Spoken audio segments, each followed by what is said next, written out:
straight to the fight. But first, I have a boss to kill.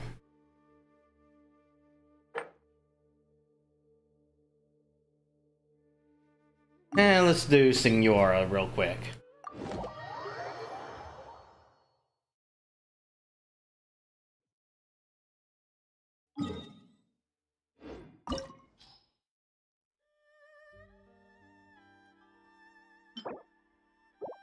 Can I please get more sword belays?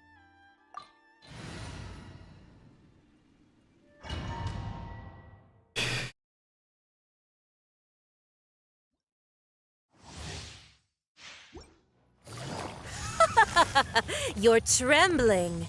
Is it the cold or just cowardice? Bro. Adventure, let's light it up! Teamwork is dreamwork! Loaded.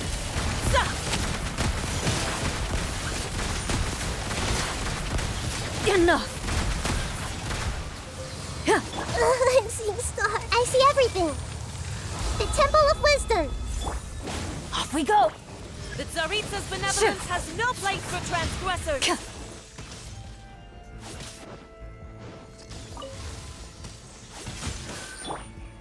Huh?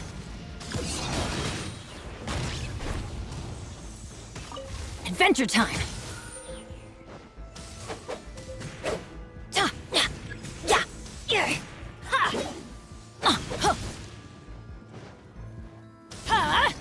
Out of the way!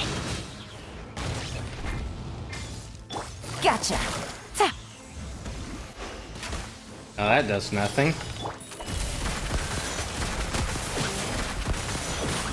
So Electro works. There we go.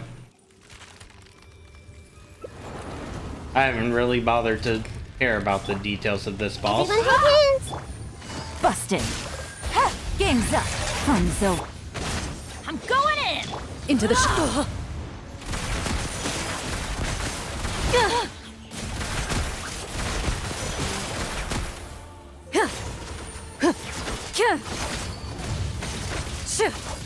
This may hurt a little. Gotcha.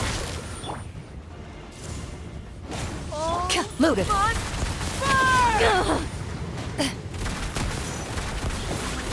Enough! Adventure time.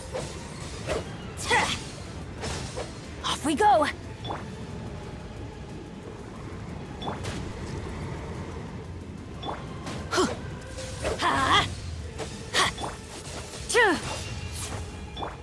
Who dares? Call me Quietly a now. witch! Huh? Into the shadows. The victor is... Whoop, down she goes. I never asked for redemption. Never. No sword. Not much in the way of jades either.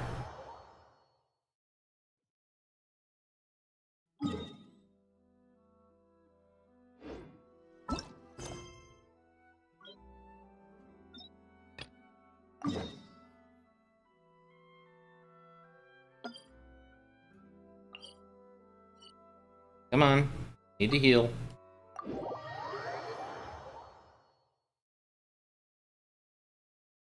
All right, yeah. That sound is working just fine.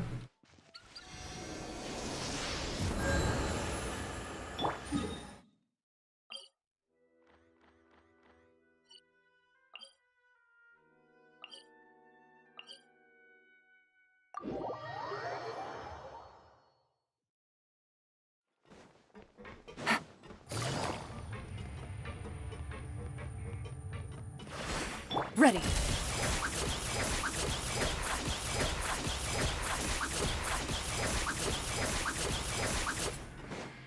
Take it easy. All right.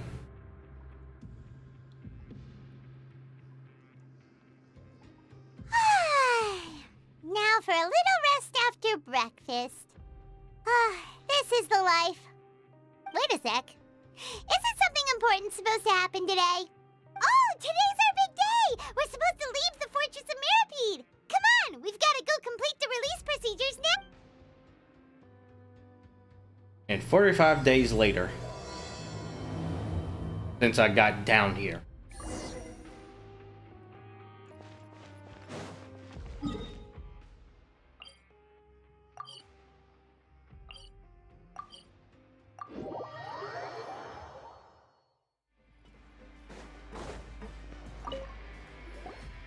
Please, sign here.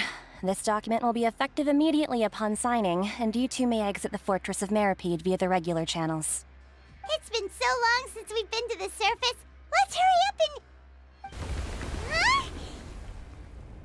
Huh? What's happening?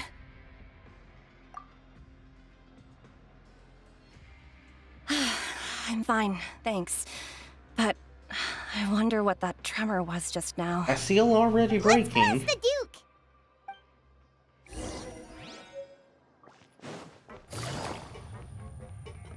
Not worth teleporting.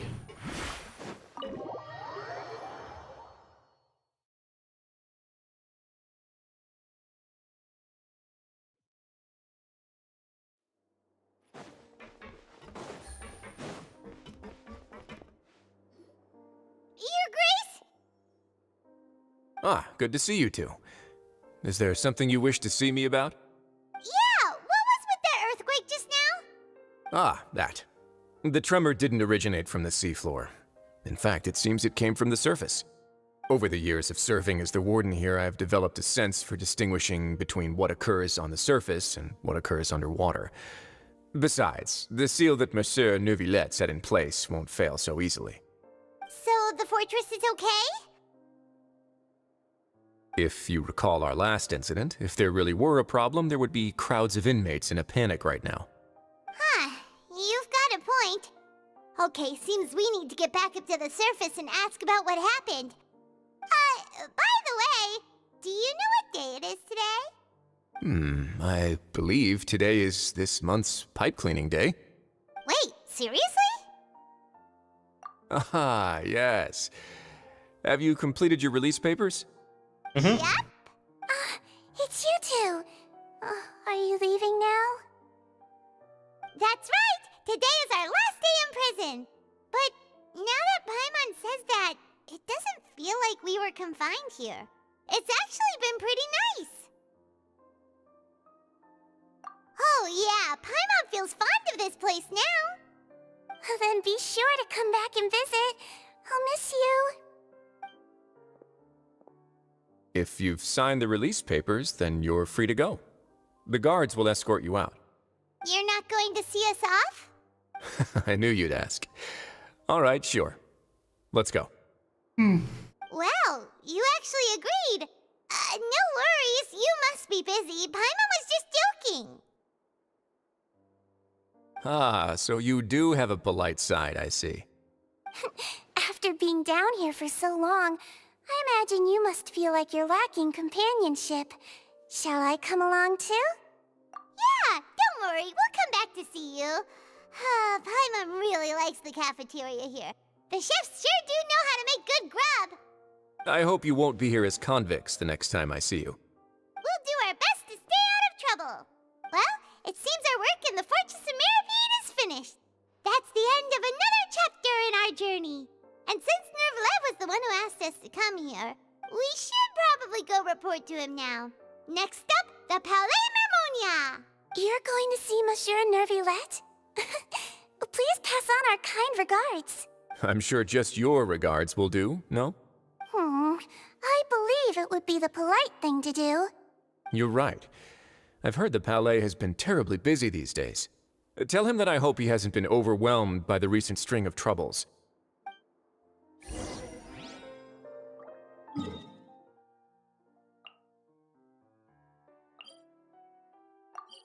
I should talk to them first. If you're concerned about things at the Palais, why don't you take some time to go up and check things out? I believe you should still have some vacation time to spend. Thank you for being so understanding. It means a lot. It's been some time since I've gone to the surface. I must say that I've started to miss it a little.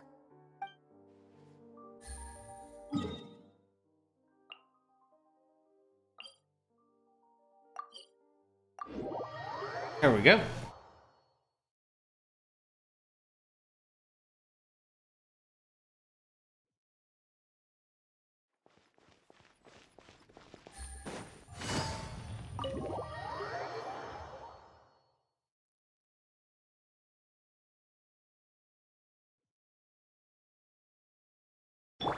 Loaded.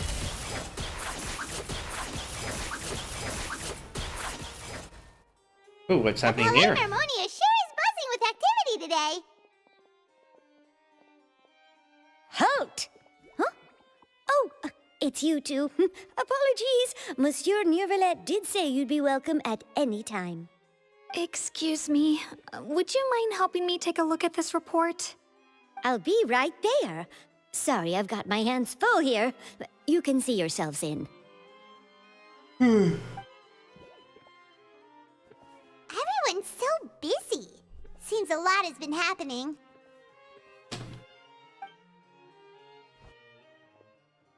Well, there was some kind of earthquake event. Neuvillette! Hello. You've come at the right time, but you'll have to wait for just a moment, as there are some urgent matters I must tend to first. In the meantime, please, have a seat. If you'd like to have something to drink, let the Melusine outside know. That's all right. We just ate. Very well, then. Let's take a break over there while we wait for him to finish his work.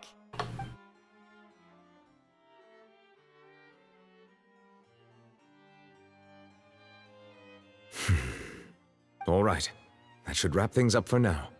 Are you done with your work? Yes, sorry to keep you waiting. Today should be the day you were released from the Fortress of Meripede, and it appears that you've managed to complete all the release paperwork. That's right, and we came here to see you right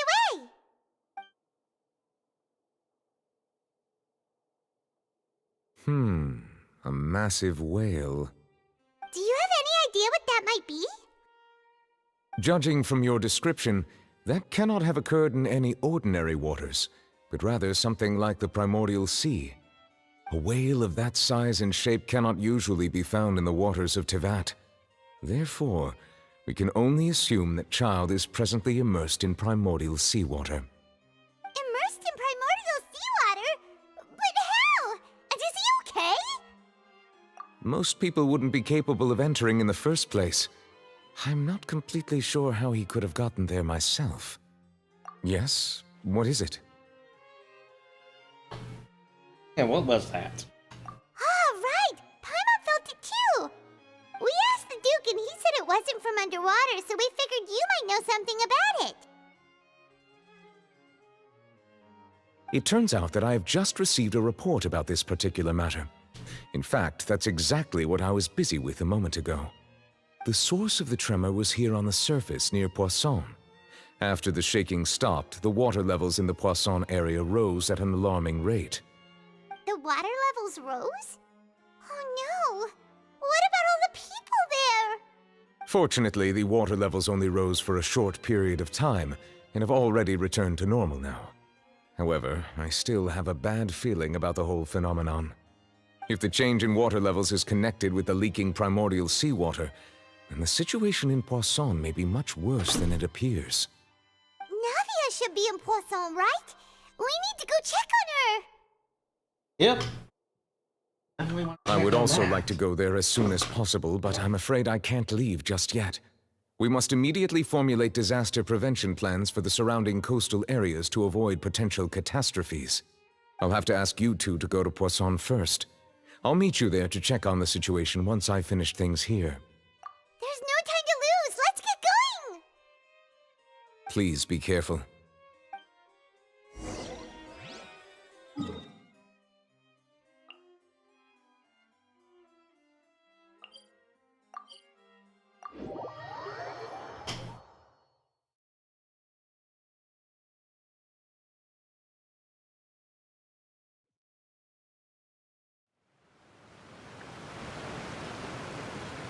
Oh no! What happened here? That's a lot of damage.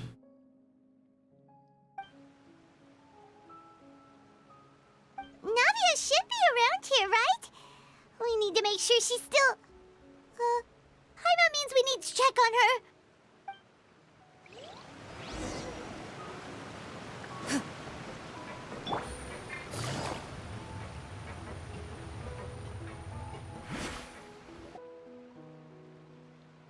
We haven't seen a single soul all the way here.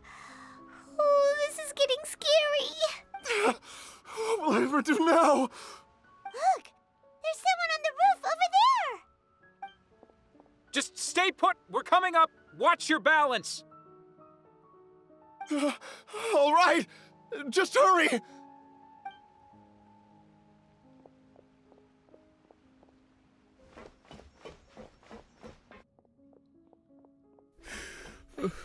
I'm not young anymore. How will I survive on my own? My Desiree! Oh, he looks pretty sad. My leg! My leg! How could this have happened? It hurts! Just hang in there. Help is on the way. You can hold my hand if it makes you feel better.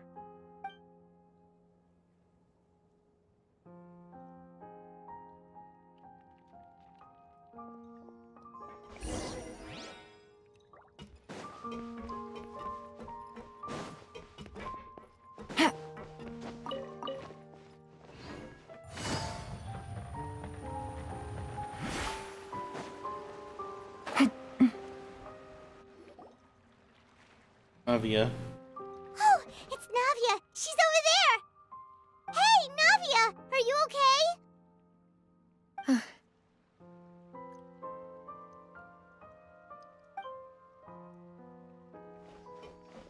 You're here. We heard there was a situation in Poisson, so we came as quickly as we could. Yes. As you can see, the water level suddenly rose. It caused quite the disturbance, in fact.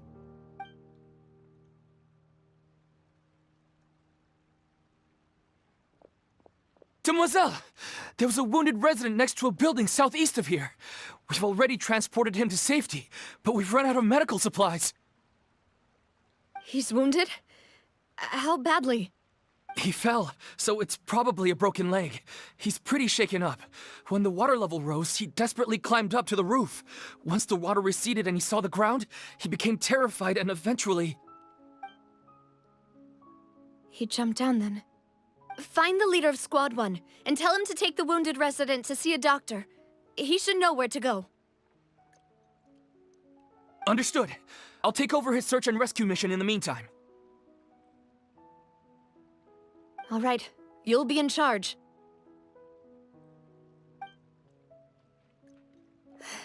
I'm sorry. Where were we? The situation in Poisson? Ah, right. Allow me to explain. A little earlier, we suddenly heard a loud noise. At first, everyone thought that something might have exploded on an aquabus. But before we knew it, water started pouring out from everywhere. That's The rushing water miscommunication. seemed a little odd, almost like the unique color of primordial seawater. Some people didn't realize the danger and thought it was just ordinary water leaking from somewhere. Everyone on the street who happened to be close to the water didn't have a chance to escape. As the water levels rose, they suddenly disappeared. They were all dissolved. Those who realized what was happening started to flee in a panic, desperately trying to get to higher ground. Many were injured in the stampede, and some people fell from significant heights.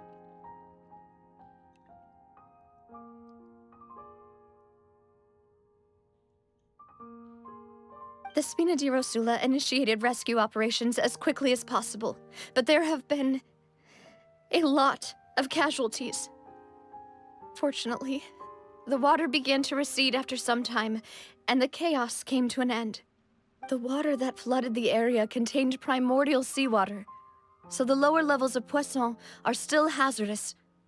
To ensure everyone's safety, I've asked the people there to leave as soon as possible. No one knows if this could happen again. All we can do for now is try our best to help evacuate the residents.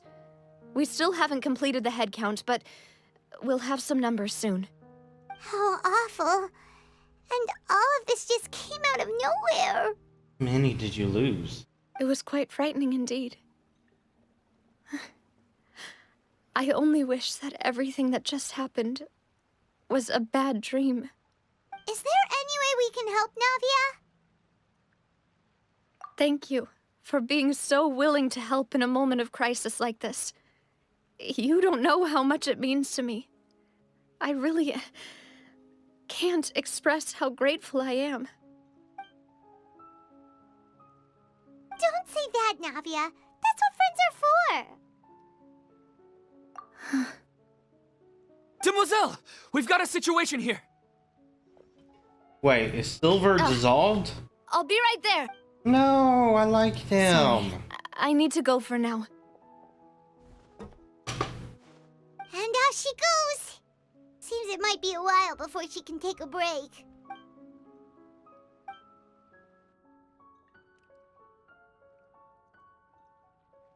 Okay, the wounded are being tended to, and we finished a preliminary head count. More support has just arrived, so I suppose I finally have a moment to focus on my own matters. Of course, we should remain ready for anything, and continue doing our best to rescue others. I'll be sure to have everyone at the Spina di Rosula ready to render assistance. Traveler, Paimon, would you two accompany me to my father's grave for a moment? Huh? Right now? Thank you.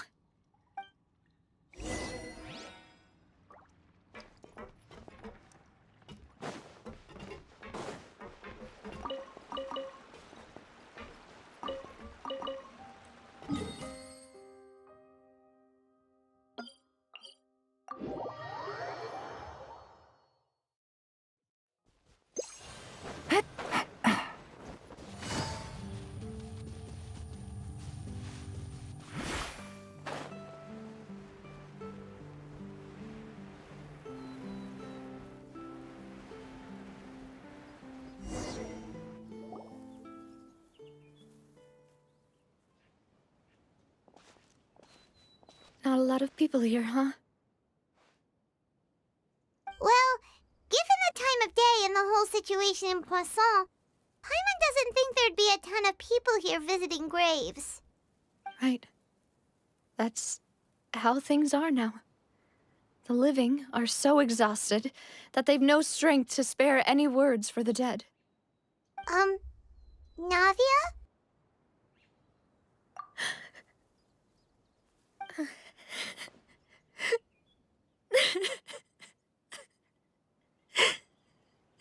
Navia, what's wrong? Sorry.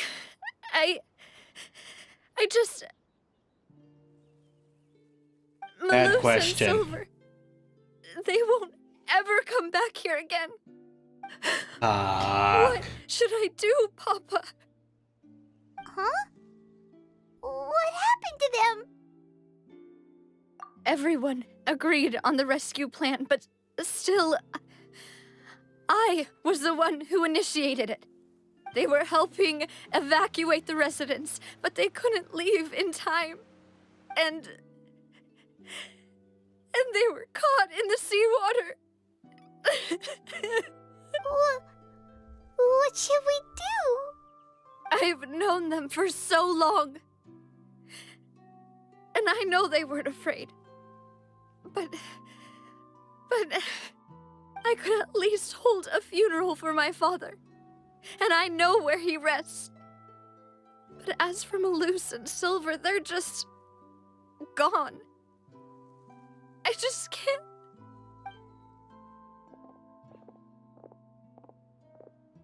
Everything looks so clean after it rains. Even the gravestones. I didn't expect that you'd enjoy a glass of red wine in front of Master Callus's grave. I can understand. Besides, the scenery here isn't half bad. See, it's not just me. I always want to bring something when I visit Papa. Perhaps we might even have a picnic.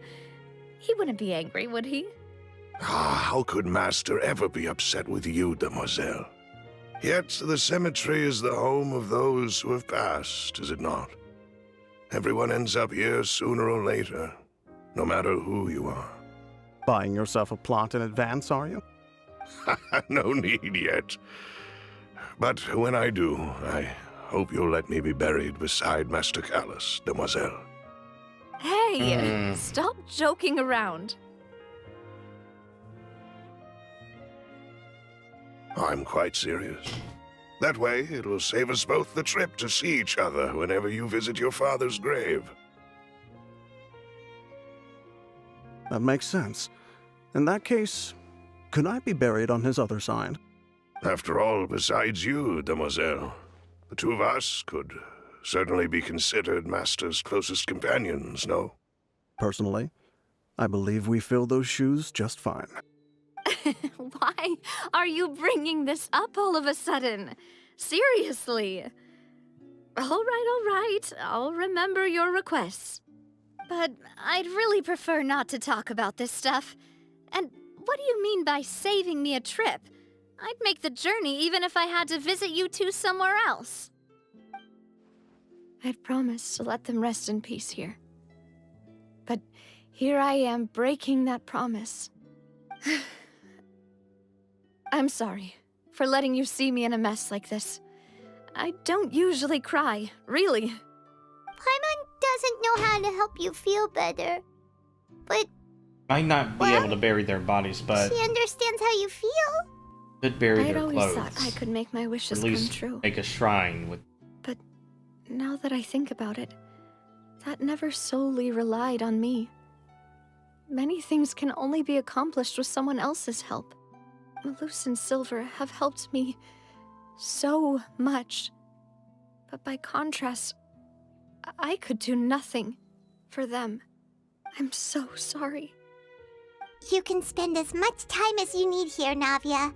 We'll stay with you. Thank you. Right now, you don't know how much that means. By the way, you can have a look at this. It's a list of victims from the incident that took place here. Obena, Khan, Burnett, Giverny, Francine, Karina, Daisy Ray, Joinville, Jolienne, Esson, as well as Malus and Silver. So, everyone else is safe. But still... It's okay. I know what you're thinking. And you're right. We lost Malus and Silver. But we were able to save more than we anticipated. The overall outcome indicates that the cost was worth it. Right! Don't think that way, Navia. One person might be saved at the expense of another, sure, but that isn't something we should ever consider a trade. Malus and Silver were not the price for saving anyone. They're heroes. You're right. Thank you, Paimon. What you said just now was pretty amazing, actually. I'll remember your words. Oh, really? Seems you've become more eloquent in the time since we last met. Arlecchino? The knave? What are you doing here? Is everything going well on your side? Yes, my people are carrying out the mission according to your request. All the residents of Poisson have been evacuated, and we're preparing to relocate them to higher ground. As for these supplies, we have everything taken care of. There is no need to worry. Thank you very much. Wait, do you two know each other? We just met recently. Right, Miss Navia? Usually, I would call this a coincidental encounter, but that doesn't quite fit this time. Besides, it never even crossed my mind that a Fatui Harbinger would come looking for me. Thanks to the Knave, Spina di Rosula received generous support from the Fatui, which allowed us to complete the rescue and evacuation work so quickly. Mutual aid is essential to fostering positive developments. We were already in the area, in any case, so it was nothing. That said, I must say that you're a lot sharper than you let on. I'm sure you understand what I mean. I apologize for all the ways in which I tested you previously. We've never worked with a Fatui before, and it's extremely important for us to know who we're working with. My subordinates have reported that Fatui soldiers have been observing water levels and taking head counts in various locations. I hear that they've also prepared a large amount of emergency supplies. I'm quite surprised. This is nothing to brag about, nor do I intend to. It is simply the way of powerful organizations to act forcefully, whether they are doing good or ill. You've witnessed that firsthand, in any case. As I've told this traveler before, I know of the prophecy, and I intend to prevent the impending disaster. Lending your organization a hand was a natural first step in accomplishing that. As such, do not be troubled by this token of our sincerity. Perhaps one day, you'll also be able to help me in the same way. Without your help, there would have been many more casualties. I won't forget your kindness.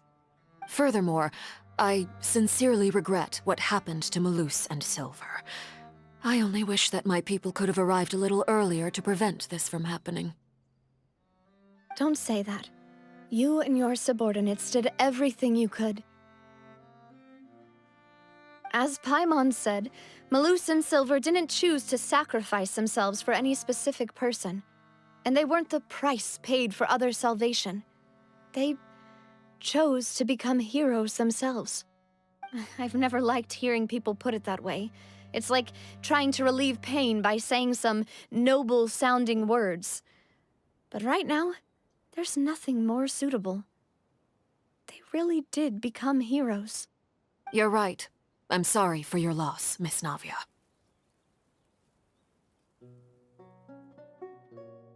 Water is life to Fontaine's people, and it also spells disaster. It's no wonder that people always say that prophecies represent fate. Fortunately, I've never been one for such opinions. So, you're one who will try to change fate, then? Of course. That is why I'm going to Hotel Bouffe de Thé. I still have some things to take care of, and the children need my attention. By the way, Traveler, Paimon, one more thing. Alright, then we'll just... Huh? This isn't right. Paimon thought you would ask us to walk with you for a moment so you could tell us something in private. That is a clever and useful conversation technique, which I do like to use when necessary. But there's no need today. It would not hurt to have Miss Navia listening in. Traveler, I'm sure you remember that I said we could work together when we had the chance. You and I both know that there may be issues with the Primordial Sea. Previously, it was the Fortress of Meripede's sluice gate, and this time it was the water levels in Poisson. These are both signals. Indeed. Allow me to share the latest intel I've received from the House of the Hearth's intelligence network with you. During some recent investigations, a child claimed to have discovered some ruins near Poisson. The ruins date back to ancient times, and seem to be worth investigating in many ways. Judging by the dating of the ruins, they may be related to the prophecy and the coming crisis. The situation is becoming more urgent, so any pertinent information will prove extremely precious. My people initially came to prepare for ruin exploration. Unexpectedly, this disaster struck, and at present, we're all busy prioritizing the rescue effort. So that's why the Fatui were already in Poisson. I wanted to take the children along, but unfortunately, Linny, Lynette, and Fremine have all been dispatched to higher ground to assist affected residents. Linny told me that outside of the house, the person they trust most is you. Which is why I want to give you this task. The House of the Hearth's members see each other as family. But Linny, Lynette, and Fremine said that they also see you as such, even though you are not from the house. I'm sure you already understand how earnest they consider their friendship with you to be. Oh, that somehow makes Paimon feel kinda happy. The intel I just shared about the ruins could fetch a high price. But since the children consider you family, it's only natural that I freely share it with you. Got it! So all we gotta do is go to some ruins, right? Pfft, we can handle that. Excuse me, but may I tag along? You wish to join, Miss Navia? But are you sure you're up to exploring some ruins? Especially one with primordial water or connection to Well, it. I'm sad, yes. But I can't just go back and plop myself into a chair by the roadside and do nothing. There's no point in being depressed while we still have a disaster on our hands. As my father's successor, I must live up to the hopes he had in me. Besides, I'm also doing this for myself. I need something, a distraction, to keep my mind off Malus and Silver. Since you put it that way, I have no objections. What do you say? All right. The ruins are to the south of Poisson. Here's the map. Okay, the three of us will handle it. Come on, let's pack up and get going.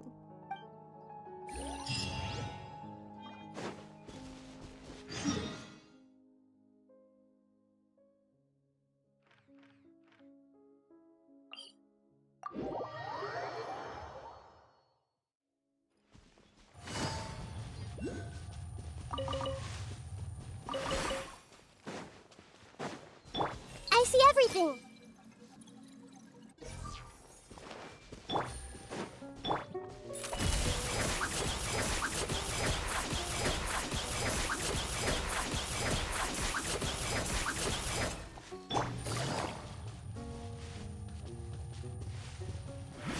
Take it easy.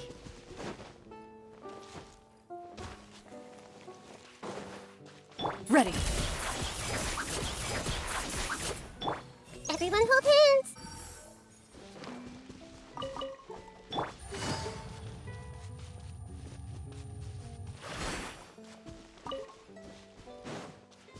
Hey! Into the shadows.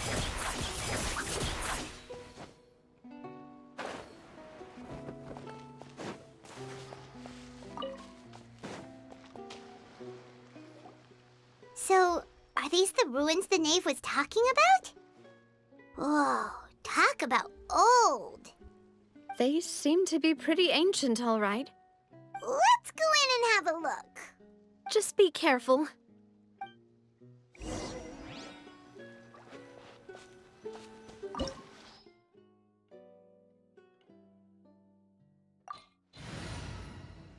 Alright, we're getting some dungeon exploration.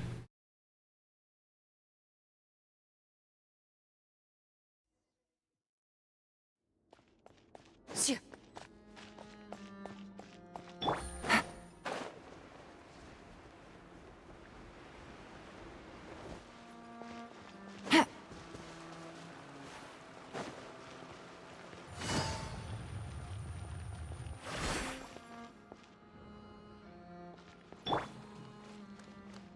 Everyone hold hands. Loaded.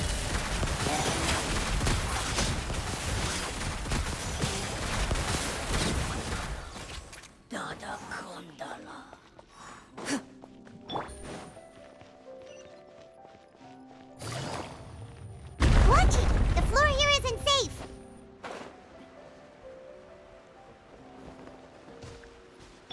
Hey! Adventure time.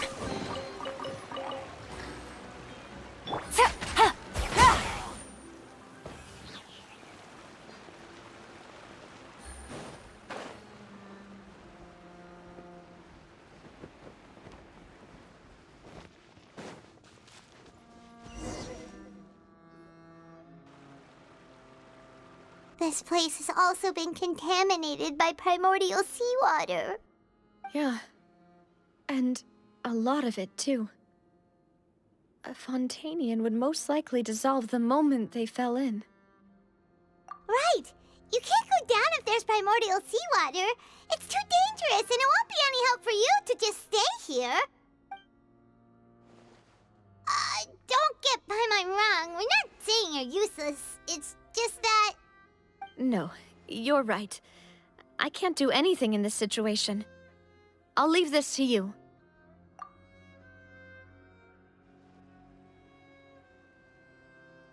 That complicates things. Maybe the only way left is forward. In that case, do you want to wait for us here? The water levels here are unstable, and there's a chance the water will rise. So staying here wouldn't be safe either. I'll go together with you. Perhaps we'll find the exit just up ahead. All right. Come with us for now then, but please They be really careful. should have left her behind. But it's also likely that she may be essential.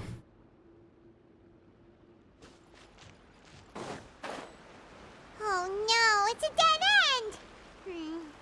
Let's try climbing over from the side. Would I be able to go turn into Chlorinde and be in that water?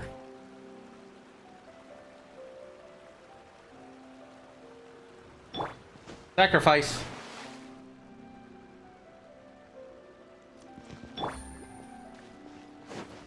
Okay, so it won't even let me go in there with Benny.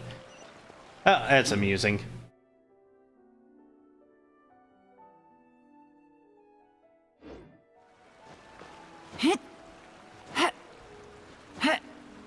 Yeah.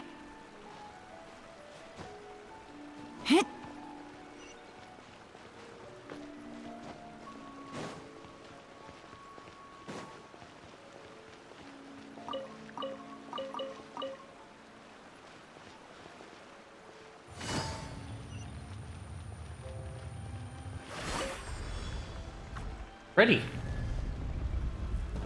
Take it easy.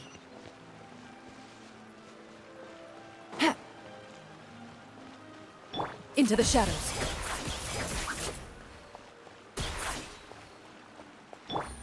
That's quite the view. And that's a lot of water. Wait, there's something wrong with this bridge.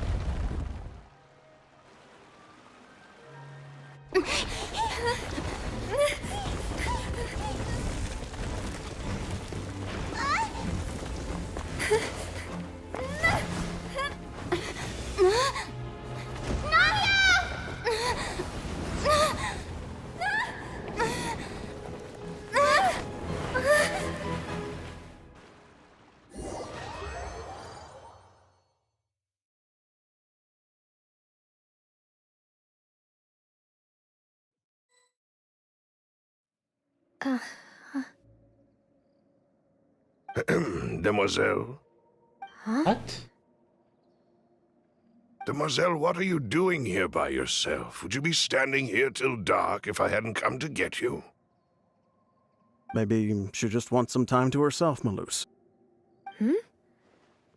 Oh, was I sleeping? Yes, it would appear so. I must be tired. That's quite possible. However, you were the one that suggested we go out for a walk. Oh, right. I nearly forgot. It must have slipped my mind when I dozed off. I haven't had a nap today yet. This is a familiar feeling, yet something's a little strange. Is something the matter, Demoiselle? Oh, no. No, I'm fine. I was just trying to recall why we came out for a walk. Do you remember Mr. Giverny? He'd requested our help before with foreign merchants who had a debt dispute with him, and we'd resolved the matter not long ago. We were headed to see how things were going with him at the moment. Ah, right. Yes. I remember now. Oh, Miss Navia. Ah, Mr. Malus, and Mr. Silver, too. It's good to see all of you. how have you been? I've been great. Thanks to your help, those bothersome merchants finally realized that I wasn't the one they were looking for.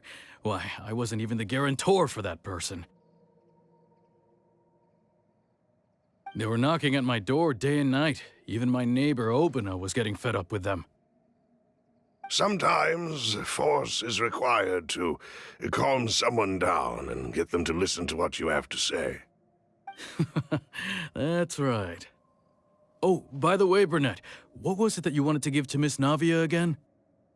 Oh, yes. One moment, I have it right here. Isn't she one of the dissolved? So are those Miss Navia, these are some flower seeds that I prepared. Please take them.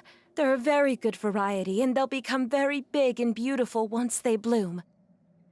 I don't know what we would have done without your help, so this is a little token of our appreciation. I hope you won't refuse. Ah, did you cultivate them yourself? Thank you so much. I'll certainly take them. Maloose, we do still have some empty flower pots at home, right? Why, we can have as many pots as you'd like, demoiselle. Perfect. In that case, we'll swap out some of the decorative plants for some of Mrs. Burnett's flowers. Very well. Wait. Something seems to be off here. Excuse me, madam. If I'm not mistaken, your name is Burnett, correct? That's right. Is something wrong? No, it's nothing. This is the first time we've ever met, but your name seemed familiar to me. I must have heard it when I was discussing things with your husband Are we previously. having timey-wimey? I've heard this name before. Sometime recently, I'm sure of it. And why are there so few people around here? Where did everyone go? We must mind the time, demoiselle. We still have important things to attend to today. Huh? We do? Like what? Well, now, did you forget? Miss Navia, here you are. I've been looking for you. Please, come to the Opera House. Your trial is about to begin. My trial? Wait, why would I need to go to the Opera House? Yes, she's right, demoiselle. It's just about time now, so we should get going. Oh? All right then.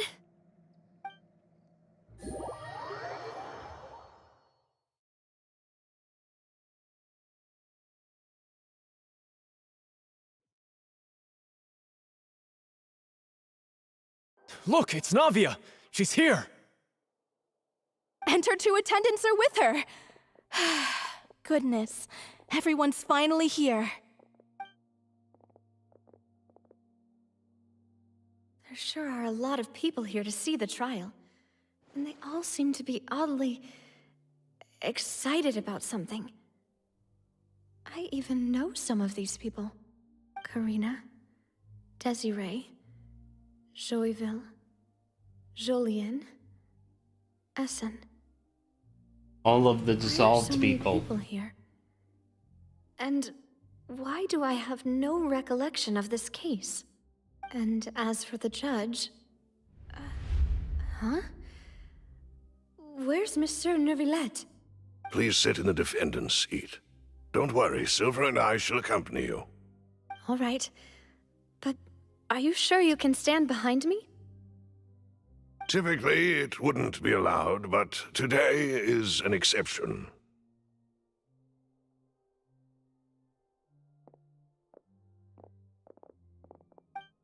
The game telling me that she fell Hey, in. what kind of place do they think this is? Come on, do they have any idea what they're doing? Seriously. Enough with the whispering! Could someone please tell me where Monsieur Neuvillette is? And why I'm standing trial?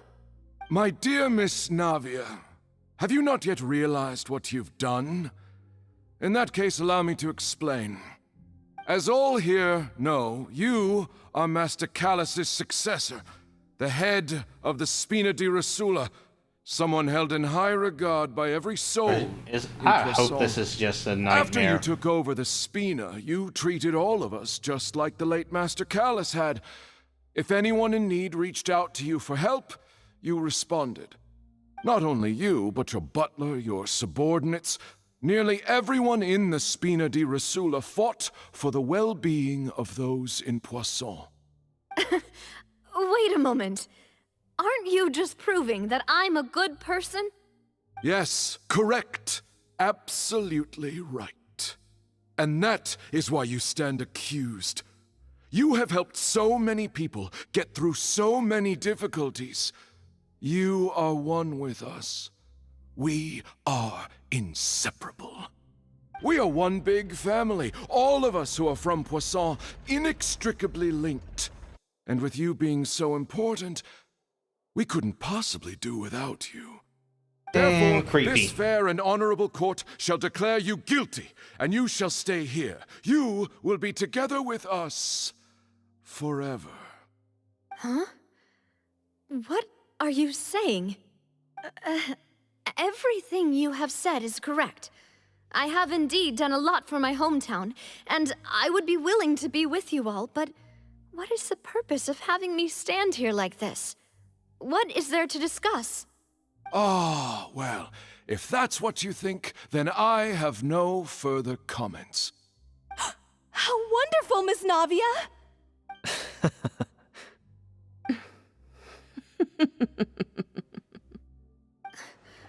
I know all these people. Why are they laughing? I seem to remember now. Yes, I get it. This trial is... Wait just a moment. This isn't right! Malus?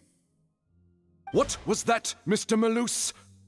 Our conclusion is very clear and unanimous. Let the court judge her now. She's guilty!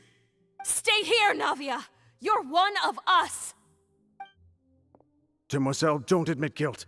This trial means to keep you here forever. I wish to exercise my right to defend Our Lady. Mr. Joinville, you only know of Navia's goodness, but nothing of her utterly independent mind. She was born a free and independent spirit. She has never been tied down by anything. Indeed, even the death of Master Callus couldn't stop her. Her actions cannot serve as proof that she identifies herself as part of any group. She merely acted as an individual, extending her hand to help others. Please do not mistake her actions as being otherwise. Really? As an individual, you say? Don't forget, we are all Fontanians here. This is the nation of justice, the nation of Hydro! Even if Miss Navia only voluntarily rendered her assistance, that doesn't change the fact that her beautiful soul must return to everyone. Water accepts all, blends with all. It will surely accept her kindness. Everything is measured here in the nation of Hydro, and in the end, everyone shall meld together. Thus, when a unanimous opinion emerges, that opinion represents justice. Now I speak for everyone. Our opinion is consistent. Navia should stay. We and Navia are one. And you would call this justice?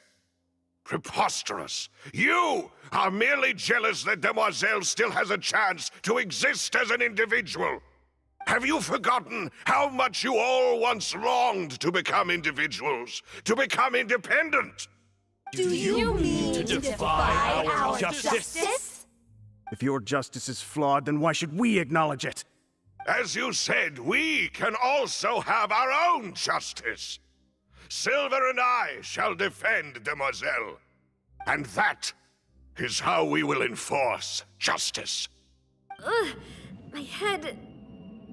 it hurts. Demoiselle! Silver, it hurts. My head is spinning. All I can see is stars swirling in front of me. I remember now. Everything that seemed odd from the very beginning.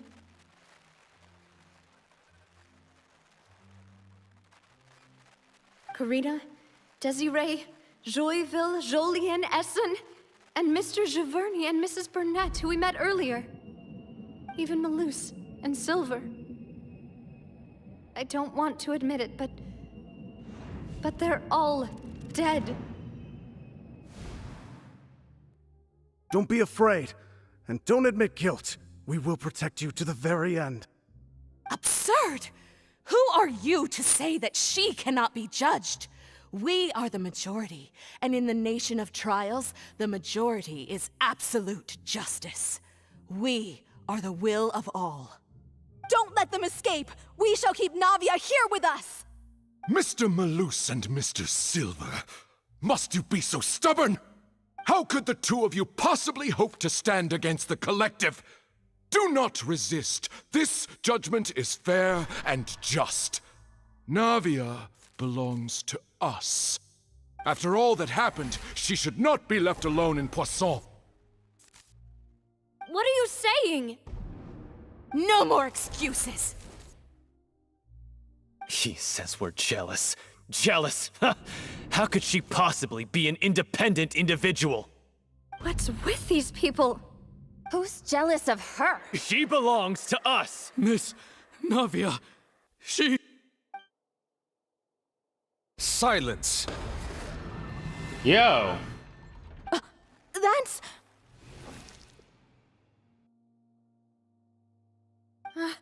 Monsieur Neuvillette! Such commotion is prohibited in the court. The accusations you just presented are nonsense and cannot constitute a proper trial. The court will adjourn for the rest of the day. In this, I shall hear no objections from any unauthorized party. Our thanks, Monsieur Neuvillette. Please leave with me, Miss Navia, while there is still time. But... Go on now, demoiselle. This is your only chance to leave this place. What, can't bear to leave us behind or something? Malus. My apologies. I couldn't resist making one little joke once I realized that this shall be our last goodbye. Malus... Silver... Quickly, you must come now! Goodbye, demoiselle. Farewell. Well, that was one heck of a ride. No, wait! Just a second! Navia? You're awake. Good. I must have been dreaming. Malus and Silver were still alive, and they were defending me at some insane trial. It looks like you're all right. Did all the sad feelings cause you to have a nightmare? Paimon could give you a hug. The ruins you were exploring suffered a cave-in. When I arrived, I found you falling toward the water. You were just about to be dissolved within, but I...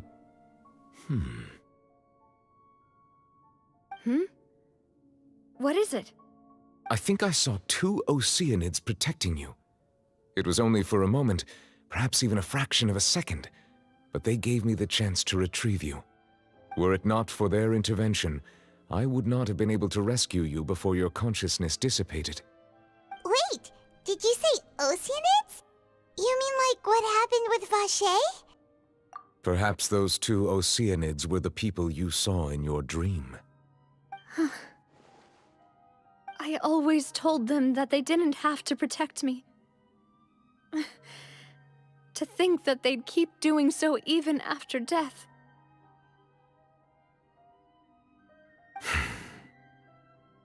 Please come with me. A last-second miracle. Neuvillette, are you okay? Oh, I am quite all right.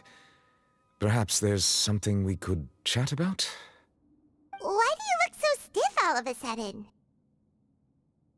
Oh, Paimon knows. You're the type who feels awkward when there's nothing to talk about, right? I merely thought that we should give Navia some time to herself. Huh? Why didn't you just say so then? Don't you think it's even more awkward to call us over like this and then have nothing to talk about? I suppose so. Ah, Sigewinne. I hope all is well with her these days. Oh, he lit up. Her work in the Fortress of Meropide has not been too much for her, has it? she's doing fine down there. She's an amazing head nurse. I see. Well, that is good. I have always worried that Sigewinne would need a lot of time to understand the world of humanity, just as I have. Oh, and the Duke also says hi. Even though Sigewinne made him do that. He hopes that you haven't been overwhelmed by all that's happened lately. Thank you. I have indeed been busy lately, and I also hope that everything is going well in the Fortress of Meropide. He still doesn't know what to talk about. Let's chat about something else then. So, Neuvillette, you're probably quite the swimmer, huh? Mm-hmm. Yes, of course. This isn't going anywhere. Let's try something else. How did you find these ruins? Did the knave tell you? Yes, in fact. I had arranged to meet you in Poisson, but when I arrived, I discovered that the Fatui were helping the residents evacuate. They had even transported a large quantity of supplies to the area. He doesn't seem the Amid type my for small astonishment, talk. I ran into the knave, and we had a chat. She informed me that she had asked you to investigate the ancient ruins here. Yeah, we originally planned to meet up with you, but we thought you might still be busy with all those official documents. We didn't think exploring the ruins would take very long, and who would have thought you'd wrap things up so quickly?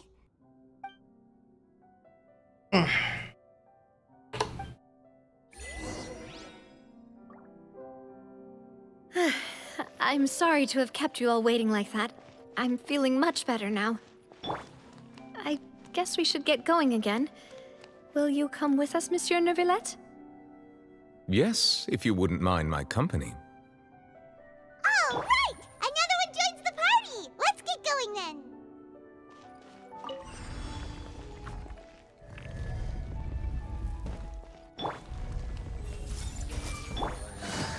Busted! Ready!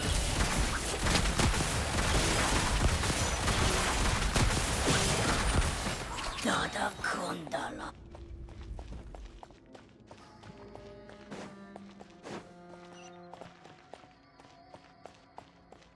Camera shift caught me off guard. Oh no, another unstable path. Watch your step.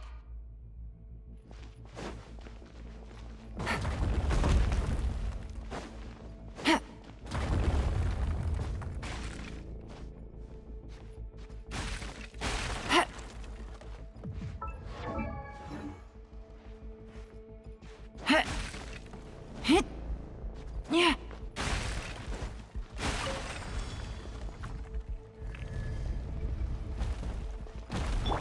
Everyone hold hands. Watch out! There are rocks falling over here! Oh, that was fast. Check for chests. Take it easy.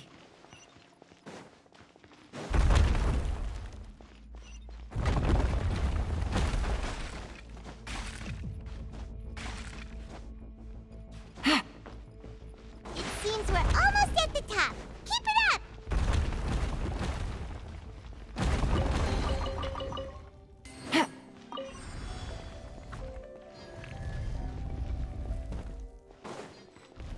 Yeah. You get.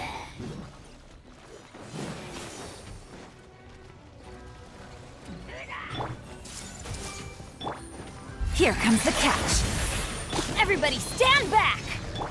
Ready.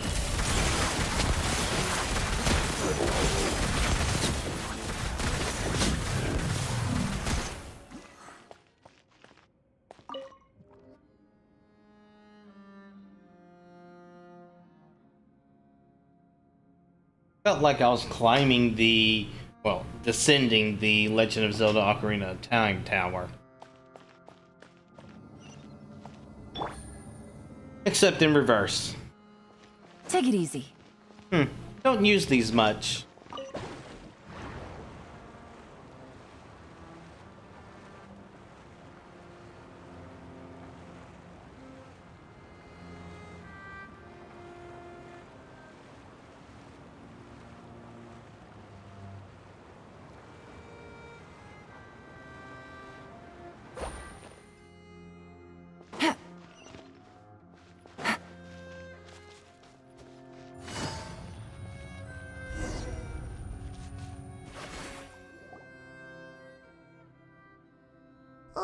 we've reached the end. This is the place. There should not be any other hidden spaces in the vicinity. The path sure had some twists and turns, but it turns out that this place isn't actually that big.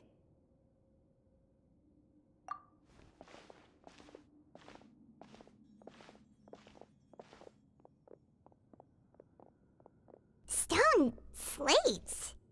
It seems like they were put here as an offering. Could we take them down and have a look? Perhaps we should just leave them be for now.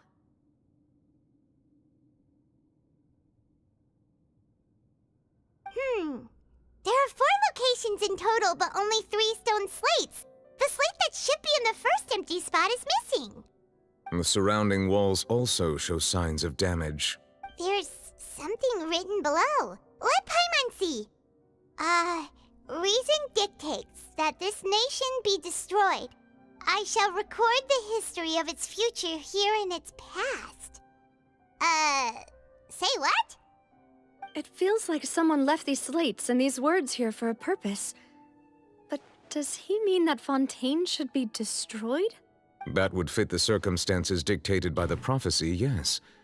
Indeed, the slate's contents correspond to it. Take the second slate, for example.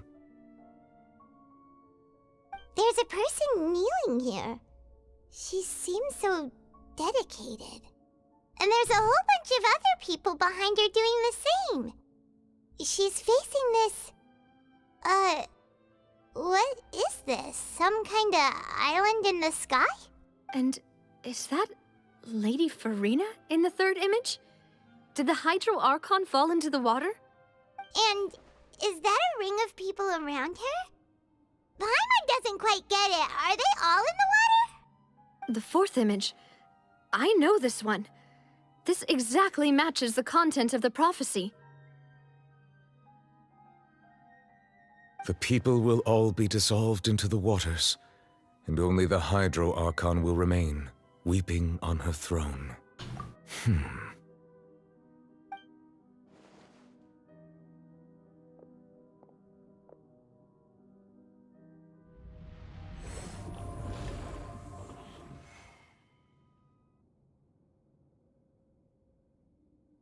More information should be hidden in these slates, but I fear I cannot easily uncover it, most likely due to us missing the first slate. I am very sorry. Don't blame yourself, Monsieur Neuvillette. Deciphering ancient stone slates isn't one of your duties. Ooh, Paimon's getting the chills just looking at these slates. This says that it's the history of the future, right? That means the prophecy's sure to come true. I really hope it doesn't mean that. Still, Paimon feels like these images are kind of weird when you look at them together.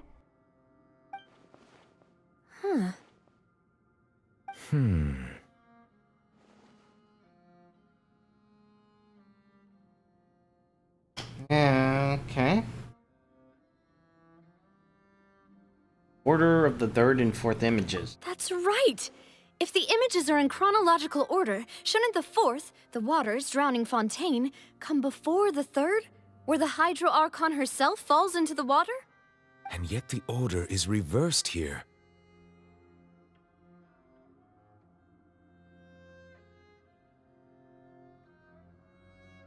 If we go by timing, Lady Farina only emerges in the third image.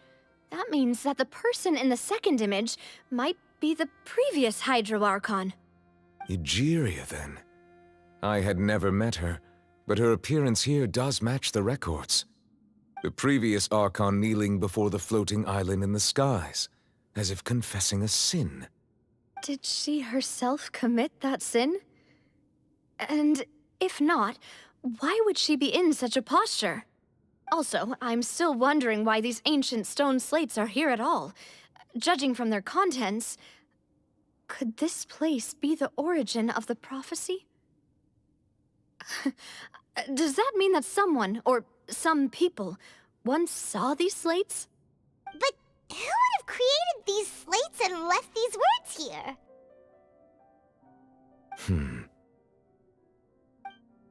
It seems that any further clues will have to come from Farina. In that case, there's no time to lose. There's nothing else to be gained here, so let's head back first. Yeah, we better get somewhere safe for now.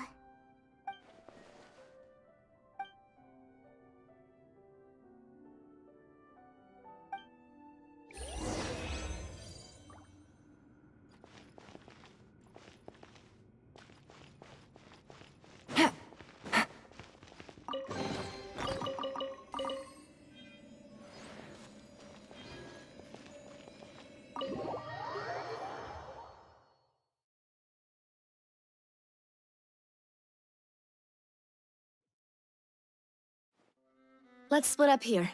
I'm going to check on what's happening with the Spina. You know how it is. There's some things you just need to be there for yourself. You still have energy for that, Navia? Paimon's already beat. Just head back to the Fleuve Cendre and have a rest then. Thanks for keeping me company all this time. I'll depart as well. Thanks for your hard work today. Rest well, everyone. Traveler, I will go talk to Farina tomorrow morning to ask about the stone slates. I'm sure that you're concerned about this matter as well. If you have time, drop by my office. I will share the results of our discussion with you. Are you really gonna talk to her about this directly? Will that be a problem? Paimon's getting a little scared now that it's come to this. She has long been harboring secrets and will not give them up easily, which makes it all the more my duty to ensure that she understands the present situation. All right, we'll leave it in your hands then. You're probably the best person to talk to her anyway. I will be carefully considering my words tonight. Traveler, Paimon, our safe house at the Fleuve Cendre is always open to you, as ever. So please don't think you're an imposition. All right. I'll be on my way then.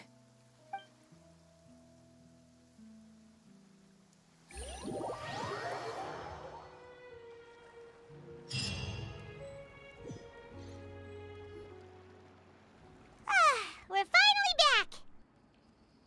Welcome back.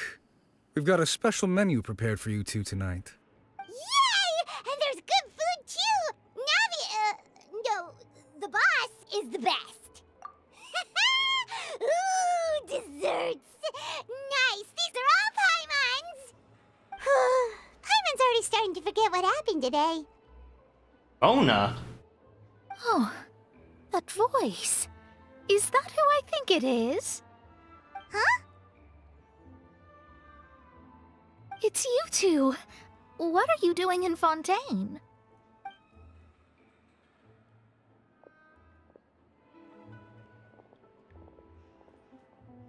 Mona?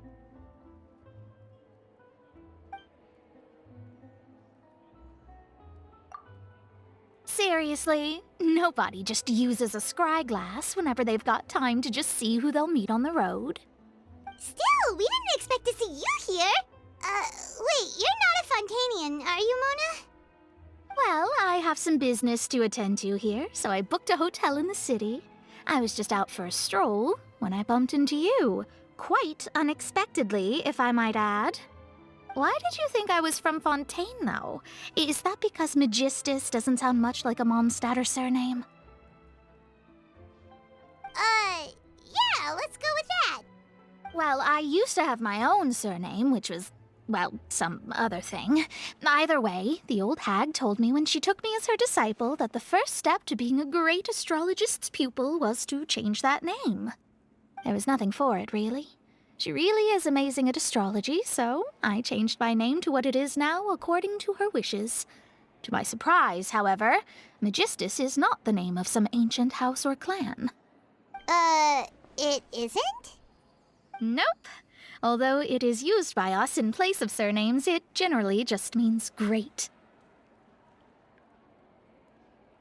Wow! Imagine including a boast in your name.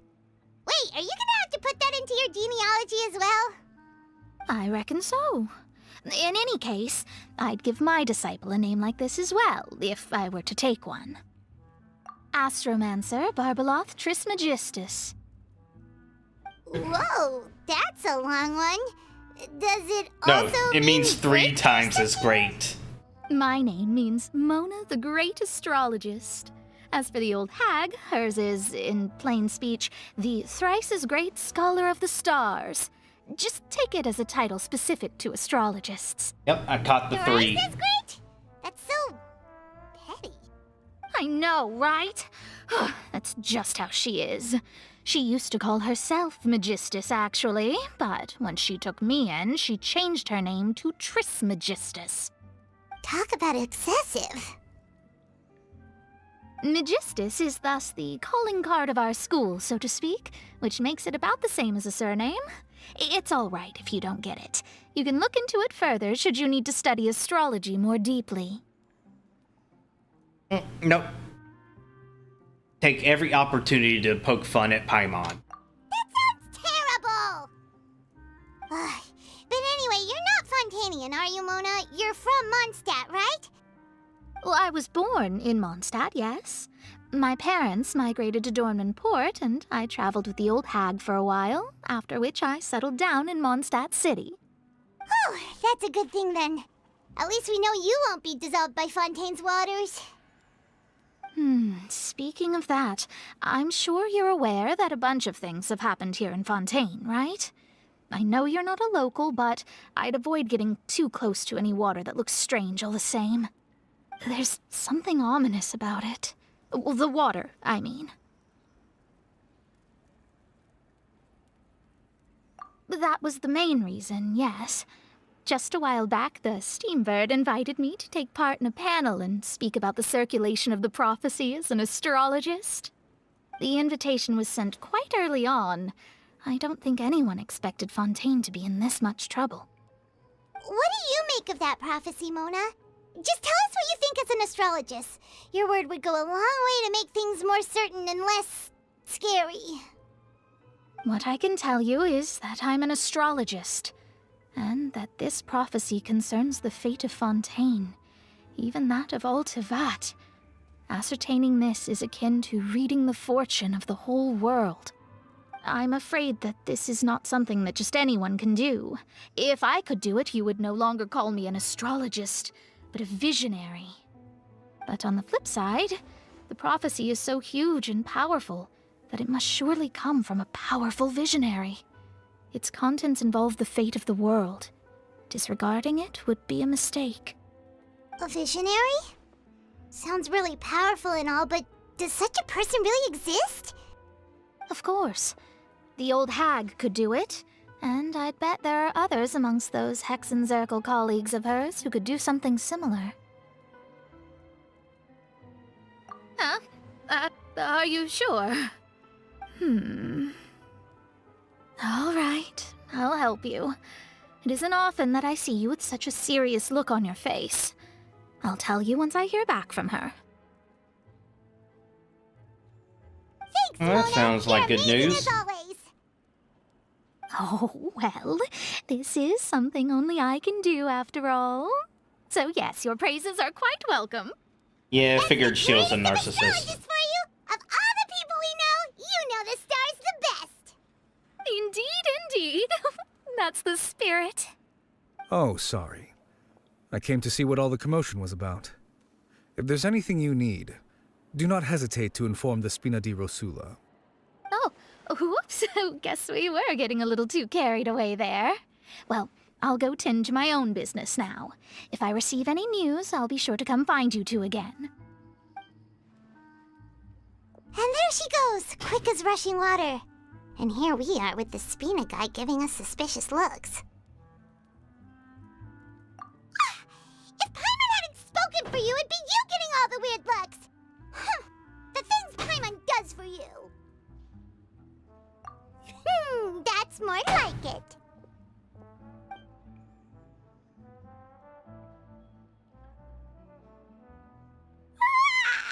Good morning.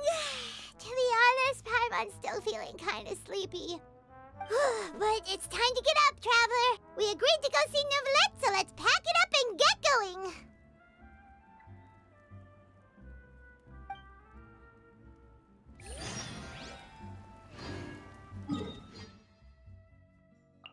Just realizing I have an alarm running on my phone that I want to turn off.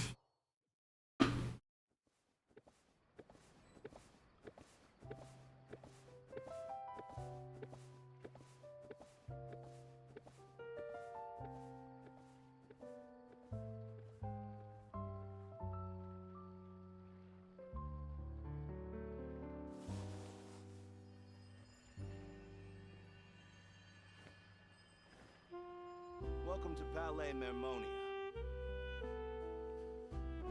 Vincent in the dark. Hi.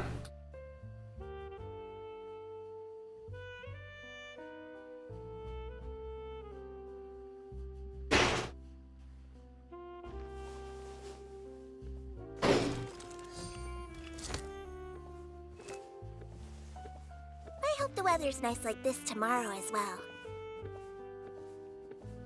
Welcome to Palais Mermonia.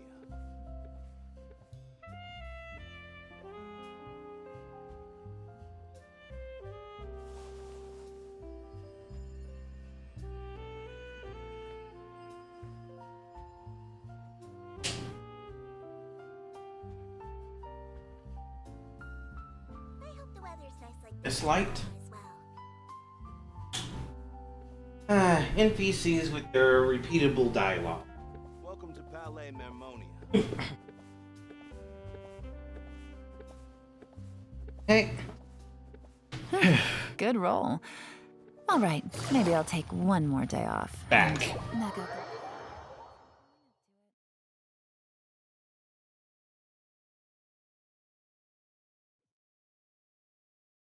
Into the shadows.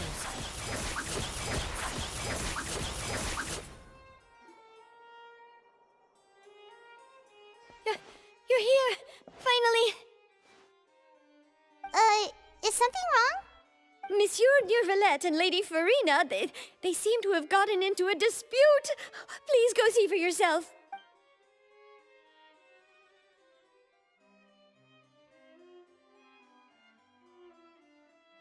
Like I said, I've already explained everything. And yet the problem has not been properly solved. There is little space for excuses between us. It is not my intention to offend you, but please, tell me where you stand. You are the Hydro Archon Focalors, are you not? Look at this. This is a list of the victims from the recent Poisson incident.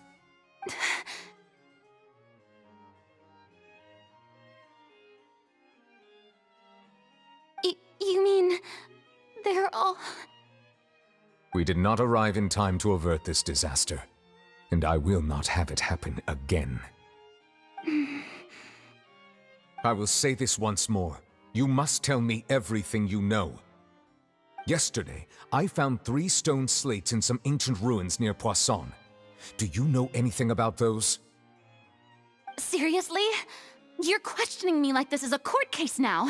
I don't know anything about that. But you found them in some ancient ruins, you say? That's correct, which is why I came to ask you some questions. There should have been 4 slates, but one of them was missing. The other 3 feature different images that seem to correlate to the prophecy. The prophecy? The second of these slates depicts the previous Hydro Archon Egeria kneeling before a floating island in the sky, as if confessing something. Do you know nothing of this either? I don't. I've never seen such slates. I'll ask you again. Do you really have no information regarding the previous Archon?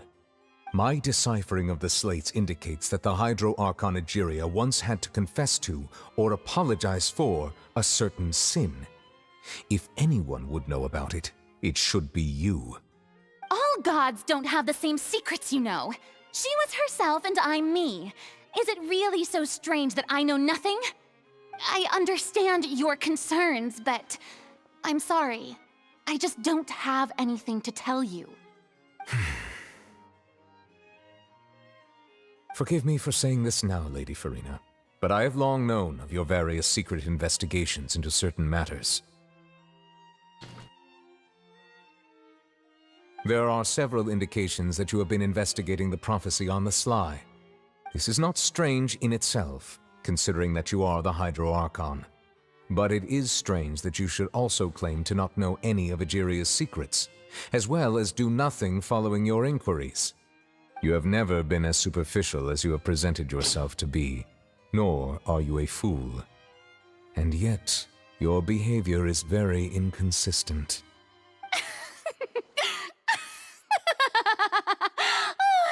So you've been watching me all this time, have you? I didn't think you were that type. You...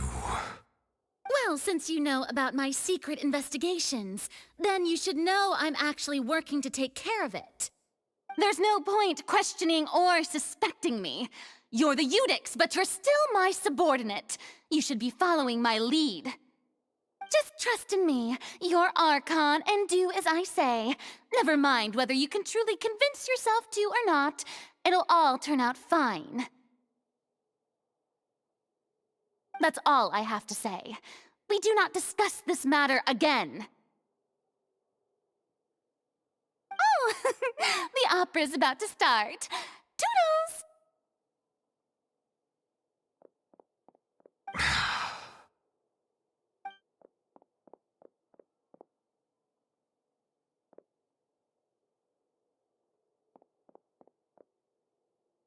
Did Farina not notice us standing by the door? Wonder what's up with her. She was smiling. Huh. She didn't seem in the mood to care if we were listening in or not. I assume you've been outside for a while now? Oh! You noticed! Seems Farina didn't even realize we were here.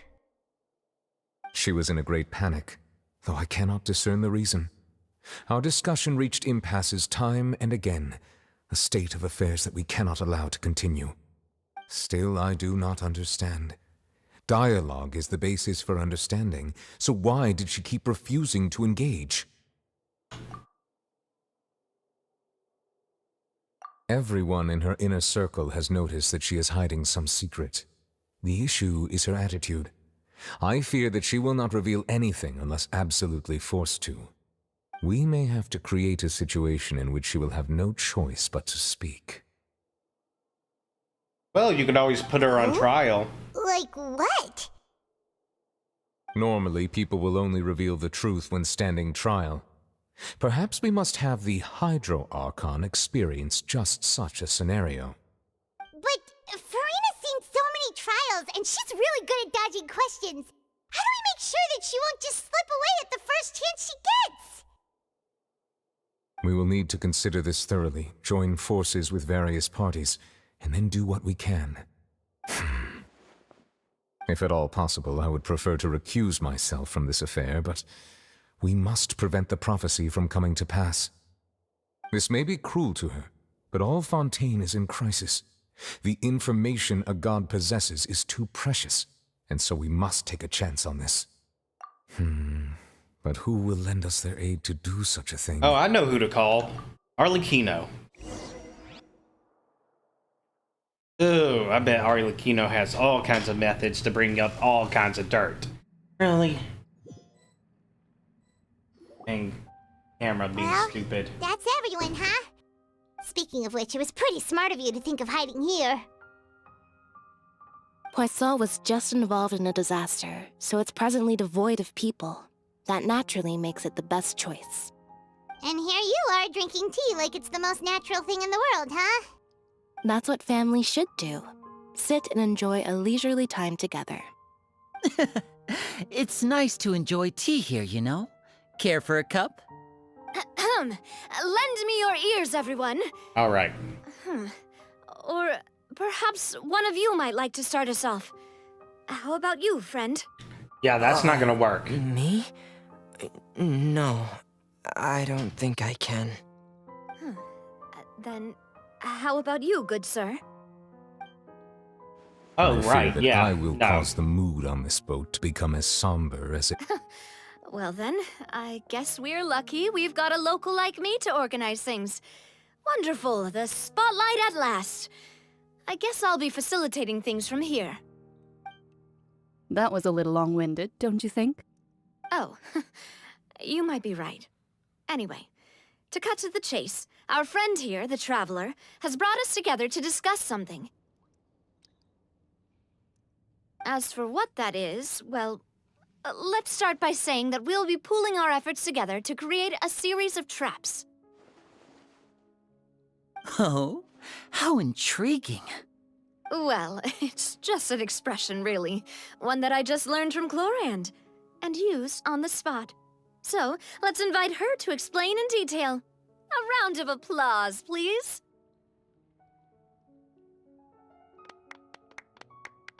Huh? Didn't you say that you would be facilitating this?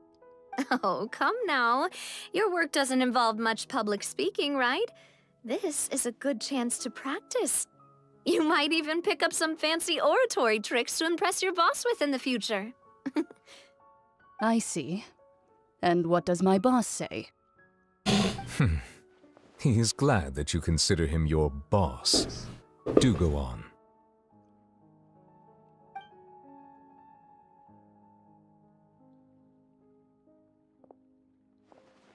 In that case, do any of you have experience hunting? Not that I recall. Fremine and I once used a wooden stick in a basket to catch wild rabbits when we were younger. As for Lynette, oh, right. You were sick that day, weren't you? I've also gone diving to catch some fish before. Does that count? I'm afraid not. You may or may not have heard, but Fontaine once played host to a group known as the Marechaussee Hunters. Though that was their name, they did not hunt animals, but rather various monsters left behind by the ancient dynasty of King Remus. Today, Fontaine's monster population has already thinned greatly, so the hunters have blended back into society, taking up arms in other lines of work. They even left a unique methodology of hunting in their wake. A trap comprises of the following components: bait, a trigger, and a containment device. Sometimes a lethal implement will also be necessary to deal with the prey. So, if we were to build a trap together, right now, what would you choose to build it with? For me, I would prefer something basket-shaped. Pigeons and rabbits will see the bait and naturally enter the snare. Our line of work requires a deft hand, and we're some of the best in the industry, so you can count on our techniques. You used some of those techniques while moving the people of Poisson, didn't you? My subordinates mentioned that you even performed some magic for the bawling children. Yes, and I even managed to gather some intelligence in the meantime. I'm quite the multitasker if I do say so myself. I'm afraid I can't claim that as my strong suit. I prefer more stable methods, like placing bait in the water and waiting for the fish to come within reach. That's the kind of method I would count on. Calm and steady. Exactly the kind of person who would catch loads of fish. And I can be their assistant. With discretion, I'm sure. I'd probably use some sort of mechanical animal. Papa once bought me some small clockwork squirrels, mice, and such. When placed in the forest, they can attract others of their kind. I remember that you liked those too, didn't you? I did. And that would be a good way to go about it. If they're realistic enough, animals of the same kind will follow them all the way to the trap. What about you, Monsieur Neuvillette? I fear I do not have any related experience. That makes sense. You usually solve problems directly, without the use of any such tricks. But I do have one more question for you, Monsieur. If we were to create a trap now, how would you design it? I would like for it to be effective, but bring no harm to the prey. A more gentle trap would be ideal. Kind, as always. However, our intention doesn't necessarily change the containment device and the type of implement we need. If we wanted to kill the prey in one strike, we would need a powerful implement. However, that also goes for prey that must be captured and safely contained. Wait, why's that? Only a hunter who's a true expert at subduing their prey can snare it without harming it. The line that divides life and death is often exceedingly thin. So, are we going hunting together? Of a sort. We hadn't thought of seeing ourselves as hunters. It kinda works, but maybe it's still not the best metaphor. If our means of capturing and dealing with our prey is to put them on trial, then the hunting metaphor is actually quite accurate. But we shall require much more courage than any hunter to judge a god, a being whose seat is an exalted throne. Oh, so that's what's going on. Sounds very interesting.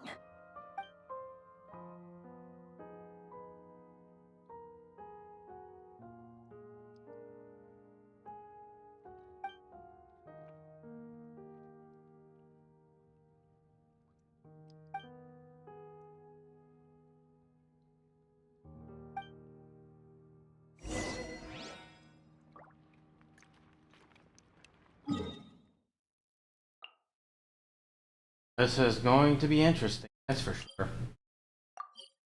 Having to put... I mean, at this point, I know she's not... She's something quite different from what we think. Quite obviously not an Archon, the way she acts. It's been a tough few days, hasn't it? So much has been happening. Paimon didn't think the meetings would go on for so long, but everyone seemed pretty fired up, huh? Paimon thought they'd be at least a little frightened. Well, Fremine was, now that Paimon thinks about it, but everyone else just looked a little surprised. Well... It's hard to say. Paimon doesn't have any experience with this sort of thing. But with you around, Paimon sure will do great. After all, you're the most reliable person in the world, aren't you? huh? Did you just pour some tea? Paimon didn't notice you doing that at all. Then what's that? Paimon's never seen that cup before. Don't be frightened. I'm just joining you two for tea. I merely refrained from saying anything till now. Is this... Who's that voice? But there's no one here. Ona's master? What a strange conclusion, but also such an interesting one. You two make such a fascinating combo, and yet even you feel confused.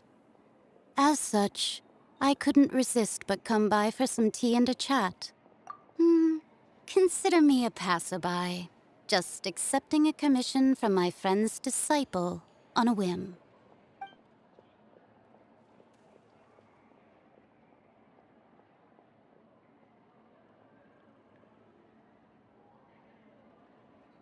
Precisely. Call me N, a mage who wanders the world. At least, that's how my friends have suggested that I introduce myself. The prophecy. Yes, what has been prophesized will be fulfilled. You may view such things as the history of the future. What? Then is there any way we can stop it? People call such things fate, and it is written in the stars. It cannot so easily be altered. No exceptions? So you've caught on. Just as prophecies are usually only the future as seen from the perspectives of the gods, could things be happening in hidden corners where the gods' gaze does not fall? Are the things that you shall see different from the fate that the gods perceive? What is she talking about? It all sounds really impressive and important and stuff, but it also sounds kinda scary. I believe that you understand, right? Some things are insignificant, but others you must reach out to change. Ultimately, fate shall serve as your only guide, no matter what will happen in Teyvat's future. All you need to do is to play your part. This was good tea, by the way. Thank you for your hospitality. Well, that'll be all for today. The voice. It's gone.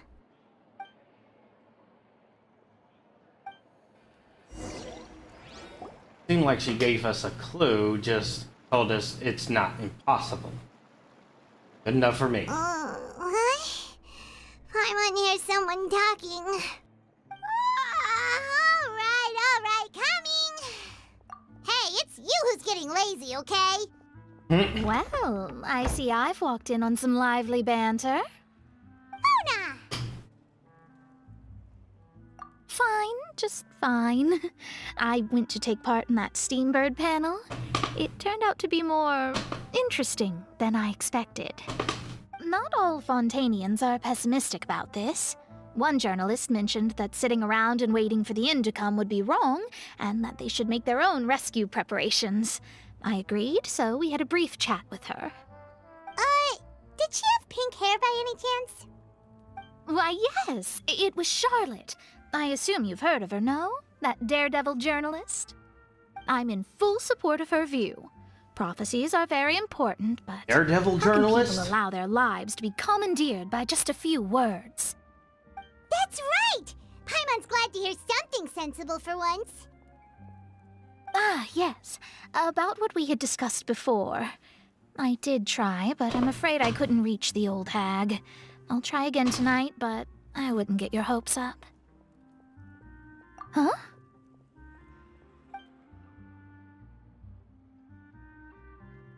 Goodness gracious. Are you serious? She said that even the god's gaze has blind spots. Pretty bold if you ask Paimon. Most people would believe the gods to be all-knowing, right? The Hexen Circle members are certainly anything but ordinary.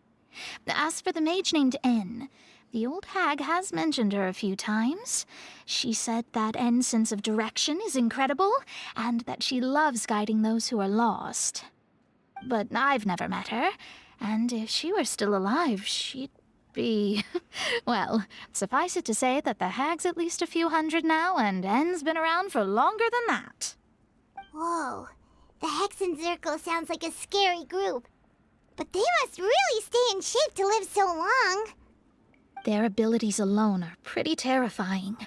If she came to see you personally, then the problem you're facing must truly be of great importance. Well, it's not like Paimon could understand anything she said. Yes, she was quite cryptic, but I suspect she means that there is still a way to turn things around. She didn't say when or what that would be, though, so... Perhaps it is something that you cannot know right now.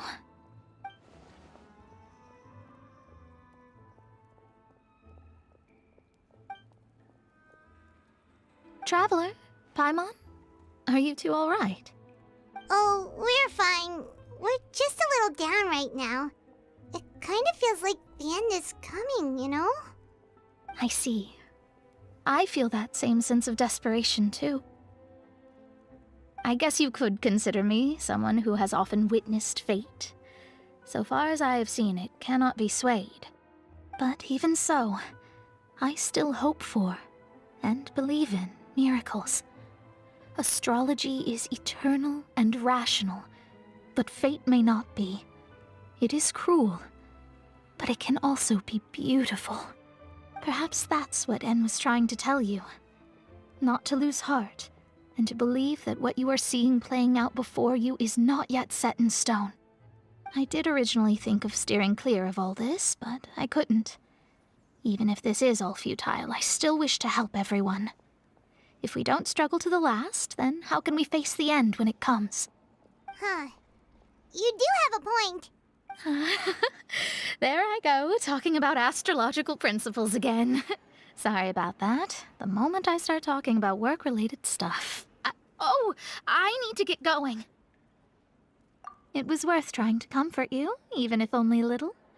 I believe that you'll help those who are struggling in the same way I did. I suppose that might be why we always seem to meet by coincidence. Paimon feels kind of moved by what Mona said. But also kind of sad, too. Hey, Traveler. Paimon suddenly feels like going outside for a walk. Let's go. Let's walk around the city, shall we? There's a few spots we always like to walk by.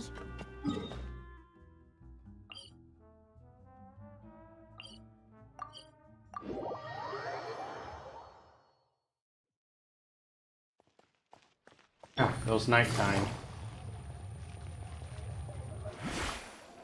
Eh.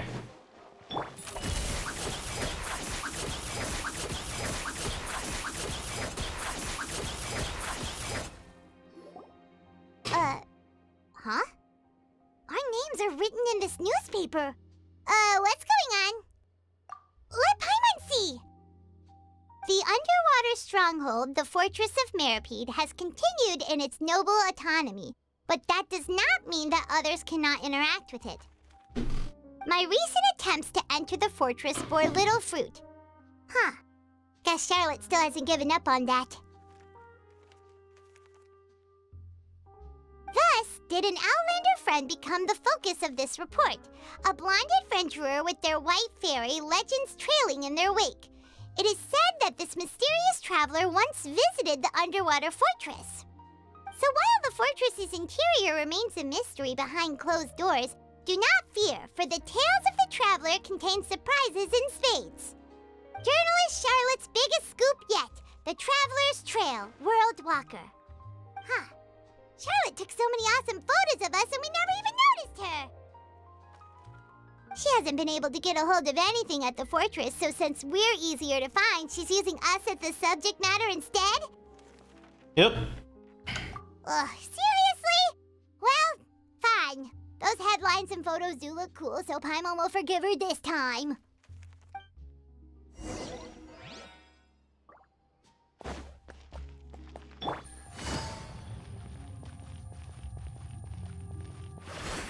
Just remembered I want to grab this.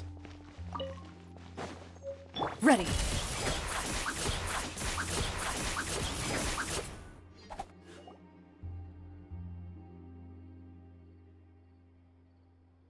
We're here!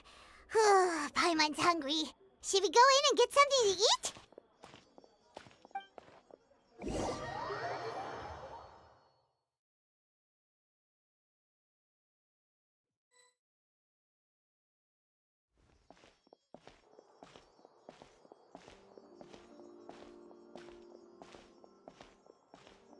Hey, quick!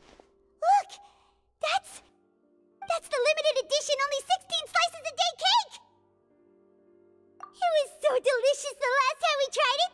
Despite the tense situation we were in, let's give it another go! I'm sure it'll be great! One slice of cake, please. Someone showed up after all! Oh, wait, you're the one from the Palais Mermonia. Oh, are you here to Hello, buy cake Sardine. too? It seems Monsieur Neuvillette was right. You really can eat. Wait, did he really say something like that? That's right. Even he has his own preferences when it comes to food. As for me, I love the cake and coffee here. Do you come here often? Neuvillette likes soups. Usually and water. every day. Every day? It's part of my daily schedule, apart from work. I shall have my cake and coffee. Then what if someone told you one day that this place would be closing soon, and you wouldn't get to eat cake here anymore? What would you think? But why would it close? Well, Paimon doesn't know either, but maybe the waters will rise tomorrow. You know, like in the prophecy. Oh, the prophecy. To be honest, I haven't paid much attention to that. No. Still, even if there'd be no more cake tomorrow, that wouldn't keep me from having some today. No. It's the same for eating in general. You might not be able to eat tomorrow, but if you can do so today, then you should carry on. That's what people call living, you know. Huh. Don't be sad. Excuse me, could I have 2 more slices of cake to go? These 2 slices are for you. Sijuin said that this kind of expression you're making is what humans call being sad. Oh, you know Sijuin? I sure do. She was born before me, and she sometimes comes to the surface to teach us things about humans. The way she said That humans. humans are creatures that are saddened easily, yes, and you can only lift their spirits by feeding them delicious food. So please try the cakes here. I've got something else to do, so I'll be going now. You two try to stay in a good mood after eating, all right? Bye. Okay, they are quite adorable. And there she goes. All right, let's dig in. I'm unsure this cake will be delicious. I find it hard to believe that something that's More delicious than that last limited time. And the would be flavor available gets at even night. better with a sip of tea. It sure would be nice if we could come again tomorrow. Sure would be nice if we could always eat delicious food here.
Alright, I'm good.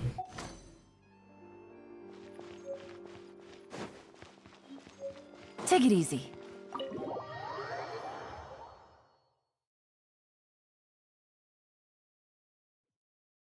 Oh, we're near the Steambird office.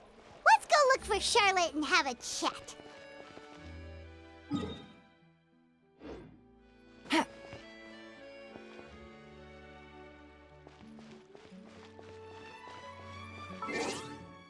The heck?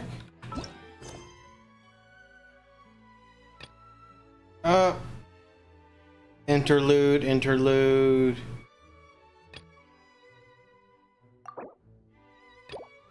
And now I have to do this Steambird interview. Hopefully it's a quick one.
Okay, and there we go. That's done, so now I can be here. If it isn't the Traveler and Paimon! Oh, have you seen the article I wrote about you? Ha! You've got some nerve! You just used us to make some quick mora! She was called a daredevil, but she's too cheerful to be that archetype. Oh, you needn't worry about that. I heard that you were in Poisson some time back, so I sent you a letter to discuss just that. It appears you didn't receive it, though. It's all right, though. I've set aside the amount intended for you. I've even set the table with some food. Really? Oh, you're the best! You're almost a little too easy to win over, Paimon. If I were a journalist with ulterior motives, you'd be in trouble now, you know. Oh, Paimon knows you're not like that. Still, what brings you here all of a sudden? Were you looking for me? A friend of ours met you a while back, and when she mentioned it, we thought of coming to see you. Her name's Mona. Ah, so you know Miss Mona as well. She's a guest columnist for our paper. Really good one, too. She's so young and already such a brilliant astrologist. So she mentioned me? What did she say? She said that you're a real daredevil of a journalist. Nice. In which case, can this daredevil journalist dare to request an exclusive interview with the legendary traveler and Paimon? Huh? So your article in the paper today doesn't count? Oh, of course it doesn't. That was more like live photography. What I'd like to do is dive deeper and ask you to talk about the things you've seen and experienced. Yeah, are we even qualified enough? Why not? If I say you're worth an interview, then you're worth it. But not right now, of course. I'll need a few days to prepare. Oh, in that case, we'll just chat when you have the time then? Oh, so that's a yes? Ooh, splendid! I'll tell the editor-in-chief immediately. I'll have to apply for lighting, a venue, some props, and... Whew, so much to get done now. Talk to you later. That sounds like a Wait, Charlotte, very I've involved. still got a question for you. And what's that? If, just for example, Fontaine were to be flooded tomorrow, what would you do today? Huh. That's the prophecy you're talking about, isn't it? I mean, I do hear about it often, but I've never once thought that the day could be tomorrow. If you're seriously asking, then I might try and think of a way to leave Fontaine. Oh, but I'm still a journalist first and foremost. That means I have a duty to be reporting from the scene. And secondly, I wouldn't forsake my homeland that easily. From what I've seen, most people don't know what they'd do should the worst come to pass. In truth, it might be better just to behave like normal rather than worry over such an end. So in all likelihood, I'd probably still be prepping at the office for that interview of ours. I know what you're thinking. That sounds a bit sad, but I've always believed that it's best to do what you enjoy. Just think about it. If this nation really were to be suddenly destroyed tomorrow, but I still successfully finish an exclusive interview with a truly unique person, then the story I would wind up writing would truly be timeless. And then do you know what I'd do? Well, I'd write that story, send it for printing, and use messenger pigeons to get copies out to the various nations as soon as possible. I'm not a dreamer, nor am I a workaholic, but I do love my job, and I'd be proud of leaving such an article behind. I guess you could say that I was born to be a journalist. But anyway, that's my answer. And on that note, I'll get back to my preparations. That's so nice. All of a sudden, Paimon actually kinda envies her. Anyway, let's go and take a look at the sea, shall we?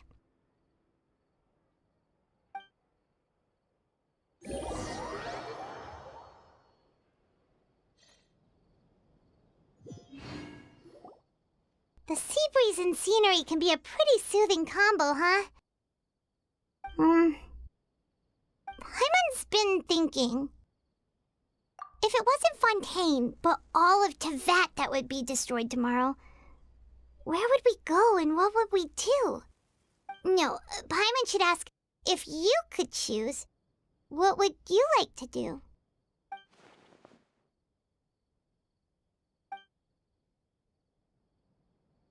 We've always been moving to the next destination, so we haven't spent much time thinking about these kinds of things. We didn't have to either, with us always being on the road and whatnot. You mean, still traveling? Huh. Wait, isn't that what we've always been doing?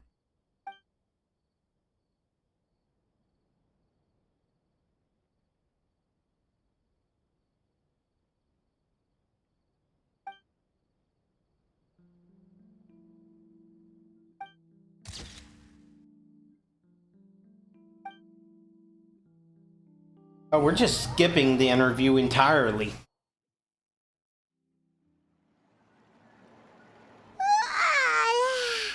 Feels like you'll grow mold if you stay here long enough. But it's still better than the Fortress of Mirapede, that's for sure. It's not only damp there, but salty too. Ah, so the two of you are still here. Wonderful. Oh, you're from the Palais Mermonia, aren't you? Yes, I'm Isadora. Monsieur Nervillet sent me to look for you two before. I heard that afterward you went to the fortress of Meropide.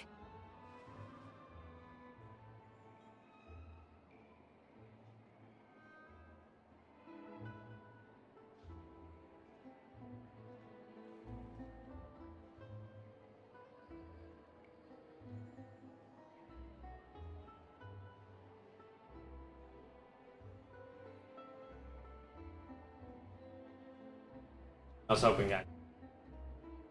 Alright. Not at all. I'm well aware that you're friends of his. Actually, I'm here to pass along a message from him. Spirit. Yes, inside the Opera House. The Maréchaussée Phantom has declared the incident a small-scale riot. A riot? Well, that said, I don't personally think it was that serious. Lady Farina was watching a performance at the Opera House, and while she was resting during an intermission, some other audience members suddenly started harassing her, loudly accusing her of doing nothing about the prophecy crisis. And before she could respond, others started to join in. The crowd continued to grow, and protests against the Hydro Archon started to break out. So people have started to put the blame on Farina. Guess they finally found an outlet for the pressure they've been under due to the I agree. People will naturally rely on gods, as is customary. But the moment people feel threatened, gods are also the first to be blamed. So what happened after that? Is Farina okay? Seeing that the situation was spiraling out of control and that further argument was pointless, she claimed that she'd gotten tired of this and left in a hurry. The Maréchaussée Phantom had their hands full maintaining order and did not catch where Lady Farina had gone. Only when things had stabilized did we realize that she had gone missing. So, you mean she's still missing?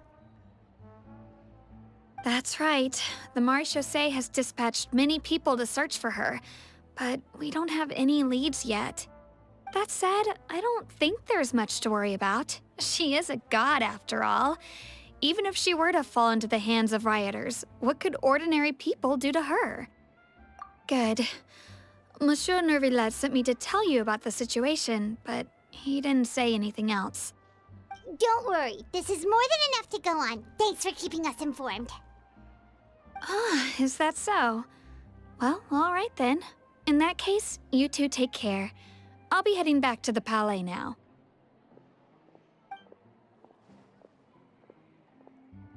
Okay, so that's part of the Sounds like we should plan. hurry over to Poisson then. If we know Farina, she won't try to fix things in this situation. Instead, she'll look for a place to wait out the heat. And as we also know, she may be loud and dramatic, but she doesn't have a heart of stone. When Nervillet was talking to her in the Palais Mermonia, and she heard about Poisson, she couldn't hide her sadness and remorse. It would be hard for her to ignore being accused by the public today.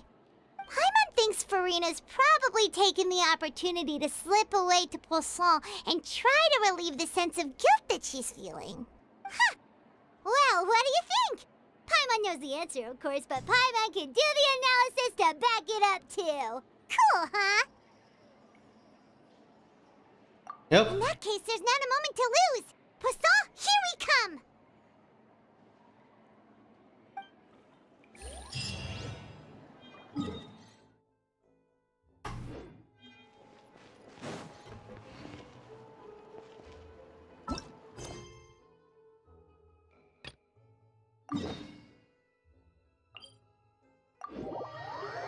The chapter is actually called Apocalypse. Well, that's a good sign. This place looks deserted. Guess all the survivors must have evacuated already. All that's left here are signs of death at station. Could Farina really be here? Let's try to find her as soon as possible.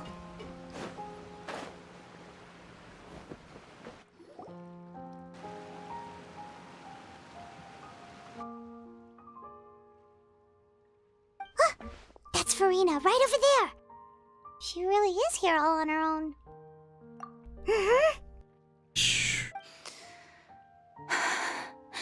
Should I just give up? This is all meaningless. What was meant to happen did happen after all. Everyone's dead.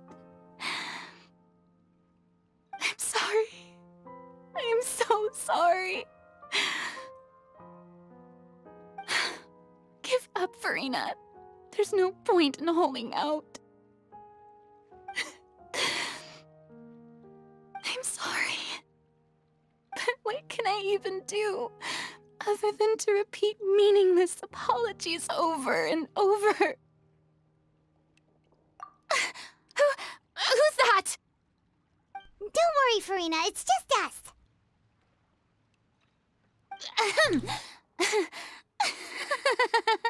So it is you, blonde traveler from another land. Why, I almost thought you were someone from that mob of my ignorant subjects, come to kneel and beg for my forgiveness. Farina, you were crying just now, weren't you? The tear stains on your face are obvious. What do you mean, tear stains? Oh, I remember. The show at the Opera House earlier this morning was so moving. I'm still trying to process it. Who did that uncivilized rabble think they were, disturbing my enjoyment of the arts? They even dare to tout their Archon. I must teach them a lesson. I can just imagine their twisted and frustrated faces once they realize that I'm nowhere to be found. Oh, and I'm sure Nouvellette and those people from the Maréchaussée Phantom are freaking out right next to them, too.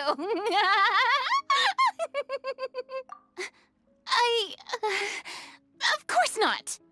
Hey, there she is! The Hydro Archon's over there! Quick, after her! Farina, those people seem to be after you. They are?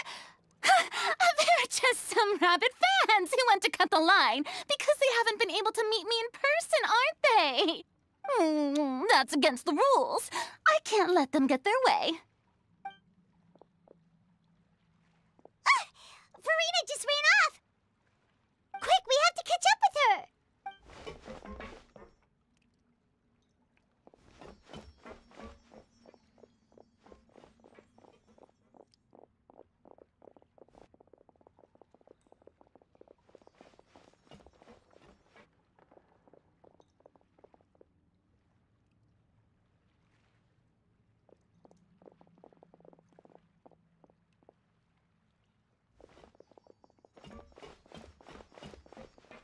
This should be the place, right? Hey, Farina! There's a good hiding spot over here. Quick, come to Paimon before the rest of them catch up to you. What is this place? Hurry, they're almost here! Fine. I suppose haste is warranted. Lead the way.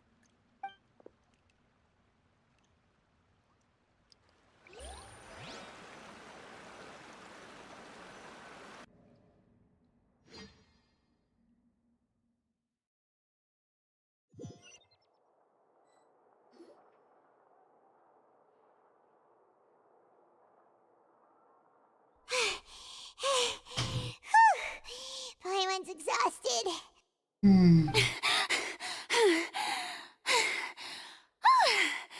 I'm so tired.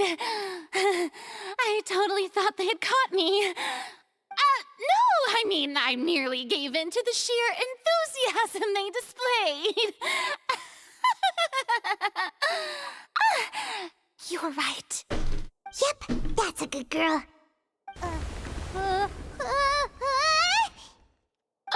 What's happening? The ground's shaking. Is it an earthquake? Yeah, a quake of this kind preceded the flooding in Poisson, didn't it? It can't be. It's happening again. Well, there's no need to worry too much about that. Nouvellette's made some emergency plans, so the evacuation should go a lot smoother this time. Yeah, I hope you're right. But the people of Poisson, they've already...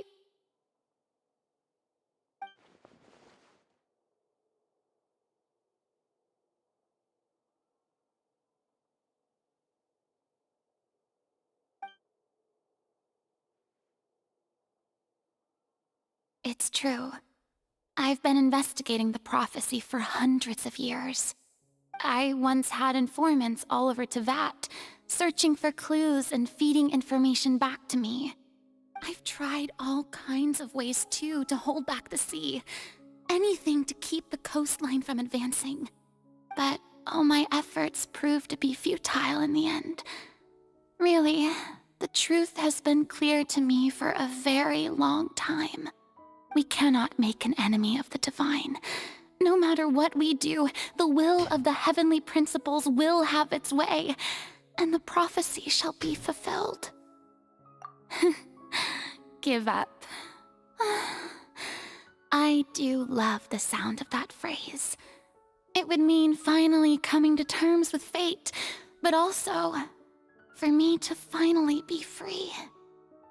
Indeed, I've thought about giving up so many times, especially after we almost lost Poisson. Fate is really unreasonable, isn't it? It has no heart and obeys no rules. The prophecy has only just started to come true, and so many people have already lost their lives. But just now, it all became clear to me.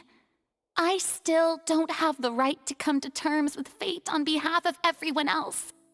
As long as the final moment hasn't come, it's still not too late. Don't worry. I will keep hope alive for everyone until the very end. Well, that's enough for now. I got the impulse to play the stricken maiden, but honestly, considering my rank and station, that wasn't a good fit at all. Don't take any of what I just said seriously. How could I possibly let Fontaine fall to the whims of trivial prophecy? Come on! Paimon could have sworn you were actually being honest just now.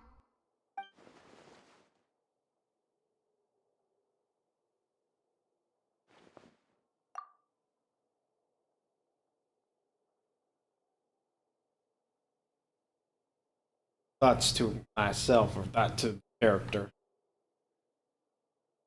Share my burden. That's impossible.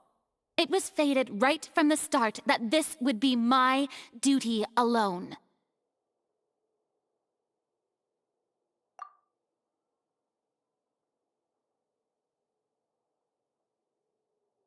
A witness.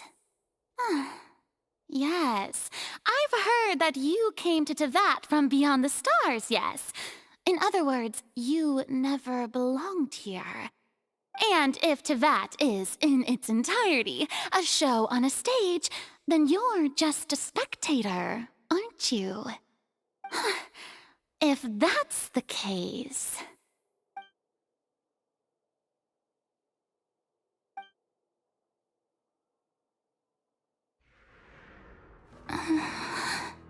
Full cutscene.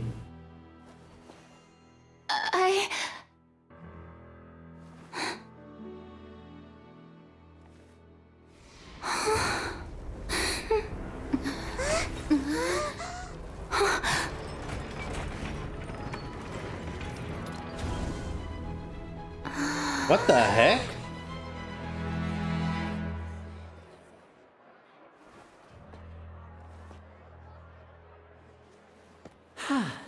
That's one heck of a magic trick. Ladies and gentlemen, this concludes my opening performance. Now, without further ado, we may proceed to the trial of our god. So this is what it is. Yes, you deserve praise for the effort you took to raise the dramatic stakes. Do not forget, however, that I am Focalors, the god of justice, the embodiment of justice itself. Does it not strike you as even the least bit absurd to bring the very concept of justice to trial? Actually, since justice is an angel concept, and angels are the most meta of personalities and concepts, to put justice upon trial, to face justice, that is a very angel thing to do. It is perfectly in line with the concept of justice, for justice itself to be on trial.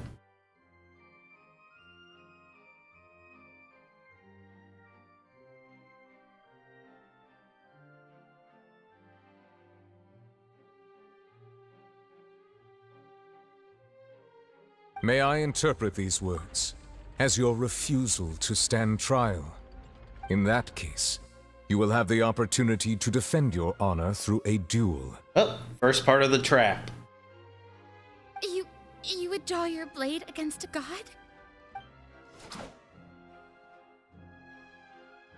I see. It seems like you have made up your mind.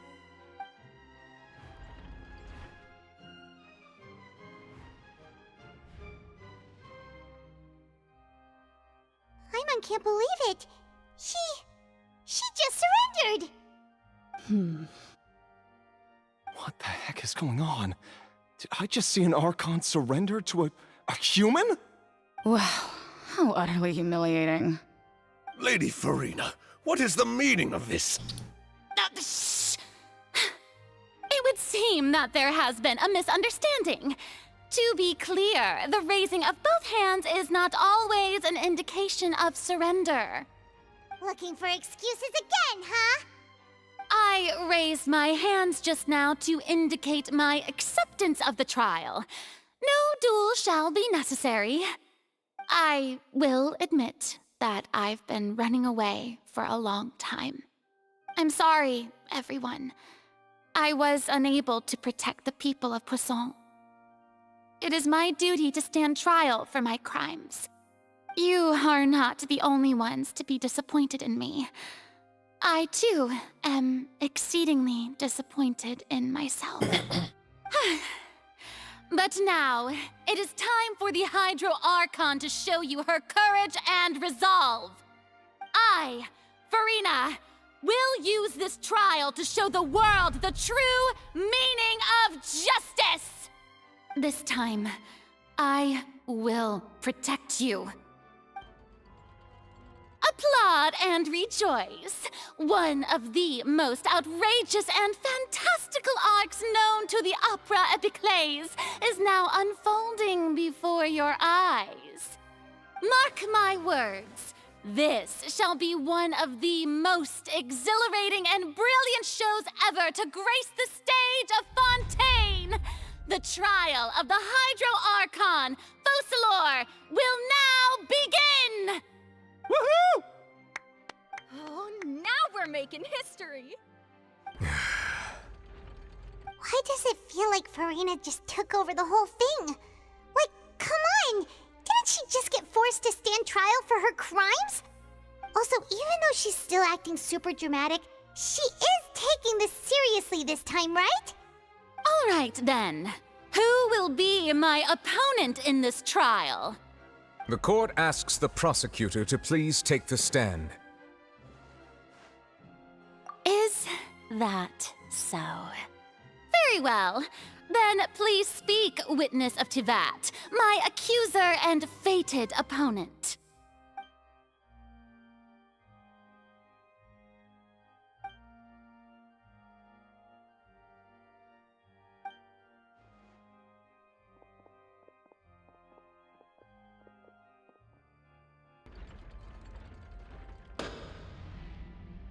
Also, please allow me to ask, as a final question before the trial begins.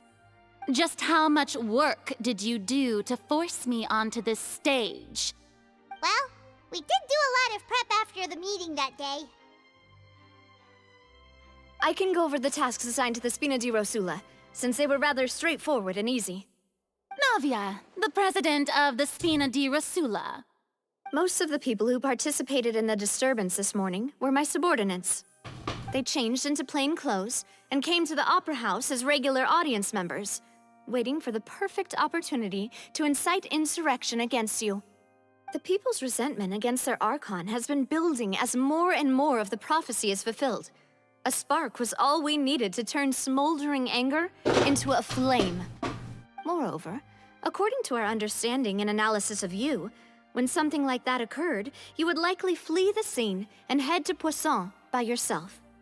So, we arranged for a second group to lie in wait there. So, you mean the ones who scoured the settlement for me were also from the Spina? And their goal was to force you to step into the giant magic box so you may personally participate in the greatest magic performance in all of Fontainian history. That's right. That house was a magic box, rather than someone's residence. As the super ultimate version of the setup that I used when I first performed at the Opera Epiclese, the volume of the box was increased by a whole order of magnitude, and the distance it traversed was the entire gap between Poisson and Aranias. Its cargo, of course, was an Archon instead of a human. My thanks, Farina. Without your help, we could never have pulled off such an extraordinary performance. You're welcome? Of course, this performance was only made possible with Father's support. The House of the Hearth spent a massive amount of labor in Mora to pull this off. We had to select a location, construct the giant magic box, dig a tunnel, and open up a path through the water. It was a lot of work for all of us. Jesus Christ. So, in How? other words, the earthquake that we felt within the giant magic box was just a normal tremor from the transportation of the whole house? That's right. It wasn't a sign of another disaster to come. Then, I can guess Nervilette and Cloran's parts. You gathered a crowd, prepared a stage, and made sure that the champion duelist would be immediately ready for a fight. Also that as soon as I appeared on the stage, the trial may commence without a hitch. Am I right? Yes, that is correct.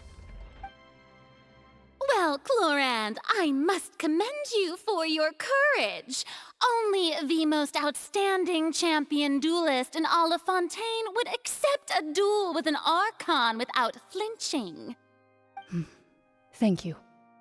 As for you, Traveler, I suppose your role was to keep me distracted with conversation once you found me in Poisson. You'd make sure that I didn't notice anything amiss before revealing yourself as my prosecutor once we'd arrived onto the stage. I wanted to get the information before we had to do all this. Oh?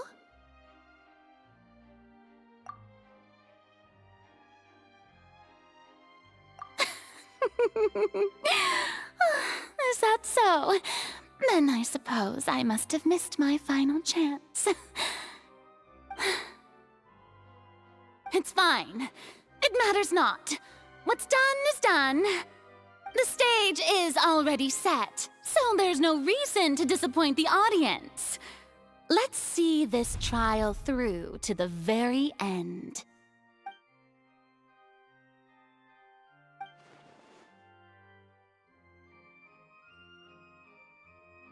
Madam Prosecutor, please allow me to pass this along.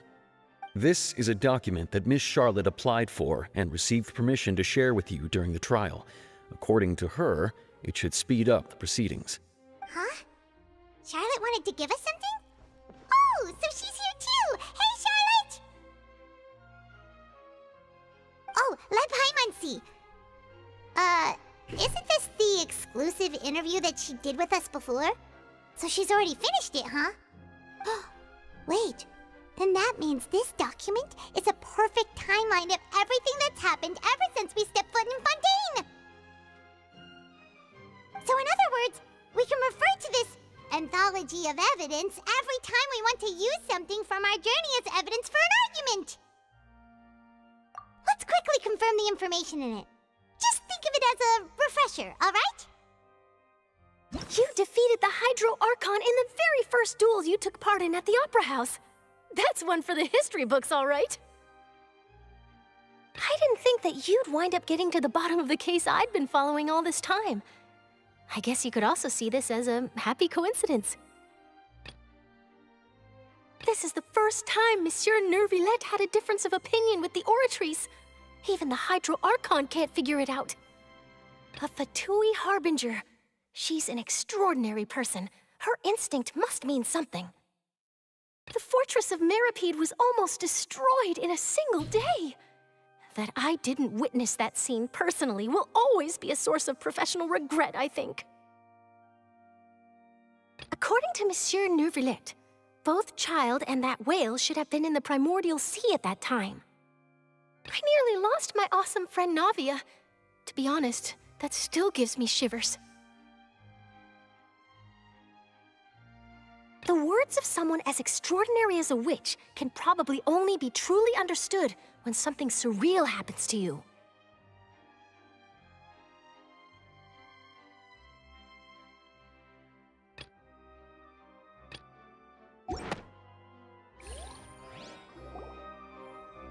The prosecution and the defense are both in position. The trial shall now begin. Oh, come on, Nervy. There's no need to repeat all the unimportant legalese. Just fast forward to the part where the prosecution lays out my offenses. As the defendant and the lead actress of this performance, I still haven't even been informed of my supposed guilt in all of this. Of course, it is only natural for humans to struggle to understand the actions of a god. However, you will need more than that to convict me of a crime. That's true, but my charge here is unrelated to your conduct as an Archon. Oh? Instead, I would like to charge you as a fraud who's never been the Archon in the first place. Wait, what was that? Lady Farina's a fraud? Hey, I came here thinking that we were going to try the Hydro Archon for forsaking her duty, but did I hear that right? She's not our Archon at all? Charge accepted. Lady Farina, do you plead guilty to the charge?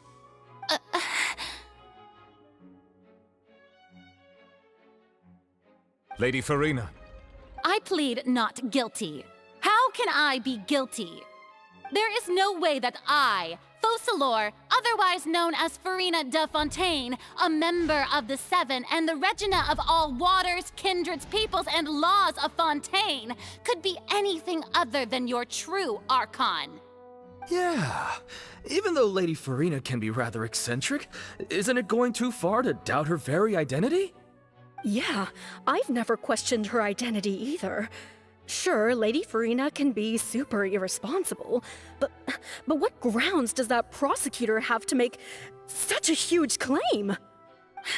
I have cause to believe that common sense will prevail in this case.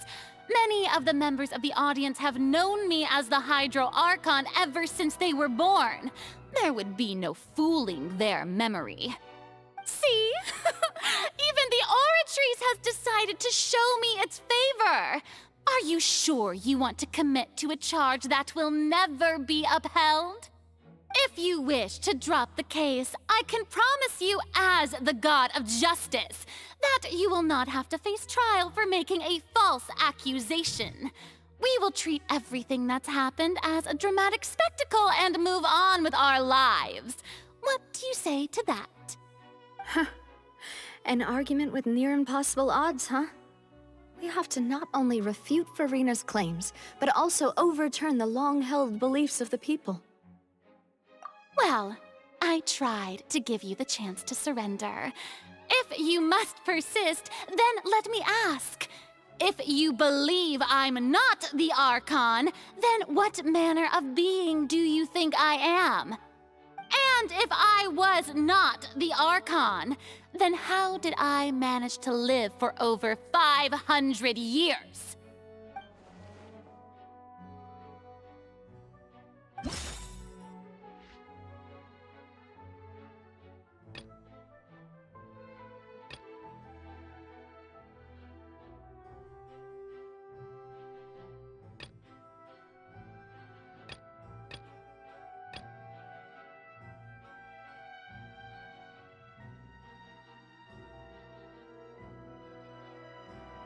A curse?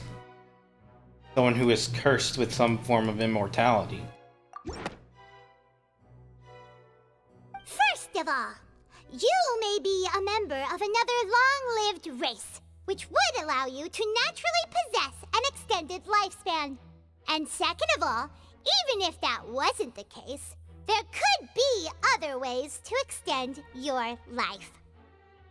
Who gave you that idea? Was it the knave?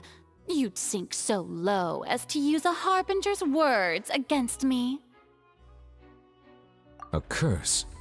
I once thought it possible that the aura of an Archon might naturally resemble a type of curse. But in light of this claim, perhaps what I sensed was not your divinity, but a curse after all. Neuvillette sensed it too, huh?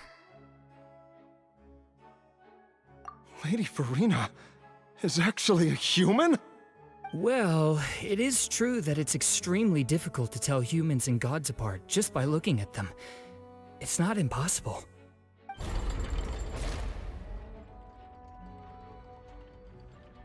Well, don't start celebrating too early now. Even if I have been carrying a curse like you said, how does that prove that I am merely a human being?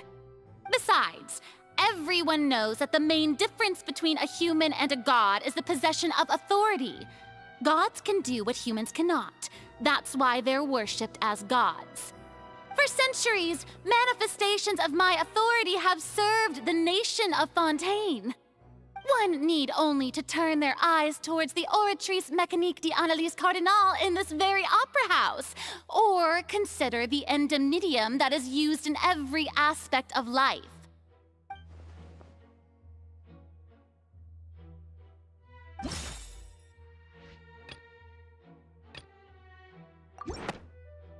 That one was obvious.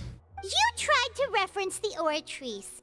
But weren't you as confused as all the rest of us when the Oratrice declared Child to be guilty without any proof? Otherwise, you should have come up with a good explanation for that by now. Didn't I make myself clear at the time? The decisions of the gods are naturally difficult for humans to comprehend. There is no need to provide an explanation.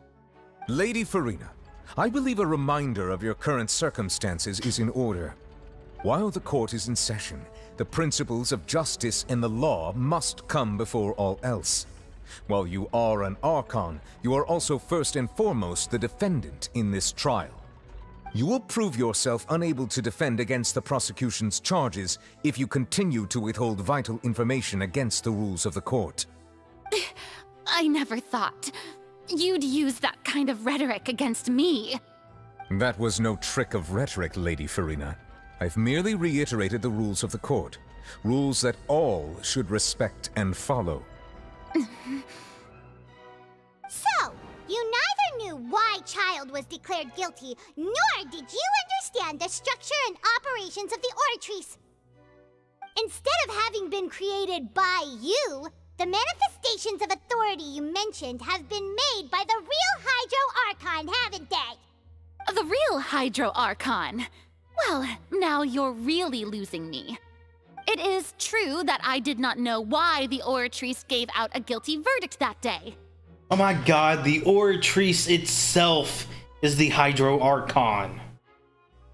But the Oratrice handed out that verdict unilaterally, and it has been operating independently ever since it was first created. You can't argue that just because a divine creation is flawed, that the god behind it must also be no god at all. She's still throwing out all kinds of excuses. Seems like she's confident that we won't be able to produce proof that she has no power over the Oratrice. Having a brain moment like that. I love the idea of the Oratrice being the Hydro. That would be absolutely perfect.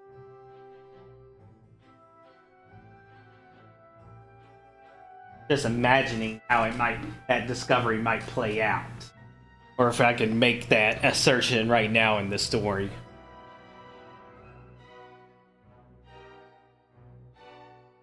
My my power as an Archon. There are many ordinary citizens in the audience. How can I just carelessly demonstrate the formidable power of an Archon? If that poses a concern, I'm prepared to extend my protection to the audience. You don't need to go that far.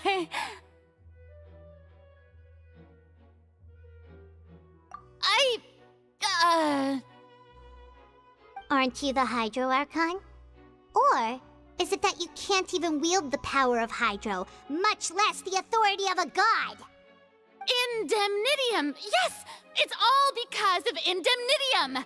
All Archons derive their power from the faith of the people, and I've converted the people's faith in justice into Indemnitium. Thus did I give up all of my divine power to provide everyone with energy for their daily lives. Have you ever seen a more that's a good one. magnanimous god? Isn't that a huge stretch? Yeah, no matter how generous an Archon can be, how could they give up all their power? Can a god with no power Yeah, even right. still be called a god? Well, that weakens Seems her like position. nobody's buying Farina's excuse. Not gonna lie, I probably would have bought it. Hey, come now, everyone. Because in the position of a stare at god, me as I if would I was a actually do liar. that. I would be willing to do that. I'm still the same Farina you knew, right? The one that you loved. Shouldn't you want to believe in me? Please? You've got to believe me. If what the prosecutor said is true, she really has committed a grave offense. Did she deceive all of us? And all of our parents and grandparents too? And all of our ancestors? Ever since they were born? Enough. That's enough. Tell me then, if I'm not the real Hydro Archon, then who is? If you have no evidence of another Hydro Archon's existence, nor can you find anyone who can back up their claim to be such, then what grounds have you to say that I'm not actually the real deal? Wow, she came up with yet another argument. How can we refute her now? Seems like she really doesn't want to give up.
Let's try this one. It has been established that all Fontanians can dissolve in water from the primordial sea. And that means... Since you insist on claiming to be a god and not a human, then there's a method that you can use right here and now to eliminate all suspicions of you being the latter. Miss Navia, please apply to serve as a temporary attorney for the prosecution before addressing the court. Though you act in partnership with the prosecutor, you must still adhere to proper procedure. Super sorry, Monsieur Chief Justice. I swear this really will be the last time that I'll speak out of turn. Now, I've brought some seawater from Poisson. As everyone knows, a massive flood struck the area not long ago, taking many lives, including those of some of my closest friends. So, Miss Farina, would you dare to touch some of this seawater? If we are to believe that you are indeed the real Hydro Archon, touching this seawater would have no effect on you. All it should do is strengthen your case. But if you don't dare to touch it, then we would have basically proved the reverse. Oh, and I must remind you that after the disaster at Poisson, nobody wants to see any more people dissolve. I do hope you'll act prudently and choose the simpler path of admitting guilt. Navia from the Spina di Rosula. The Spina has governed Poisson for many years. I guess her suggestion is valid. If Lady Farina is indeed just a human, she's probably Fontanian like all the rest of us. Would she really dare to try?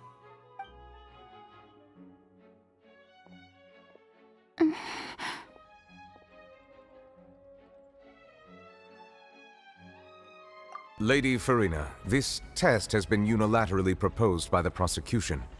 As it falls outside the realm of standard court proceedings, you possess the right to decline participation. Well, of course he had to tell her that. But refusing to participate is basically the same as a confession of guilt. She's just staring at the water without saying a single word. It really does seem like she's quite terrified of it. That could only mean... What's going on? Is she really planning to... that's not what we thought she would... Due to the inherent risk of the test, Lady Farina, you may...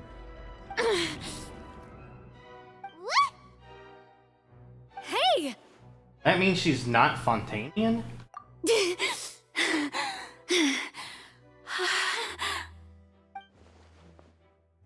I'm fine! Look at me, everyone! My hand is still here! I haven't been dissolved! Will you believe me now? I really am your Archon! I'm nothing like a normal human who would fall apart as soon as they touch this water! Really, was this not the most obvious thing in the world? Miss Siegewien? If you are present, Miss Siegewien, please come forward and attend to the defendant. Siegewien? Don't be nervous. It'll just take a few seconds. Let me see. That should be enough. Please announce the results of your evaluation to the court, Miss Siegewien. Oh, As the everyone trap. doubtlessly saw, Miss Farina was displaying symptoms of hyperventilation and flushed skin. These indicate that she was experiencing the adverse effects of exposure to primordial seawater. The extent to which she was affected is the same as other humans when exposed to primordial seawater of a similar concentration. Wrong. Thank you, Miss Siegewien. Lady Farina, you may return to the defendant's stand. Oh, wait. What did she just say? I didn't get dissolved! Shouldn't that be enough to prove my innocence? Well, considering your tendency to run from your problems, we did originally prepare a direct sample of the seawater around Poisson. However, after extensive discussion, we exchanged it for a sample that is not concentrated enough to dissolve an actual human. After all, on the off chance that something entirely unexpected might occur, we don't want anyone else to lose their life to the sea. Yeah, so out of regard for Farina's life, you secured a low-concentration sample and asked the head nurse to serve as an expert witness. It's a great thing that the direct sample wasn't actually used. Farina could have... I can't believe... You...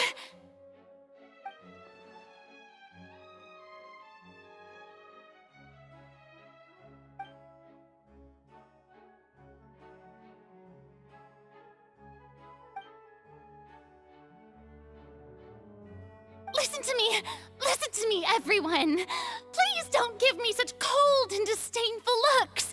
What happened just now didn't prove a single thing! Think about it! How can you conclusively prove that an Archon can't also be affected by the primordial seawater? Also, if I was really just a human, why would I dare to just put my hand in that kind of water?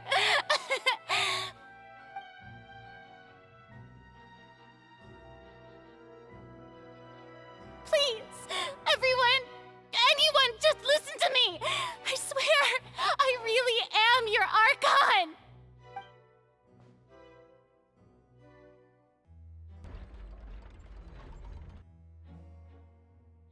Like, she is obviously having a bad day. And people give her too much sympathy. I don't think anything she says at this point will sway anyone. The odds are just too stacked against her now. With all the things that have been said, Paimon doesn't think there's any way left for Furina to win. I believe the time for arguments and presentation of evidence has come to an end. If there are no objections, we will move on to the final judgment.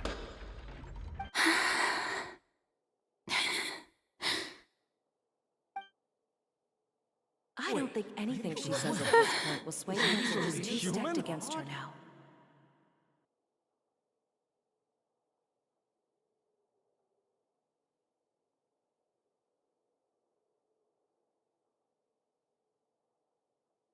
In my capacity as Chief Justice, I shall now render judgment on Furina's misrepresentation of herself as the Archon of Fontaine. As a human who knowingly deceived her fellow citizens, Furina is guilty.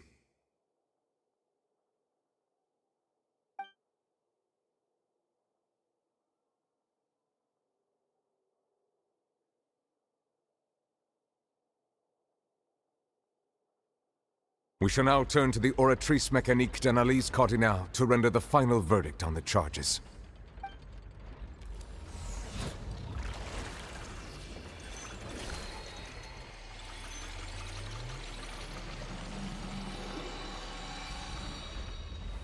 Oratrice, what will you do now?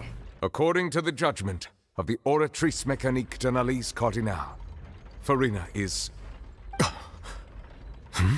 Yet again. What's wrong? What's the Oratrice's verdict? No, the Oratrice also displays a guilty verdict. Hey. Isn't that correct then? However, the exact wording of the verdict is thus: the Hydro Archon, guilty, to be punished via the death sentence. What? The death sentence? That's actually one of the available sentences? I've always thought that it was just a myth. The one and only time the death sentence has been handed out at the court, and it's been given to the very person we've worshipped as the god of justice? What an unexpected twist. Furina's been sentenced to death by the Oratrice? We just wanted to use the trial to show her the seriousness of things so she'd tell us the truth. How did things escalate this quickly? This outcome is indeed quite strange. According to Fontaine's current definitions of justice, as well as its recommendations for criminal sentences, is this sentence really appropriate for the crimes that have been committed? Yeah! Even Vacher wasn't sentenced to death by the Oratrice. You know, the real evil mastermind behind the serial disappearances case. Indeed. Not only is Furina's sentence overly excessive, the very point of our trial today was also to prove that Furina has never been the Hydro Archon in the first place. But now, the Oratrice seems to have deliberately invoked the title of the Hydro Archon. What does this mean? Oh my fucking god, I just predicted that the Oratrice is the Hydro Archon. And the death sentence is for itself. Excuse me, if I may interrupt. Is the trial still going? Fremine! You finally made it. I assume this means you've completed your mission? Mm-hmm. Any mission Father assigns to me will always be top priority.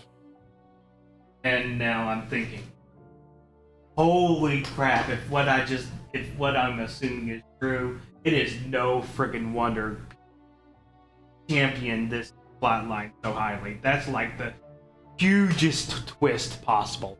Absolutely amazing.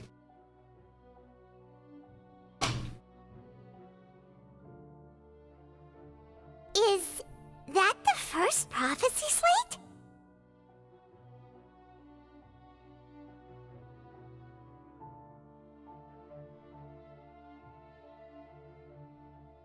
Huh. So the knave privately arranged for Fremine to try and find the missing slate. I looked everywhere and finally found it at the bottom of the sea. It took me a long time to get around some dangerous stretches of water. But has the trial already concluded? Then... doesn't that mean I've come too late? Oh no. Father will be disappointed in me.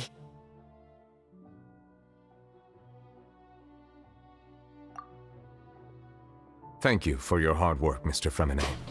Please allow me to review the record left on the slate. Traveler, I believe that you have already seen the other existing slates, and would like you to come here and confirm their contents.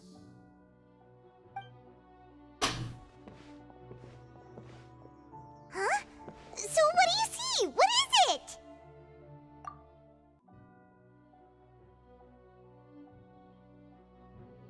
I believe I've now made sense of the Hydro Archon's crime. It has to do with Fontaine's lost history. Huh? Isn't the Hydro Archon just guilty of deceiving her people? Oh, wait, no, that's Farina, and we've already proven that she's not the Hydro Archon. So when you say Hydro Archon, do you mean the real Hydro Archon we've been kinda talking about? In truth, everything that you've encountered in Fontaine up until this point can be traced back to the contents of these stone slates. However, I'm uncertain as to how much sense they currently make to you. Okay, let's try to recall the contents of the other 3 stone slates. Paimon will do her best to help you remember.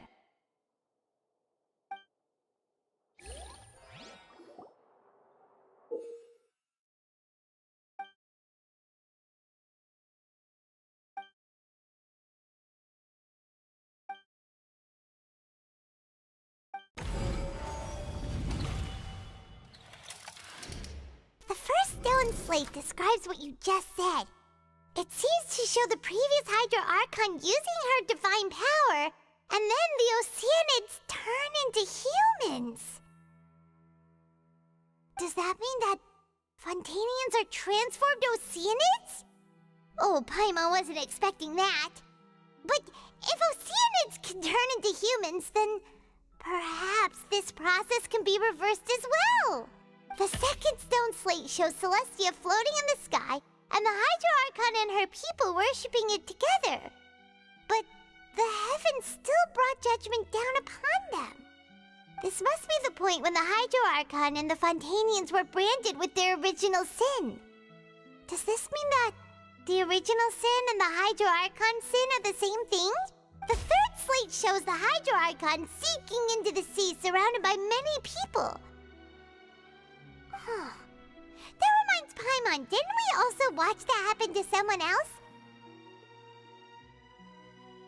Well, the fourth slate is the prophecy the Fontanians have been talking about. People dissolving into the sea, the Hydro Archon crying on her throne, and so on. We didn't believe that such a crazy disaster could happen at first, did we? But after that incident, it was just a question of when and not if.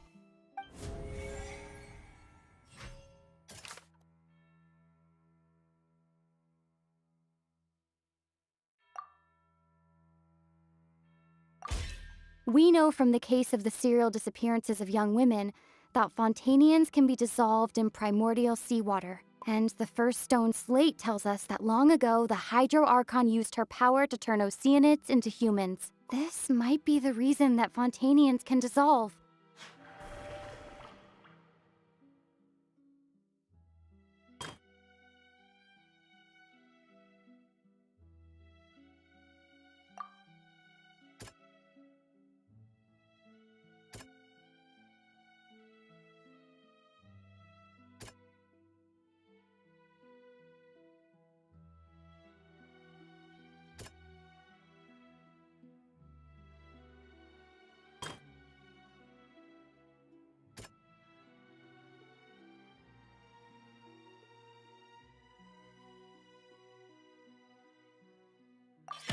Perhaps what is about to take place has all happened before. The true sin of the Hydro Archon that Neuvillette mentioned, and the original sin cast down on the people of Fontaine by Celestia, as recorded on the stone slates.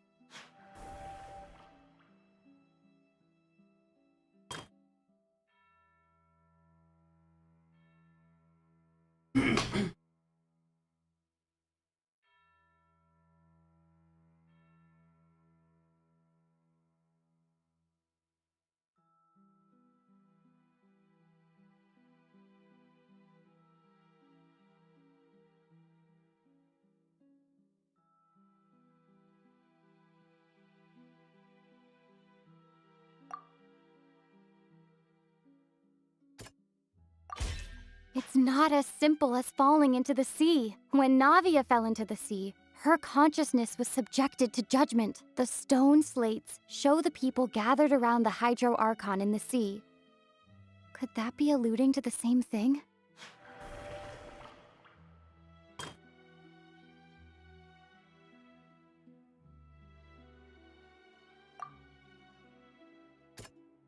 That doesn't sound quite...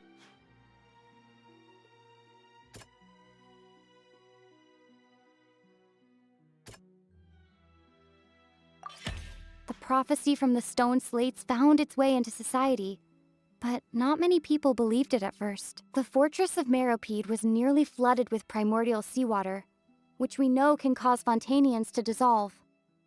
It seems increasingly likely that the prophecy may come true. If we hadn't dealt with it in time, things could have gone very badly. They'll dissolve into the primordial sea but won't cease to exist. Their essence will flow in the seawater, converge, and take the form of an Oceanid.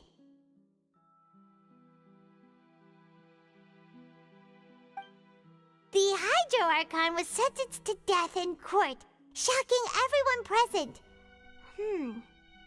Perhaps this means that her sin was actually Fontaine's original sin. Navia fell into the water inside those ruins, and she nearly dissolved. She was surrounded by the people of Poisson in a court within her consciousness, and was forced to take part in a trial meant to make her stay. The eruption of the primordial sea at the fortress of Meropide was the surest sign that the prophecy was about to come to pass no matter what. The stone slate's content can all be verified by recent events. If we combine what we know together, loads of truths should come to light.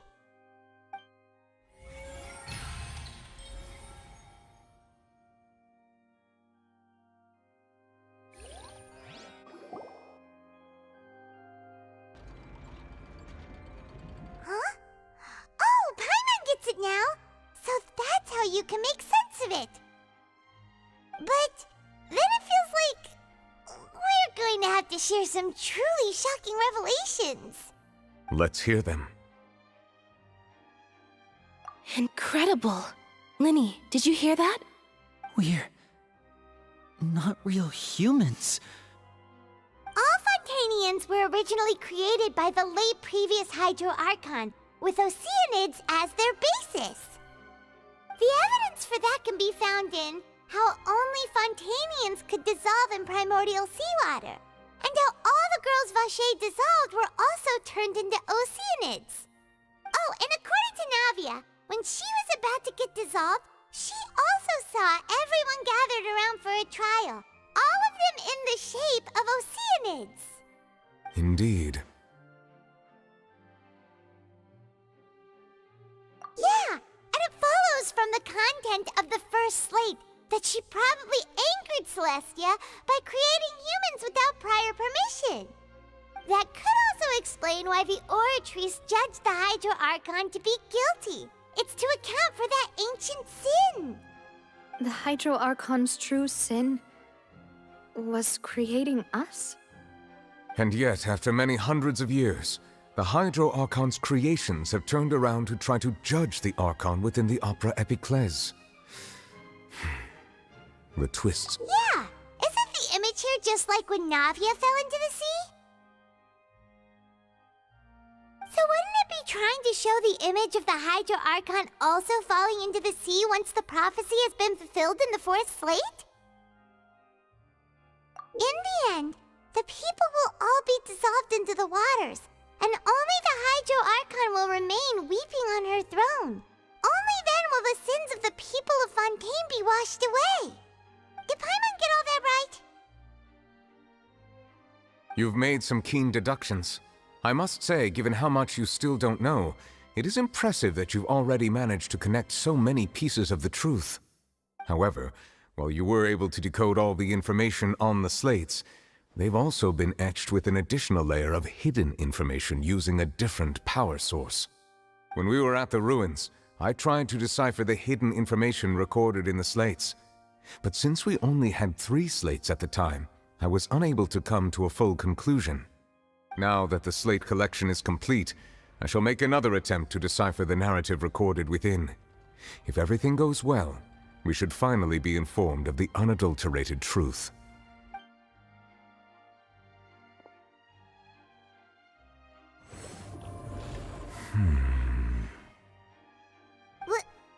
Well?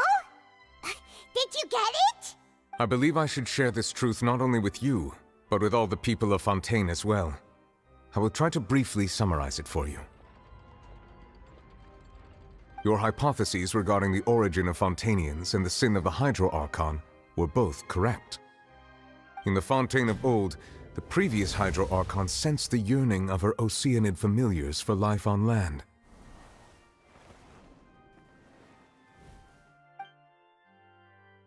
The Oceanids were enamored with the beauty and romanticism of human beings, and wishing to have those experiences for themselves, expressed to the Hydro Archon their desire to become of a similar kind. However, even though water as an element is intricately linked with the power of life, the Hydro Archon, as one of the 7, did not possess the authority to create a new form of human life. Not one to give in, she eventually found a way to create permanent humanoid bodies for her familiars by appropriating the power of this planet's primordial sea. She poured primordial seawater into the Oceanids' blood vessels, creating humanoid mimics in the process. But if Fontainians were to ever come into direct contact with water from the primordial sea, the power within their bodies would escape these artificial restraints and return to the sea. As a result, their forms would collapse, and they would be reverted to their original forms as Oceanids. Of course, the Hydro Archon never received permission from the heavenly principles to create a new human race. And thus, the Hydro Archon and all of her creations came to shoulder the original sin of appropriating the power of the primordial sea. That is the true history of how the people of Fontaine first came into being. So we were all Oceanids before we turned into human beings? That's way too much information for me. I think I'm just going to pretend that I never heard a single thing. Wait, but if that's the truth, we can't let the Hydro Archon be sentenced to death. After all, her only sin was creating us. This really might be too much information for your regular Fontainian, but it does answer a lot of our questions. Alas, your hypothesis regarding the 3rd and 4th stone slates was inaccurate. The slates' respective positions are, in fact, correct. A key point of the visual on the 3rd slate is how all the individuals depicted in the water are humans rather than Oceanids. They have not been dissolved, which implies that the water depicted in this slate is not water from the primordial sea. The nation of Fontaine is the nation of Hydro, as well as the nation of trials and justice. Instead of being the literal element, the water in the scene symbolizes judgment and justice. You may also recall Navia's experience.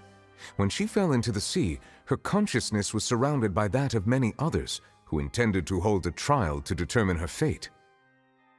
Therefore, the meaning of the 3rd slate is the trial. That the people of Fontaine shall try the Hydro Archon at the court of justice. Yes, it refers to our present situation. I think I'm following now. So, what you're saying is, even though we decided to put on this trial to avoid fulfilling the prophecy, in truth, everything we've done has happened exactly as the prophecy foretold. So now, it seems, we're the ones making sure it comes true. What should we do? Huh. No matter what, the prophecy will be fulfilled.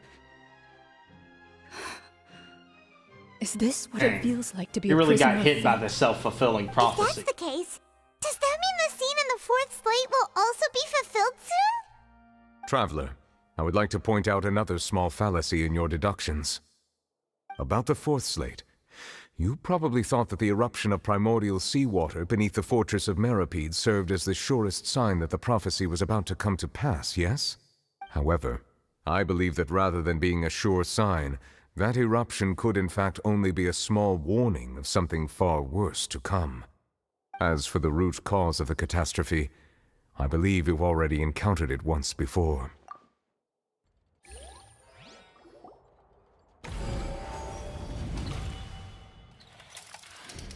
This eruption was just a small warning of the things to come.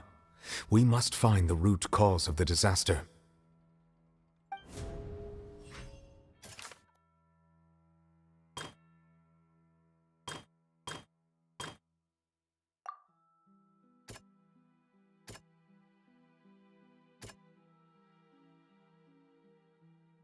Gotta be the whale. It was both dream and reality. If we're talking about a true culprit, that could only be that thing inside the primordial sea, right? The truth, the original sin, the trial, and the root cause of the disaster.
And back down he goes. And fighting that thing. That was way too close! How did that thing just burst into the Opera House? Wait, was that the huge whale you saw in your dream? So we've met it at last. I understand very well why it has chosen to make an appearance here. That whale does not belong to Teyvat. It is a monster that has traversed the stars, weeping all the while. It has been greedily consuming the energy from the planet's primordial sea, using it to grow. That is the main cause for the rising sea levels. What? And once it has finished consuming all of the energy contained within the sea, its next step will be... You said that when the Hydro Archon first created Fontanians out of Oceanids, she filled their blood vessels with primordial seawater. Precisely. That whale finds the blood of Fontanians nigh impossible to resist. Therefore, when it left the primordial sea, it decided to make its next stop a packed opera house full of food. Food in the form of Fontanians. We just barely managed to push it back, right? In that case, won't it come back to target the people again once it's managed to recover its strength? I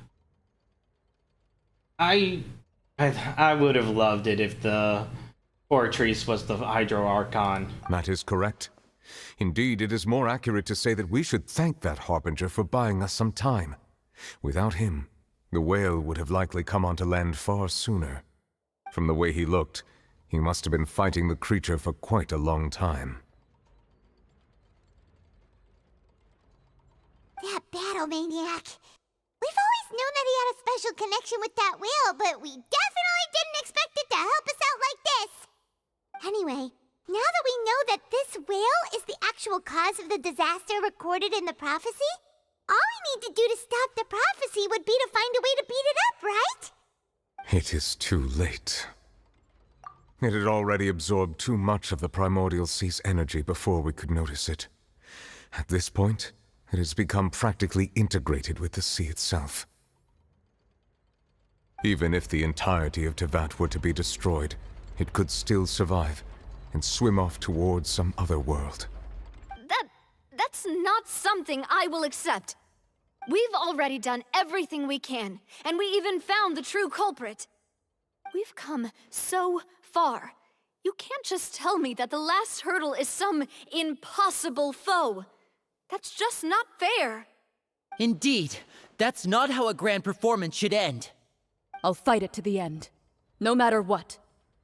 In fact, I'll use you to fight The it. prophecy will be fulfilled no matter what, huh?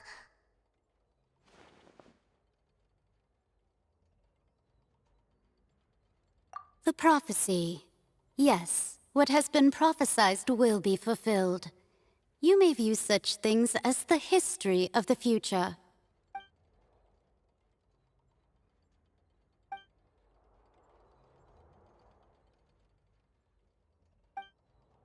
Just as prophecies are usually only the future as seen from the perspectives of the gods, could things be happening in hidden corners where the gods' gaze does not fall?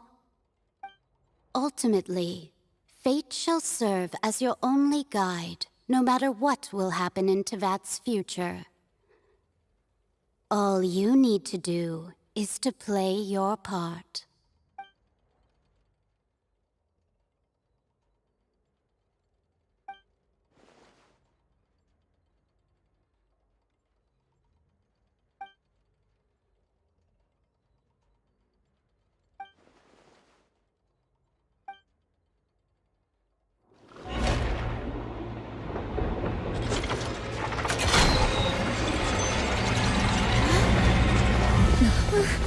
What's happening with the oratories? Am I right? Was I right? It is preparing to carry out the death sentence.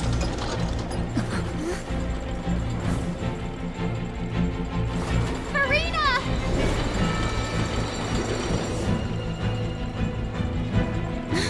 No, I still need answers.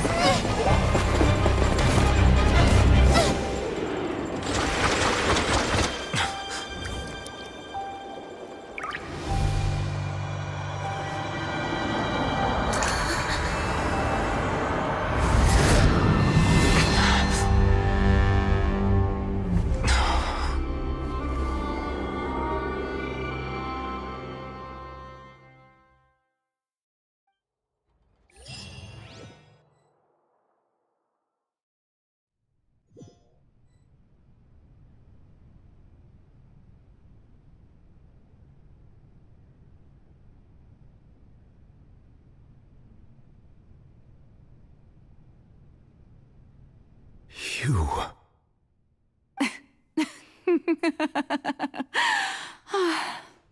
Sorry. That shocked expression on your face is just too amusing. I couldn't help myself. You are not Furina. Who are you? The sweet sound of bewilderment. Marvelous. A sure sign that my attempt to deceive everyone was a resounding success. But to answer your question, I am Focalors. You know, the god. Focalors? Why did you deceive us? Oh, that wasn't my goal, of course. Goodness, no. But I had to fool everyone else too, if I was to stand any chance of deceiving the heavenly principles. Deceiving the heavenly principles? It's all because of that pernicious prophecy. Dreadful, wasn't it? Everyone doomed to dissolve. Fontaine condemned to be flooded. One was not amused. In fact, one was positively bemused when that problem was thrust upon me by my dearest predecessor. That's the former Hydro Archon Egeria, for the uninitiated. It hardly gets more disastrous than a preordained national catastrophe, now does it? She knew full well that the prophecy would surely come to pass. And as one of the seven, she also knew full well that one defies the heavenly principles at one's peril. So yes, as you have no doubt surmised, it was a rather impossible situation that I found myself in. I spent a terribly long time mulling it over, alone on the ocean floor. And I was almost growing barnacles by the time I finally realized there was only one possible solution to this confounding conundrum. I had to outwit the heavenly principles, allow the prophecy to be fulfilled, ostensibly at least, while saving everyone at the same time. I'm a genius, I know. I can only assume that's why Egeria chose me as her successor. Although, looking back now, it was hardly the inheritance one dreams of. Between the task of saving the nation, the quotidian duties of the Hydro Archon, and not to mention the original sin of creating a new race of humans, I dare say she left me quite a colossal mess to clean up. But one can only play the hand one is dealt. I did not choose this, any more than I chose to be one of her Oceanid familiars. So you were also once one of the Oceanids, transformed into a human by Egeria's hand? Yes, I was. I always dreamed of becoming human. And I still do, even now. In my eyes, to be human is to be part of the greatest opera ever known. After becoming a god, I separated my divinity from my body and spirit, leaving behind only a self that was as naive and bewildered as my past self on her first day as a human being. The me you see before you now is that divinity, and the human counterpart I left behind, I named Farina.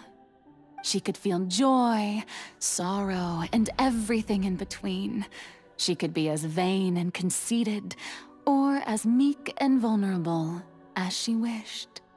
Her strengths were of a kind only a human could possess, as were her shortcomings. But in my eyes, Farina's humanity was what made her perfect.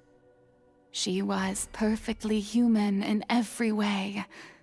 The person I always wanted to be. Anyway, so then I cursed her. All part of the plan, of course. The plan to deceive the heavenly principles. Do you still remember the final scene of the prophecy? The Hydra Archon alone, weeping on her throne. In order that the prophecy might appear fulfilled, I invited Farina to be an actress, to play the part of the Hydro Archon in the prophecy. Under the curse I placed on her, so long as I, Focalor's divinity, continued to exist, she could not die. But nor was she free to live her life in the pursuit of happiness. Instead, she was forced to take the stage in the opera house, to embrace the role of leading lady, to forever play the part of the god from the prophecy, all to create a deceitful appearance of that prophecy coming to pass. I suppose now you probably understand why your court is called the Opera Epiclese. But Farina is only human, isn't she? Even though she has had a long life, her mind is no stronger than that of any other ordinary human being. I cannot begin to fathom what she has had to endure. It must have been torture for her. It has indeed. And although she is, in a sense, me in human form, I most definitely owe her an apology for it. It's been 500 years, and all along, she's been playing her part in the most unimaginably long, unbearably lonely, and agonizingly painful opera of all time.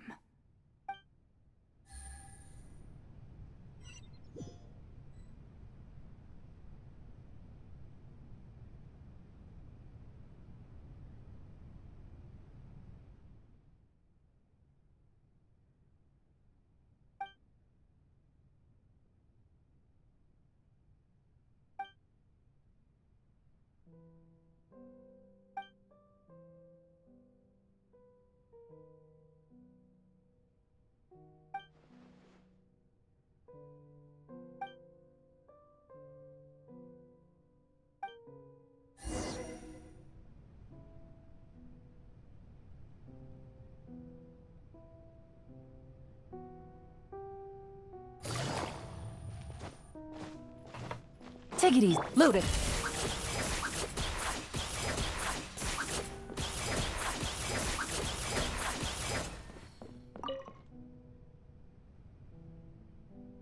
Oh, who permitted you to come onto this stage? Now, I understand your admiration for my august self, but I must ask you to keep to the rules. All right. It is not my intent to reprimand you. Don't look at There is no need to state your name. Just be off with you. Do not distract me from my performance. Oh, do not jest. Can you not feel it? I am Focalor. The eyes of countless Fontanians are upon me. I must, at all times, display the utmost elegance and nobility.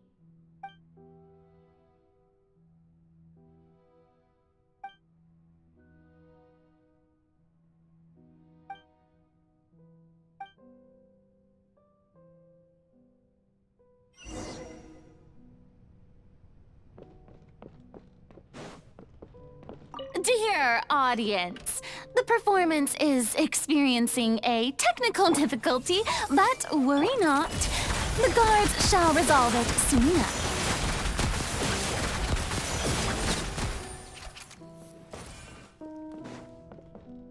Hey, what gives? The audience is still watching me, you know. Guards? Wait, where are the guards? Guards!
Farina. Huh? Who's that? Who's calling me? Where are you? Be not nervous. Be not afraid. I am before you. Wait a moment. You're mirror me? How can this be?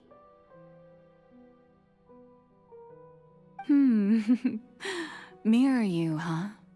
You know what? That's not bad. Let's go with that. Mirror me?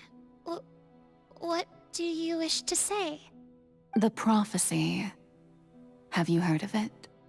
What prophecy? Wait. I know. I think. I don't know why, but it's in my head somehow. The people will all be dissolved into the waters, and only the Hydro Archon will remain, weeping on her throne. Only then will the sins of the people of Fontaine be washed away. Oh, very good. You know it well. What's going on? I can't seem to remember anything clearly. The only thing I know for sure is this prophecy. Will it really come to pass? Yes, it will. And that is why I've come to you. Disaster will come to Fontaine sooner or later. Things will develop just as the prophecy declared. There is no escaping it. But doesn't that mean everyone will die? I'm a Fontanian just like them. Will I dissolve too? Oh, don't worry. Magical meetings exist in this world precisely to give people a chance to turn things around. It is the reason why you met me today. I will tell you how to save everyone, but you may have to suffer somewhat. Oh, so there's still hope after all. Goodness, you frightened me. You spoke so much and with so much certainty.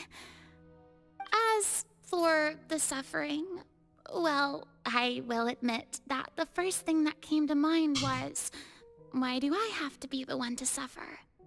But if the prophecy will come true, I'll also die anyway, right?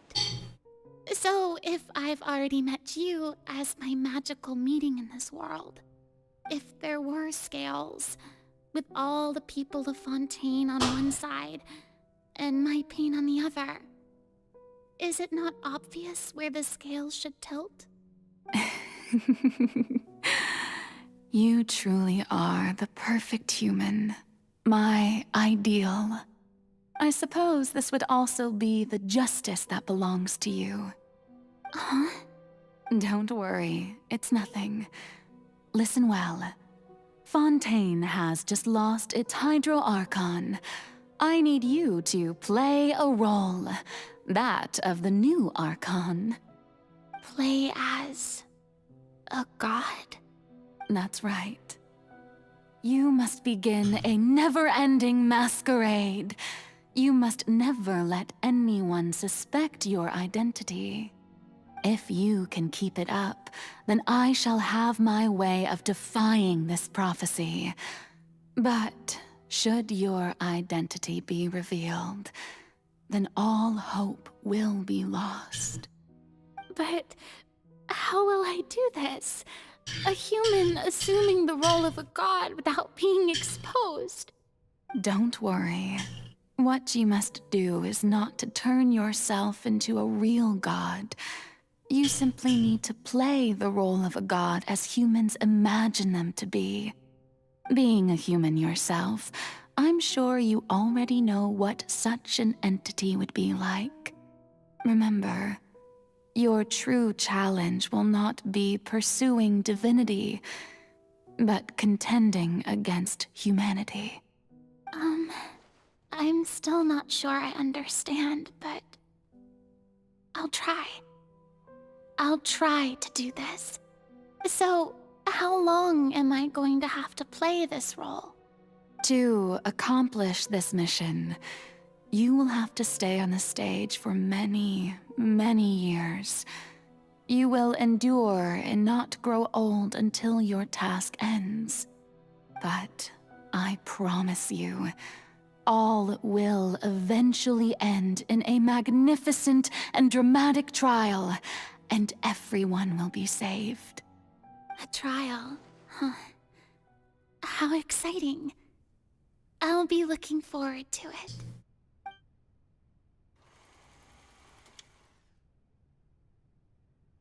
Into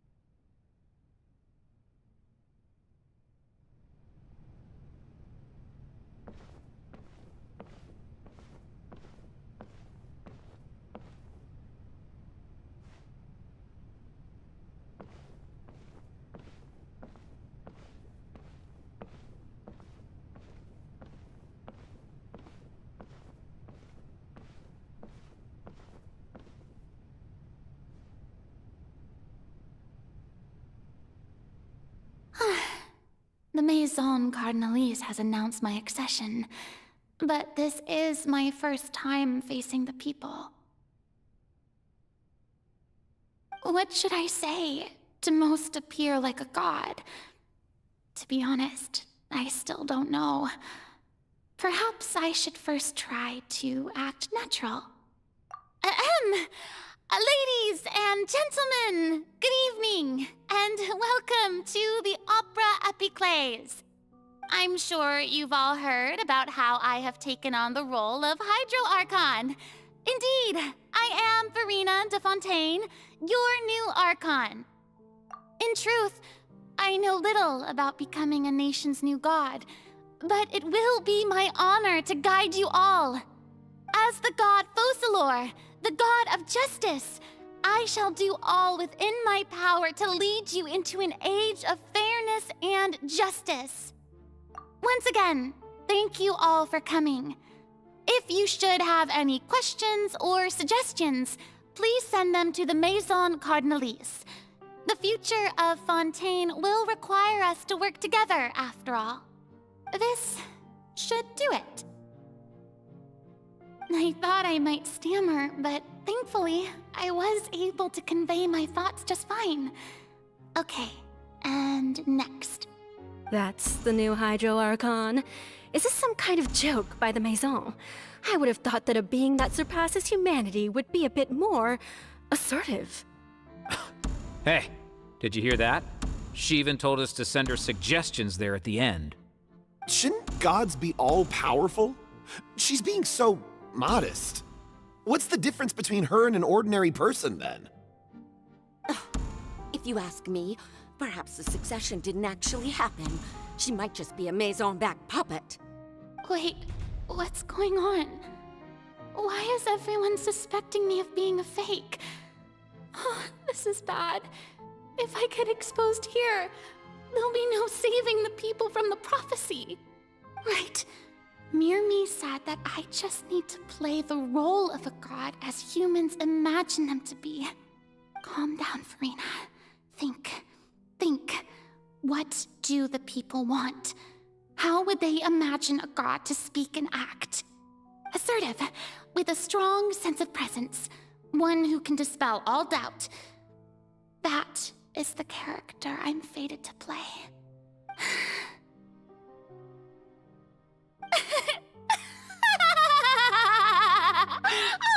Oh, very good, my people. Only ones such as you are deserving of my rule. Now, I was wondering if some weak puppet were to one day come onto the stage and claim ownership of this opera house, would the children of Fontaine follow them? Well, it seems that you would all see right through them. Having passed my test, you are qualified to witness wondrous trials alongside my august self, here in this opera house. You may consider my previous act a door gift of sorts. I thought it was a debut that suited the atmosphere. Now then, let us be reintroduced. Ah, so that was just a performance. How could I have forgotten that we were inside an opera house? Her personality. It's quite shocking, to be honest, but I suppose it's a better look than before. Such a fascinating and bold deity. How wonderful! Our future may yet be bright after all. It seems I've turned them around. Best follow this flow and restart my accession speech. My dear people, whether you acknowledge me or not, whether you trust me or nay, I say to you, keep faith in your ardor for justice. We have heard it said that this nation's sins can no longer be washed away. Well, I say that justice is most fragrant when it blooms amid sin. Turn up the drama. The scales of justice should not weigh heavy in the hands of its God. On one side, it must carry fairness and justice. And on the other, praise and applause. May law be the prayer on our lips. May judgment be our worship. Let us light the fires and drink to the future of Fontaine. There is no trouble in this world that justice cannot solve. All that is needed is for you, my people, to believe in it, heart and soul. So long as I, the Archon Focalor, stand within the Opera Epiclese, so long as I stand before the Oratrice, I shall even judge the gods of this world!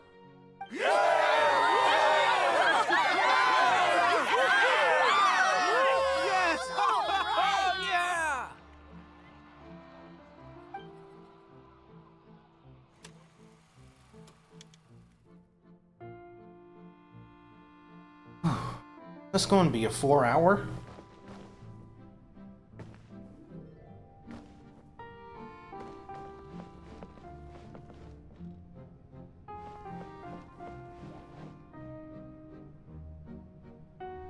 Lady Farina, here are today's case reports, as well as a summary of the follow-up for your perusal. Come now. Was I not just at the Opera House in person? Leave these kinds of things to Neuvillette. Besides, none of these trials were the one that I'm looking forward to the most. If I may be so impertinent, what kind of trial are you truly looking forward to? A magnificent, dramatic, and wondrous trial. A trial to end all things. How could you hope to understand? That's true. I fear I lack the ability to grasp your divine thought, Lady Archon. No need for fright, and do not take what I said before too seriously. Go now, do your duties. The trial I await. It will come one day.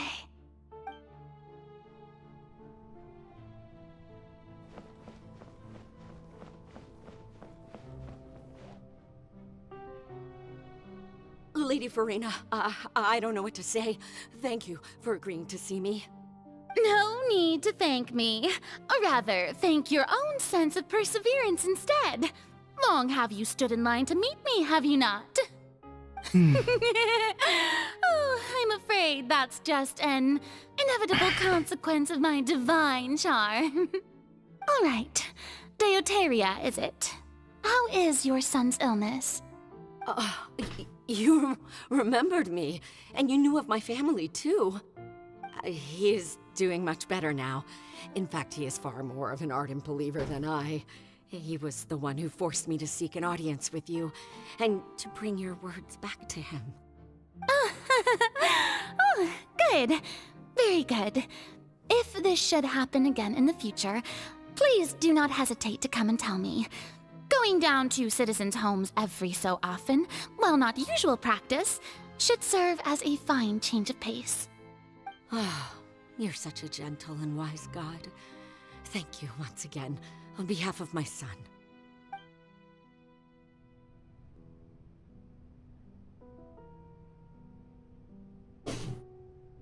"500 years she has kept it there."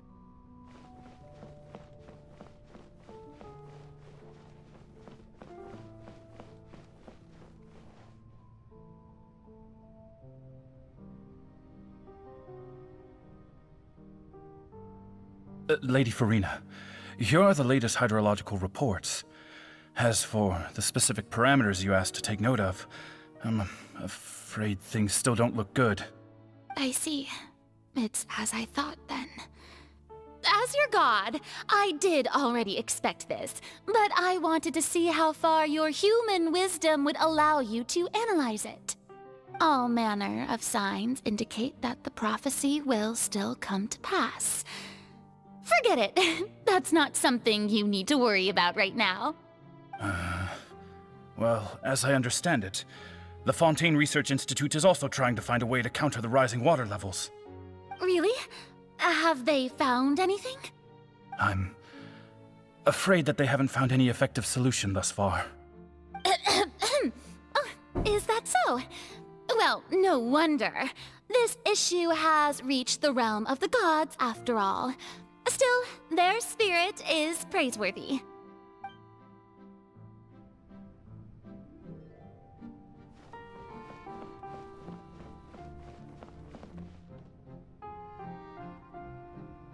The day is finally over. I haven't had a moment to breathe this whole time. But it's good to see that everything's getting on track. There are no longer any voices of suspicion. Maybe this is fine. I just need to keep going, and everyone will be saved. All right, Farina, don't think too hard about this. You need rest. Tomorrow's a new day.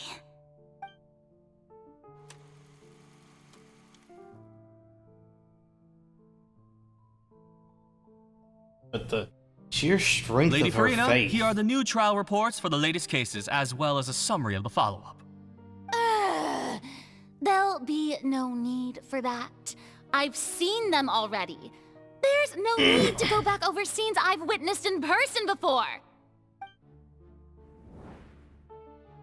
Lady Farina, I've waited so long for this chance to see you in this manner.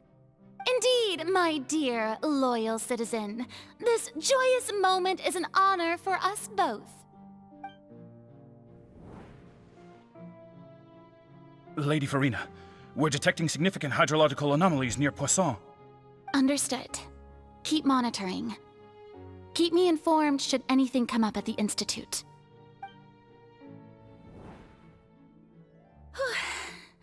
I don't think I let anything slip today. I must show the people that there is nothing to worry about. I just don't know when these days will end. I feel utterly exhausted. Best to rest early today, too.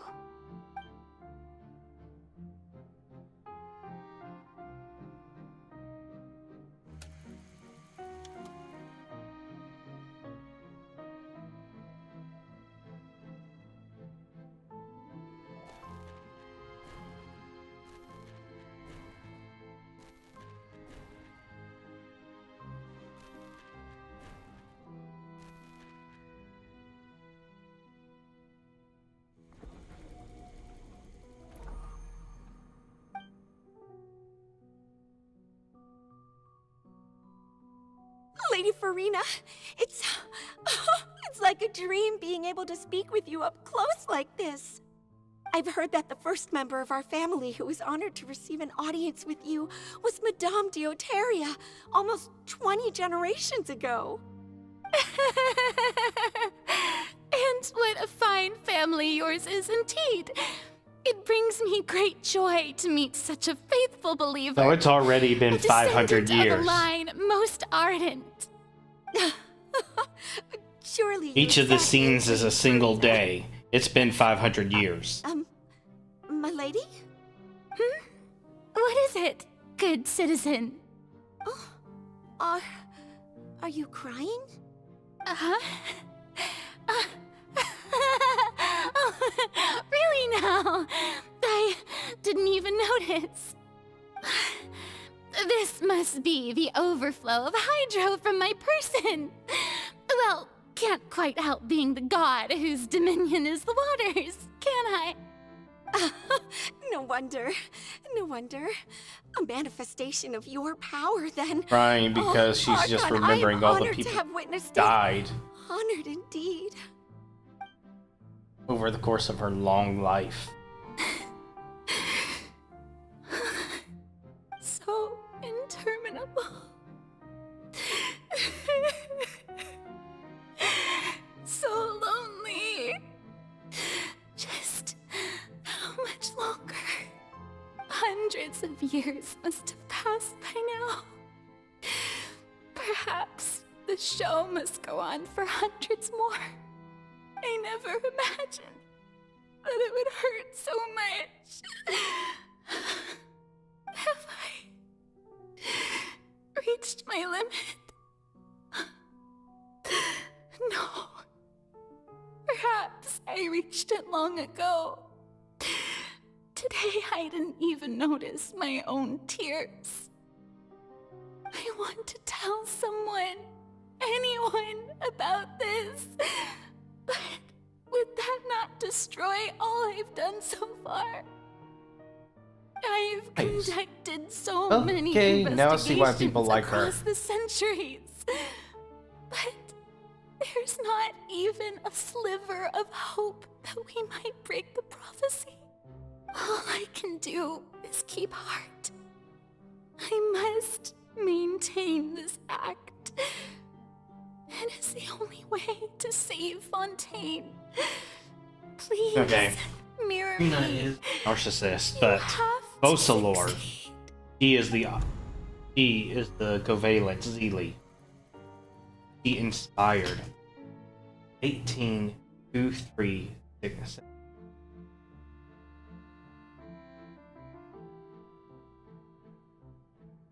Farina, you don't have to shoulder this burden alone. Although I don't know what you might be keeping from everyone, your people are more than willing to share your burden with you.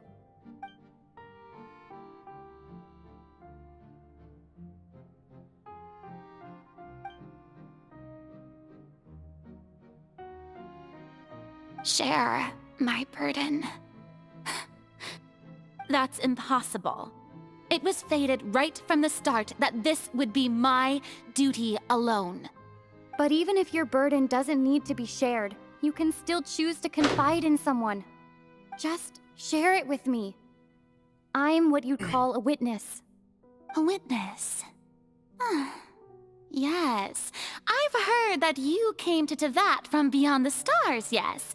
In other words, you never belonged here. And if Teyvat is, in its entirety, a show on a stage, then you're just a spectator, aren't you?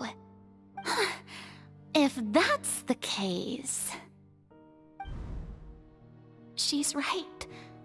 I could confide in her, couldn't I?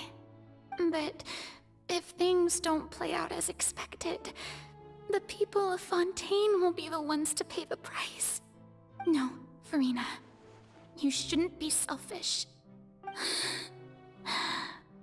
But what if it's really all right? Farina, you've worked so hard for so long. Surely it would be okay to put yourself first for once. Just this once. Is it such an outrageous thing to do anyway? To find someone in whom you can confide your frustrations and sorrows? Surely it could not hurt. If you let this opportunity slip through your fingers, it might never come by again. Think about it long and hard.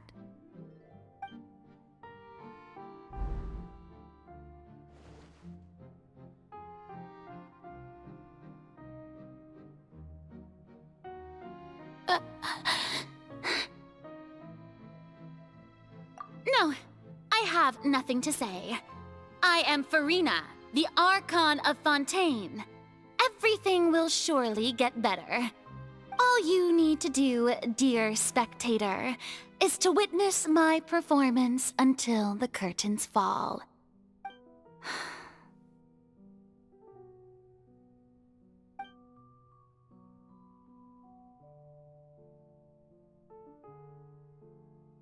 Fine.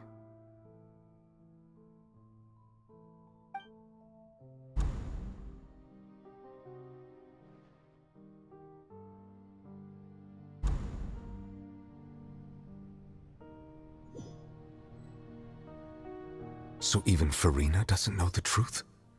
You've never once let her in on the full plan? Yes, it had to be done. To deceive the heavenly principles, you must first deceive yourself. She did very well. If she had let her resolve falter even once in these 5 centuries, Fontaine would have been doomed to the most tragic fate. It seems that trusting humanity was the right decision after all. I believe that I understand how your deception works, but that is only half the truth, is it not? How would you build on this foundation to save the people of Fontaine? That is the most important thing. Ah, good. Of course, the Iudex of Fontaine has pinpointed the crux of the issue. I'm sure you've long sensed that the Oratrice is no simple machine, yes? I've always suspected that it had its own consciousness. And Lyney did mention that he heard a human voice within the core chamber. It now seems that that person was you, hidden within the machine all along. Am I right? And then I became one with the Oratrice, taking Fontaine's gnosis with me. Yes, it would seem so, wouldn't it? So she is in Alas, the your Oratrice. understanding of this device still more and lacks more. sufficient depth. In truth, it is no enactor of justice. It is, in fact, a device created to kill Nope, the her god of execution justice. device. Beg your pardon? Oh, you have it. And to be more precise, not only will the Oratrice take down the God of Justice, it will also take down the divine throne upon which she has been placed. I mean, did you think I would be the sort to enjoy peaceful repose while Farina suffered? My work over these last 500 years has been to constantly accumulate indemnitium within the Oratrice. But really, some have already discovered that only a small fraction of the energy generated by the device was ever used to provide power to Fontaine. The vast majority had to be, accumulated to enact this death sentence. It was all a part of your plan, then? Both the trial and the sentence? Indeed. This power, accrued over 5 centuries, could have sustained Fontainians for millennia had it only been used for that purpose. Almost all of it has now been stored within the Oratrice. But only power of this magnitude could hope to destroy the Hydro Archon's divine throne, shaking the rules established by Celestia and breaking through the institution that He's going is to destroy the Seven. very concept. So the Oratrice's call for death was for neither Farina nor Focalor, but for the Hydro Archon. The destruction of that divine throne. If I do not misunderstand your intent, you must be... Returning what's rightfully yours to you, of course. In other words, this was all done to return the authority of the Hydro Archon to the Hydro Dragon of this planet. But...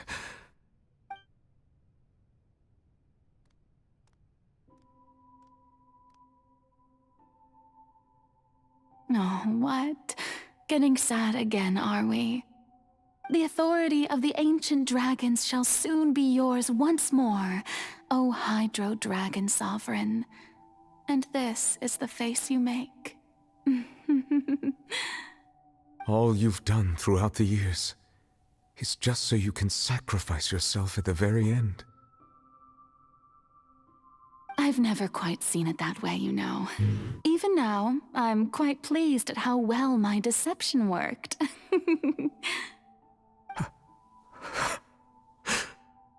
And it's gonna start raining.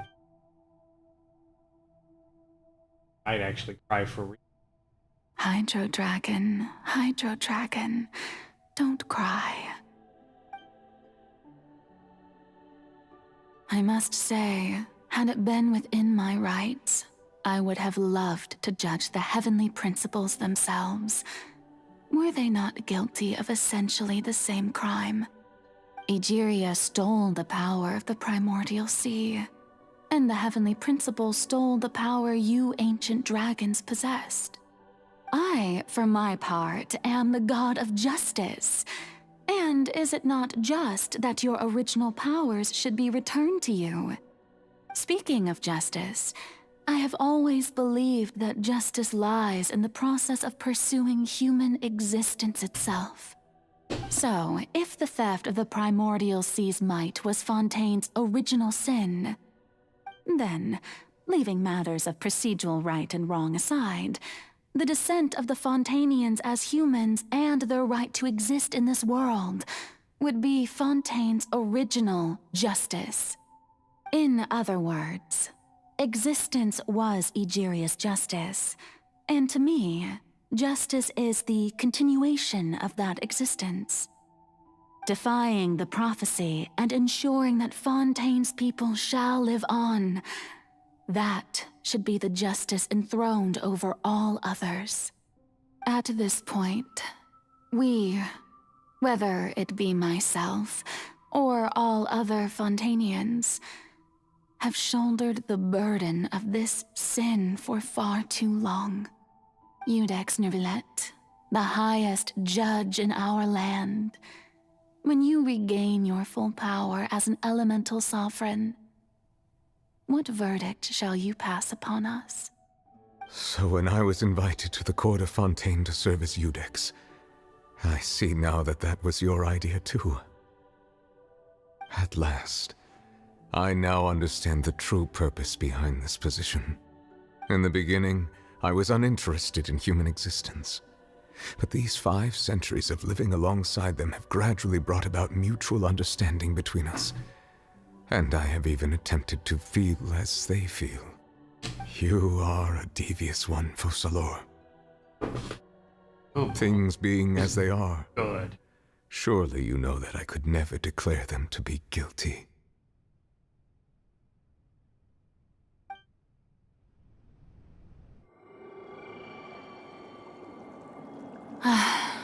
The hour of my execution is almost here. For the sinner, the curtain call has come.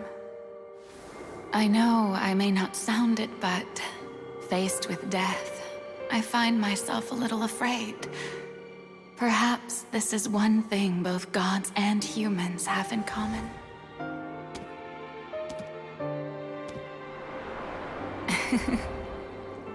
Farewell, Neuvillette. I hope you've enjoyed the part you played these 500 years.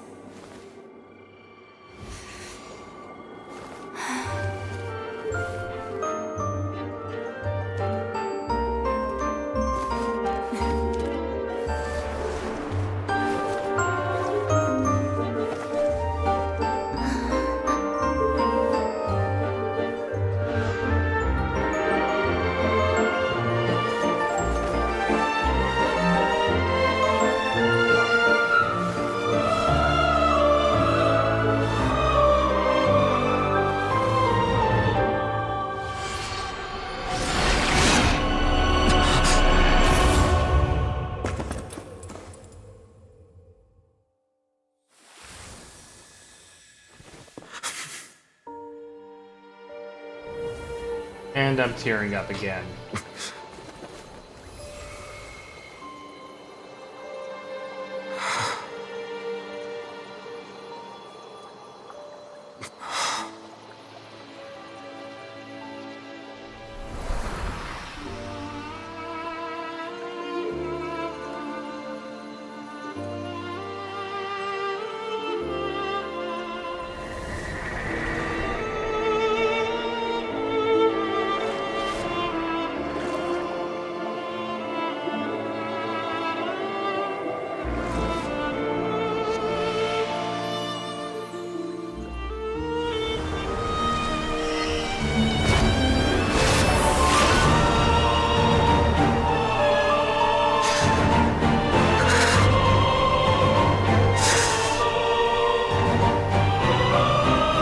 I, Iudex Neuvillette, hereby declare,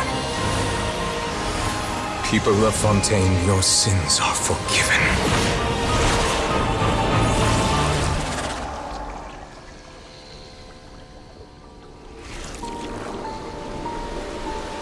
If there was any doubt that he might be a max polarity Zeely, that's gone.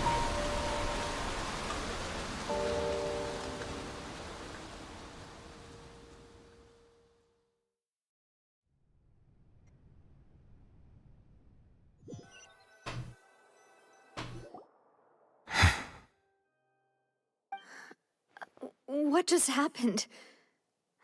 Has That the question death mark is sentence gone. been carried out? Was that bright light some sort of misdirection?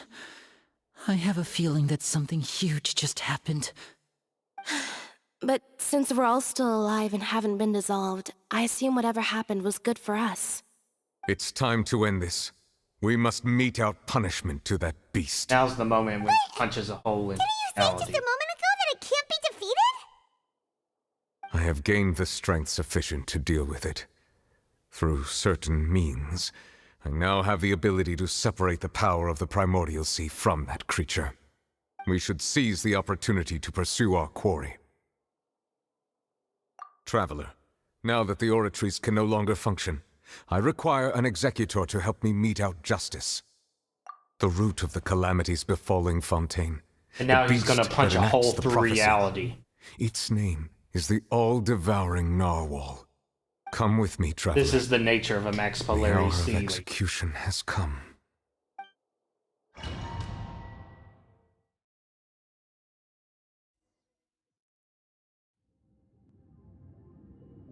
So we're just going to teleport straight. Come on, you didn't. He punched a hole into reality. I'm going to just say that. We're going to execute it? But how are we going to do that? It's huge! I've already done my best to separate the power of the primordial sea from the whale. But considering the size of the beast, I cannot reach the power source. Unless we can find a way to attack it from within. I shall share a part of the ancient dragon's power with you. We shall look for an opening together. I see everything. I can feel its sorrow turning into hostility. Quietly now. Ready.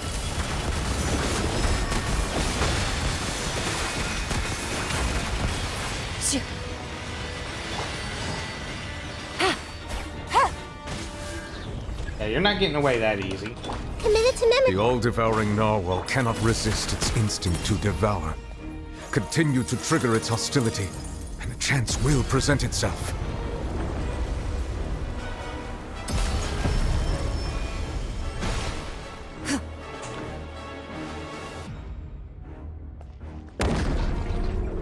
Here it comes. Hey!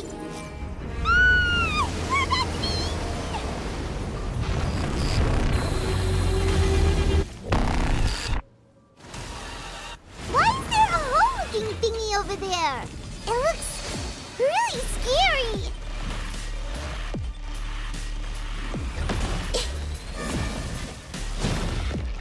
Why are we getting dubstep music? I see everything. Why do they never miss? Huh? Busted. I have granted you my protection. Do not fear. Seize the moment and use my power to suppress its root from within.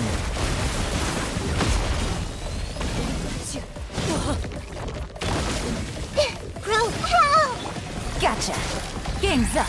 Fun's over. Sharing my knowledge. Teamwork is dreamwork. Ready.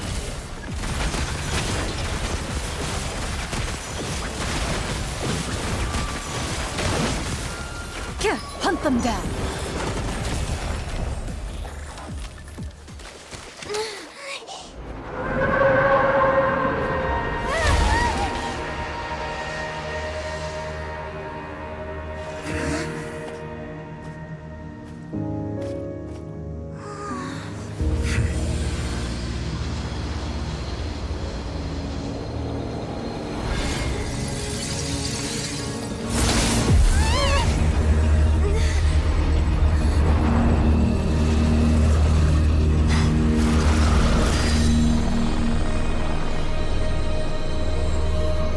Celestia.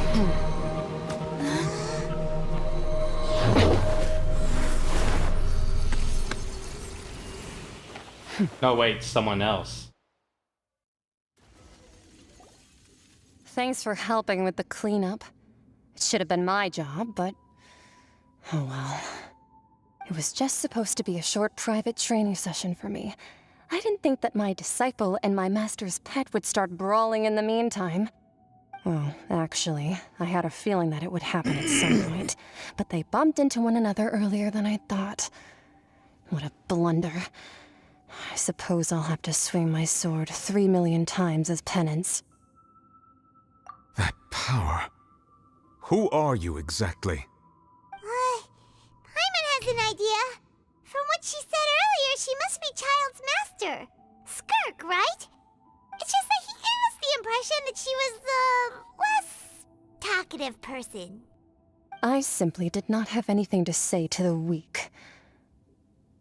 But you, on the other hand, managed to defeat the all-devouring narwhal without using power from beyond this world. So you may speak to me as equals. I have to agree. It's a strange use of a planet's primordial waters just to raise an all-devouring narwhal. That kind of power is wasted on it. It's not cooperative. It eats too much. And I have more important things to do with my time than pet sitting. The only thing that creature has going for it is its looks. All in all, it fails as a pet. Miss Skirk? I think you might have missed the point. The point being?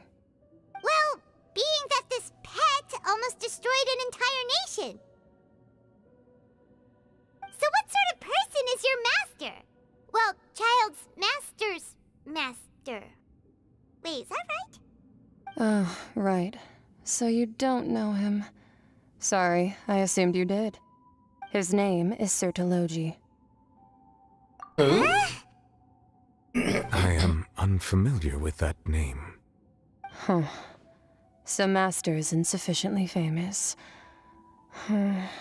How should I describe him then? Have you heard of the name The Fowl?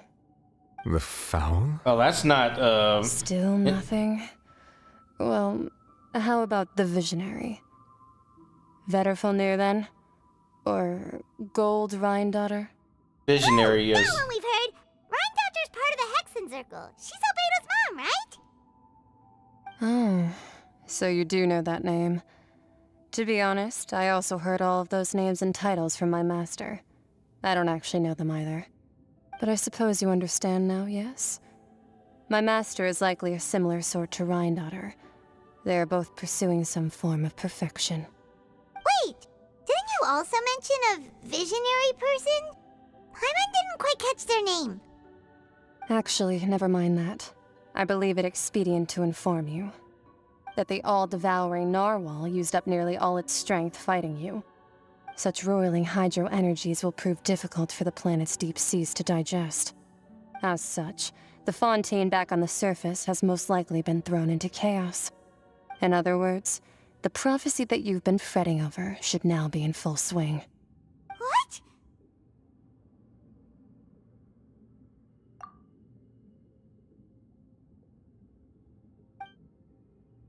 Not to worry. Focalor has already managed to deceive the heavenly principles.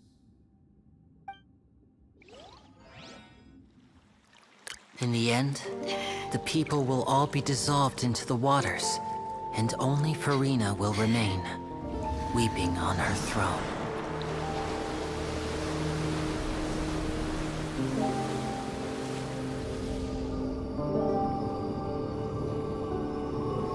Only then will the sins of the people of Fontaine be washed away.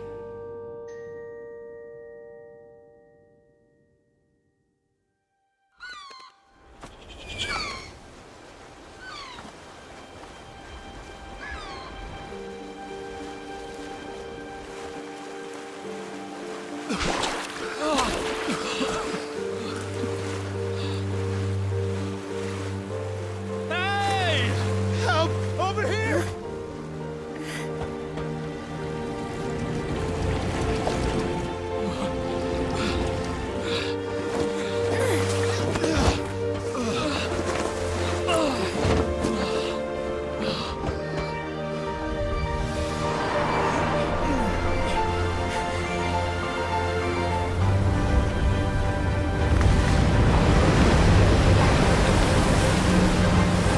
Well, Wriothesley, looks like you put in the work.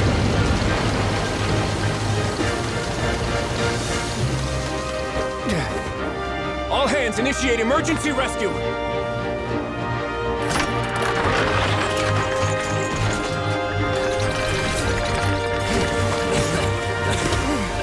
Hurry!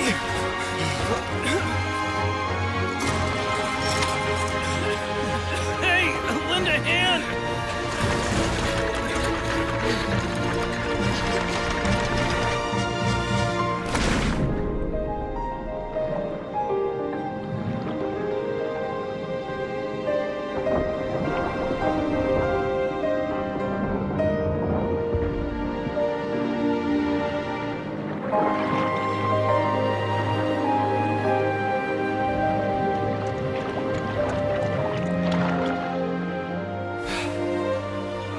Look! The water's receding!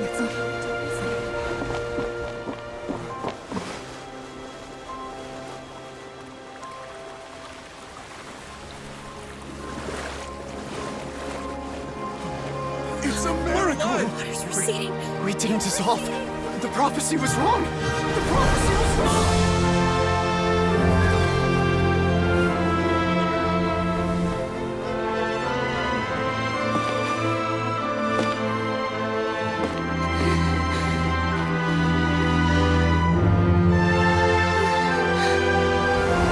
Now I'm feeling the happy tears. We're saved. The prophecy was wrong. No, it was fulfilled. And then sidestepped.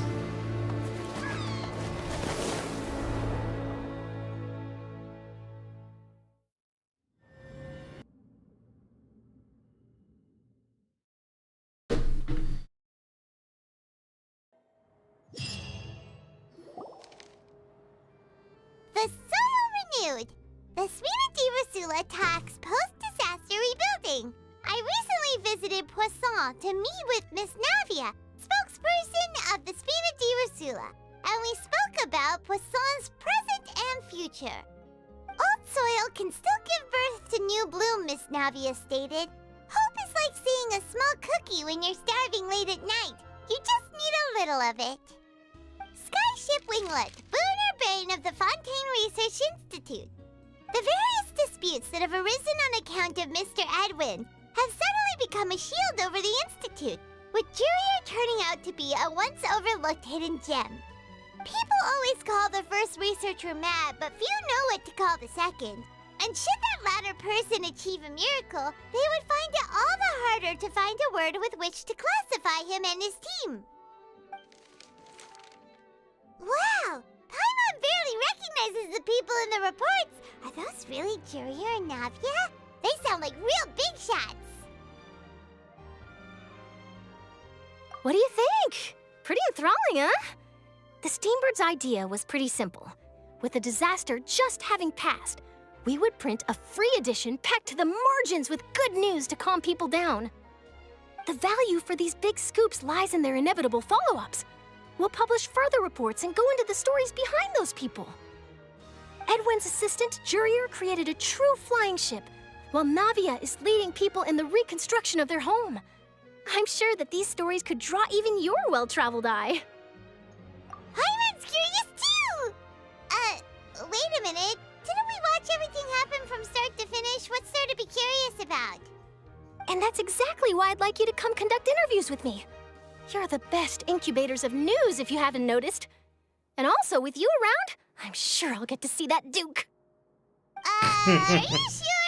Hasn't he turned you down several times already? Oh, this time will be different. Come on, let's head to Poisson first, and then make a trip to the fortress. There are some things you'll only know when you get there.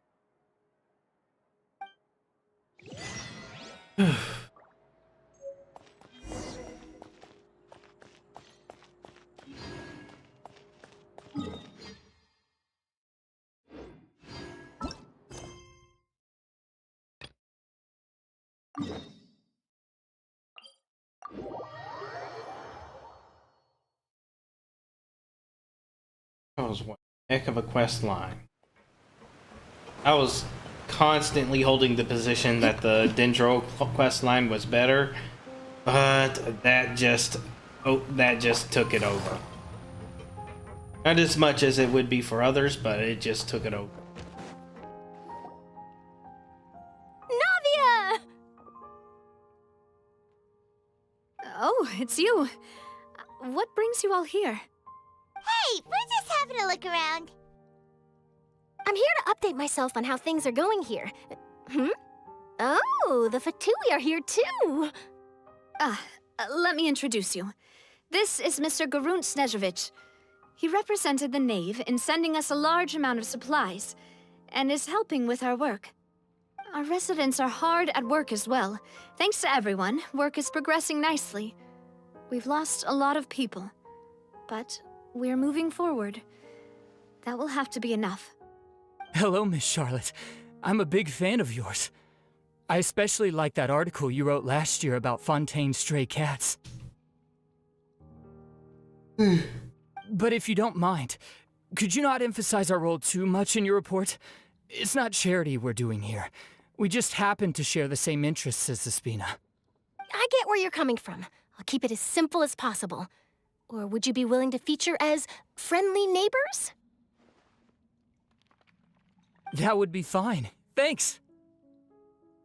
Oh, you're back too. How are things? We finished laying down the construction materials. It'll be another hour before the workers are able to go over there. Huh? You're here too, Clorinde? Well, her reputation's greatly risen after that whole duel business with Miss Farina. So she's here in Poisson to wait out the heat. All right. She really came here to help me out. There's too much to consider in the reconstruction of Poisson. The Spina has need of more decision-makers. And, well, I do already happen to be connected to Mr. Callis. Oh, wait just a moment. Do you mind me asking a few questions? You know, about how you felt before the duel, about what it was like facing down a god. There's lots of exciting material there, I bet. Forget it. I'm sure you can find a better theme than that, Miss Charlotte. I see you're the same as always. Couldn't you do me a favor, for Navia's sake? Well, if we're talking about doing things for my sake, you might as well just take a few more photos of me. Or of the Traveler. It's better than wasting time persuading Clorinde, at any rate. Of course I will. I'm not gonna let her off that easy. All right, then everyone who wants to be in the photo, gather up. And smile.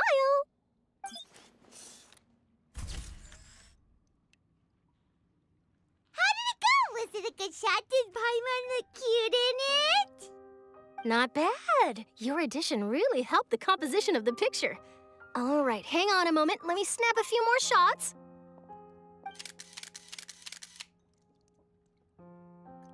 All right, that should do it. I'll be back here later anyway, so let's call it a day.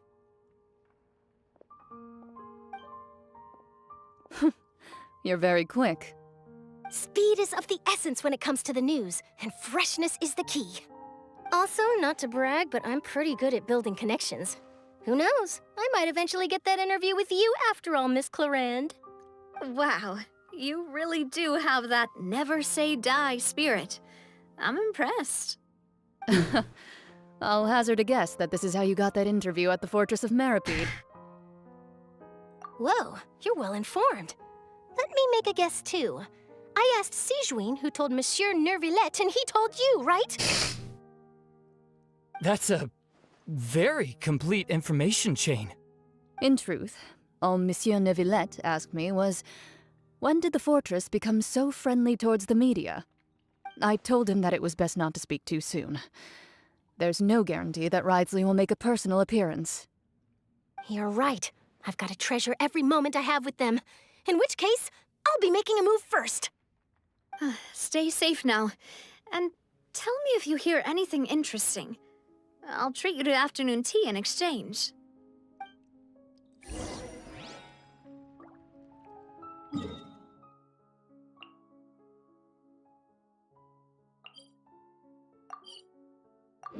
Alright, guess we're going to Wriothesley next.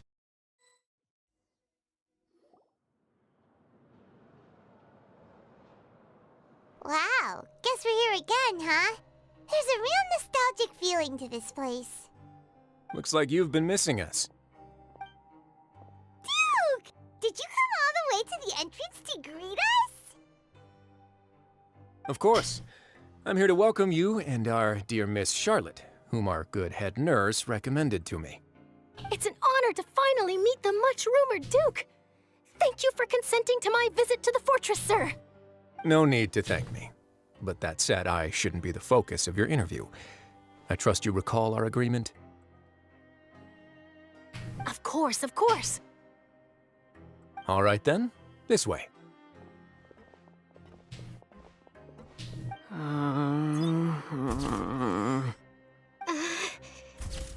These two.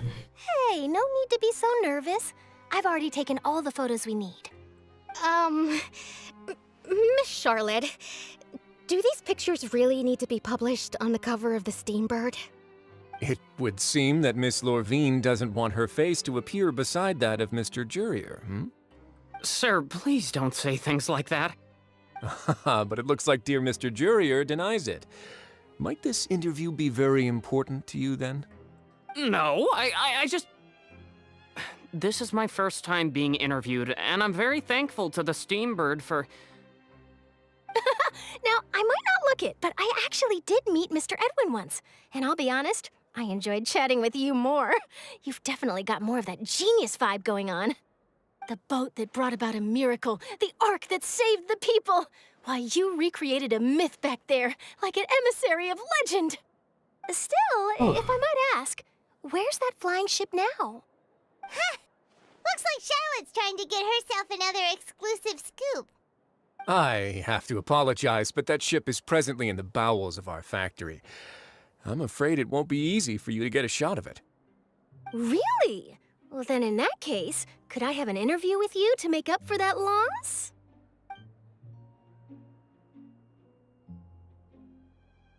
Yeah, she is a super opportunist. You already know my answer, I'm afraid. Best you interview our head nurse instead. Or perhaps you'd like to take another photo of this couple of researchers? Or researcher Did you really have to use the word couple? Well, then, 2 solo photos will do. Is my hair messed up? Please, someone help me have a look. Things sure are getting pretty lively here. We've seen this kind of thing before. Oh, seems like everyone's here. Would any of you like to try this new drink I came up with? Preferably Sijuan. not. Hey, Miss Charlotte. Why don't you, take some pretty photos of our head nurse? Sure. Come on, Miss Sijuan. Over this way. Let's find a brighter spot. Sure. Do I have to smile? So, how have things been at the fortress? Same old, as you can see. Fontaine's undergone some changes, but this place is still more or less the same. Other than that flying ship, it got a tad too much attention, I think. That's why I decided to let the interview go through. We should direct more public opinions toward the behind-the-scenes heroes. Am I right, Mr. Jurrier? Miss Lurvine? You're too kind, sir. I believe that you too should have your day in the sun. Not that you would want that, which is a pity. I'll just leave the spotlight to you two.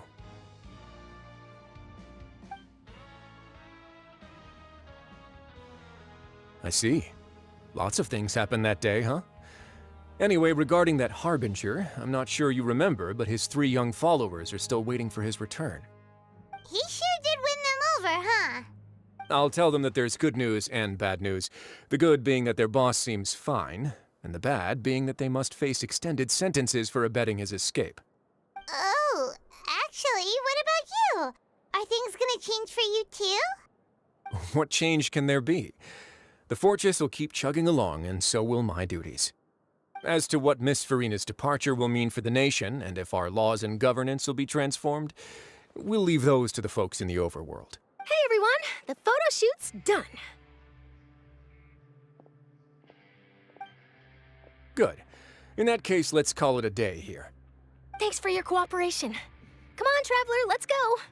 Till next time, everyone. There'll be a next time? Maybe. Who knows? I might write a story about the underwater factory next time. Until then. All right. Last stop, the docks. Last stop.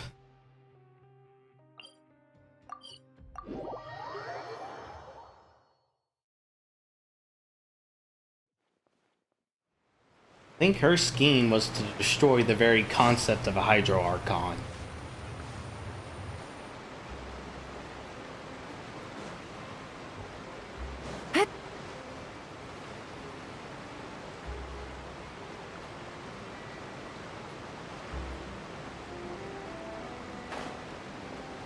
Lenny. It's these 3. Art of the Hearth. Navia mentioned that she stayed in touch with Linny and the others after working together. Apparently, they've been at the docks distributing these strange pockets the whole time since. Traveler, Paimon. And Miss Charlotte, too. Would you like a magic pocket? What sort of gadget is it? It's a wondrous bag that can be used to carry many things. The water level has returned to normal, but if you see any of your things floating around, you can use this to carry them.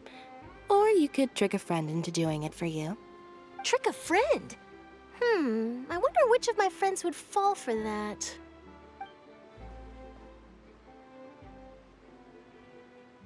You could just make a friend like Fremine here. Isn't that right, Fremine? Is this what you meant by, I'll help you make some more friends? To be honest, that sounds pretty sweet. Could I have your contact, please? Sure. Please, write down my address. Lynette sure is working hard to help Fremine socialize.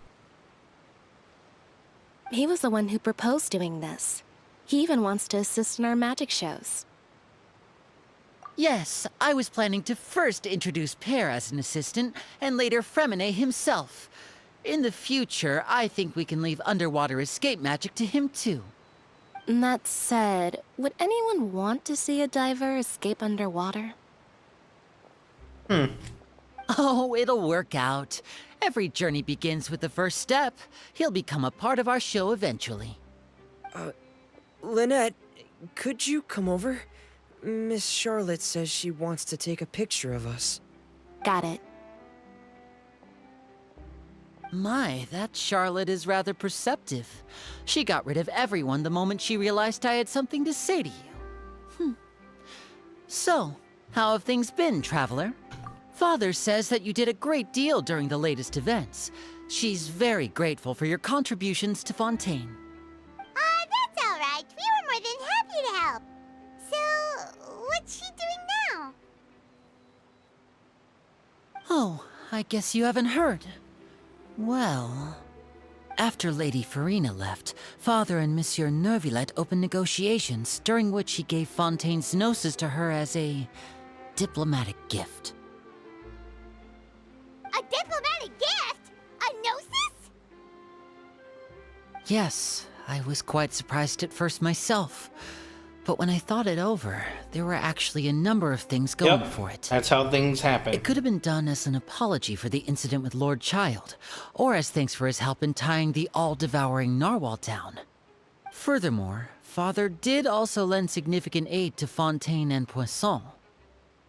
Well, that's true, but this is a gnosis we're talking about. Doesn't this seem a bit irresponsible?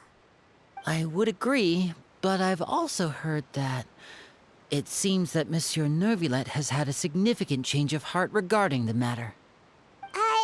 So there's some reason for this that only Neuvillette knows about? I suspect you'll have to ask him about that yourself. Ah, yes, speaking of which, I did see him strolling around the entrance to the Fortress of Meripede a while back.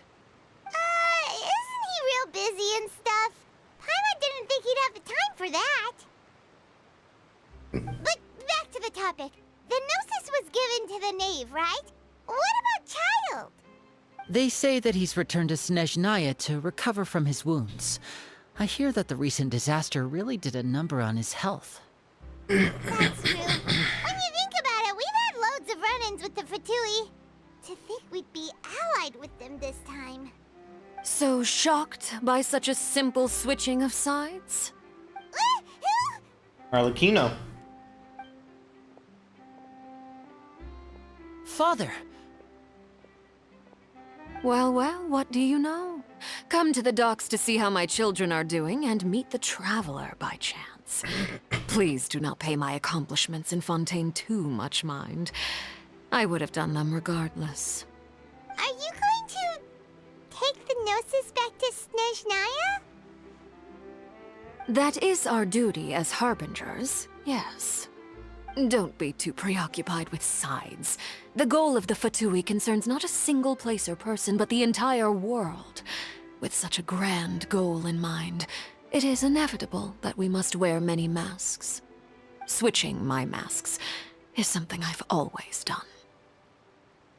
Well, that depends on many things.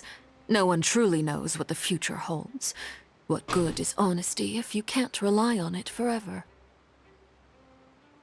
As for you, I very much look forward to our next collaboration. Good things cannot be achieved alone, and you've proved yourselves to be great partners. A vision? All right. I'll remember to return it. Thank you for keeping it safe for him this entire time. And that's a wrap for me. Huh? You're... Wait, hold on. Greetings, Miss Journalist. Hello. If I'm not mistaken, there are diplomatic channels I'll need to report to take a photo of you. That